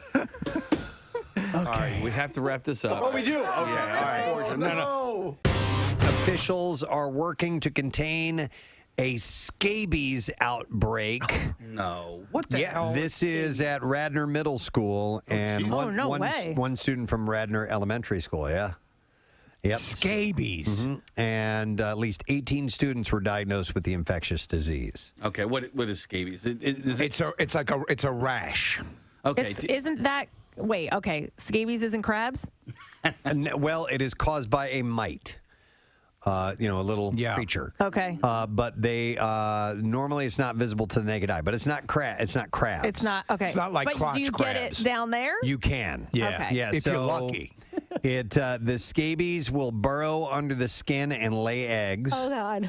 An itchy rash consisting of raised tracts, bumps, or blisters may appear on parts of the body, including between fingers, wrists, elbows, armpits, waistline, thighs, and genitalia. Including the nutsack. Yes, probably. Yeah. Well, there all the little crevices and cracks. Yeah. They lay their Ball eggs. sacks are yummy. I remember in high school there was an outbreak in our school, but it was everyone who was getting it down there. Yeah. So it seems like it's few and far between that we have scabies outbreaks. I always consider that one of those bizarre peripheral things like scurvy and gout. There was the guy that I told you about that wanted to go halfsies on the fleshlight. Oh, yeah. And by the way, again, take that in. Nick knows someone who wanted to go halvesies on a fleshlight. Yeah. God, I hate him. Yeah, me too. I love him, but I hate him. But there was an outbreak of it in college. Is this guy an Elvis impersonator by any chance? No. But he was at the Nationals game last night. But he was in college. He got scabies, and he got it through sexual contact. And so we would make fun of him incessantly afterwards. And the way that we'd make fun of him was just by saying scabies every time we would walk by. But yeah, he got it through sexual contact with a very dirty girl. Okay, all right. By the way, Steve, you mentioned scurvy. Scurvy, I read the other day, is making a comeback. Of course. Hey, it's all the rage. Because of like fasting diets and things like that. Oh, that's awesome. They're not getting the vitamin C that they need, I guess. that? We thought we'd missed out on it, Preston, because we weren't able to take the trip to the New World. Yeah, it's a vitamin C deficiency, and it can make you really, really sick. Like fruit and stuff like that was how you fought it, right? Yep. And leprosy, we learned, is making a comeback. That's where the term limeys came from, is when the English would travel, they would load up all these limes to try and keep scurvy away. Hang on a second. Maddie has scabies, and Kathy's going to leave the room now. She doesn't even want to be on the phone with somebody with scabies. Hey, how you doing, Maddie? Good. I had scabies. Oh, okay. Right. Oh, it says actually has scabies. Yes, Okay. I had scabies, and it was horrible. I think I got it on the Appalachian Trail because there was no STD thing going on. Yep. Okay. So it's interesting that you mentioned that, and that's possibly where this particular outbreak came from. But I'll get into those details in a moment. How bad did it get for you? It was horrible, dude. Every fold in your skin on your body, they burrow into and they lay eggs, and there's these little tunnels. It's horrible. And You're laughing as you're talking about scabies tunnels. Yes, Yeah. these tunnels. They're like under your skin, like in your knuckles and the creases of your finger. Die. So Maddie, Kathy, in your junk too. in your junk. Okay, we're looking at a picture. You're right, Maddie. It says skin condition caused by burrowing mite. And they lay the eggs in there, yeah. They lay the eggs. It was horrible. They gave me this poison that I had to rub all over my body. Yep. And I had to wait like an hour and let it seep in. And then blistering caused. There's blistering afterwards. Maddie, let me ask you: did they make the trip down to your junk? Did you have it around that region? They were anywhere there's a fold or a crease. There is burrowing mite. And not for anything. Go ahead. Here's the reason why it spreads like that. The incubation period is 2 to 6 weeks. Oh my God! Before the itching even occurs, so it gets all over your body. These and you things, don't know yet. And like you said, Maddie, listen. It says the doctor in this story said you apply this cream. It's a topical prescription from scalp to toes. Every part of the body. Everywhere, and it burns. And then you have to sleep overnight with it on. They said it needs to be on for 8 to 10 hours for it to work properly. Yeah. Do you have to put it in the butthole? Oh, my God. You put it everywhere, Preston. Okay. Thank you for clearing your throat. Do you have to put it butthole? No, I'm a 40-year-old man, and I had it when I was 30, and I had to have my mother rub the cream on my back. That's how you didn't have to. Yeah, I would have. I mean, can you who else am I going to ask? I don't know. Thanks, Maddie. I appreciate it. Maybe like a girlfriend or wife. Somebody who could put it in your mother. I have to go over to my 30-year-old. To our buddy Marcus in the Darkest for stopping by today. Marcus is amazing with the work that he does with the ASC Bike-a-thon, June 12th. Complete details and opportunities for you to be a part of the MMR Rock and Rollers. Go to WMMR.com. You can also go to acsbike.org. And congrats to our cash winners and ticket winners and all that good stuff today. More of that is coming up, by the way. And we have the man that's going to bring it to you. Pierre frickin' Robert is here this morning. Yo, dude. Go day. Go day. Go day. Go day and go away. Abba-dooba day. Go day, everyone. Abba-dooby day. Nice to see you, man. So nice to see you. So we are not outside for hours by the time you get here. Right. It looks fantastic out. No, it's nice. Oh, it's a titch crisp. Okay. So we'll take the titch on the. You and I are at the same titch level. Yeah, we're titching. Yeah. And I like titching you guys. Yeah. I mean, I get a twitch when I titch. Yeah. with I you. titch myself. Yeah. I remember that song. I He titch titches myself. on. The Divinals, right? The Divinals, yeah. That is correct. Da, da, da, yeah. I titch myself. Mhm. Anyway, it's nice outside, and then I heard you say it's going to be 70 this week. On Tuesday. Oh, okay. But then after that, it starts going down, and then next week's going to be like 45 degrees. You'll get 2 or 3 days next week that I'm looking in that are in the 70s. Okay. Yeah. The last couple of days were a little unpleasant. Yeah. They were rainy and cold and wet and April flowers though. April showers Yeah. bring May flowers. Yeah. Mayflowers. March is totally untrustworthy, and the beginning of April can be a little iffy as well. Yeah. April showers bring Mayflowers. What do Mayflowers bring? Pilgrims. You got it. Yes, sir. I titch myself. You did. Yeah. Can we titch you to give us the letter of the day? Oh, titch. All right. Preston and Steve on 93.3 WMMR. Now, the Daily Letter. All right, the Preston and Steve show is brought to you today by the letter D is in dog. All right, dog. You got all the letters, and now all you have to do is be caller number 3. All right, little bitty number, 215-263-WMMR, and you can win the grand prize of the week for the Word of the Week prize. Let's see if you can come and get it. Got some good stuff coming up, ma'am? Oh, yes, and yes again. We will do, because Dead and Company just went on sale, we will do a block of the Dead and give away my final pair of tickets for the July 10th show.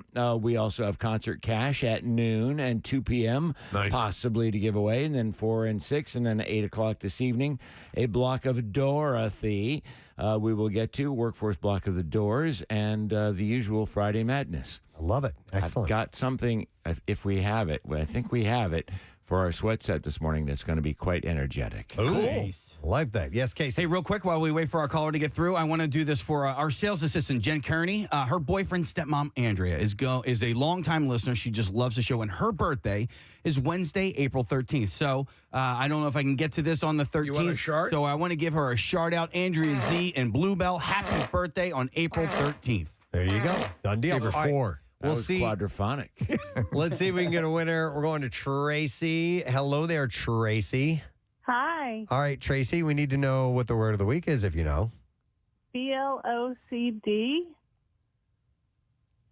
I don't think so. Wait, what was Hold on. He said D is in dog.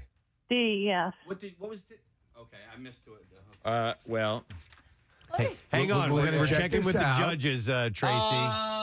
Yesterday's letter... wait a minute. No, she's wrong. She's wrong. Oh, I'm sorry. Tracy, that's incorrect. We need tried. We need to get another caller. We did want to check that thoroughly. So, Connor, if you could, wait. Wait, hold it. Are you He's leaving. No. No, wait, no. Just make Pierre's going. No, I checked. No, right. he's got it right on his sheet. Yeah, I think he's He's okay. right. Yeah. Okay. I just want to, I don't remember what he said sometimes, yesterday. just So. like on the game shows, they have to go to the panel of judges. Right. Right. And then they award them the money if they were, and it's all part of the deal. Pierre, you are the father. And I have written logs. So yesterday's letter, I'm not going to say what it was, but Right. I have confirmation that she was wrong. There is no fault on Pierre's side, and that was just simply a mistake on hers, and we're sorry, but we have to move on. And that Pierre does Santa's gotta indeed go. have proper information. All right. Well, Bill walked by me yesterday and said, Santa's got to go. It was great.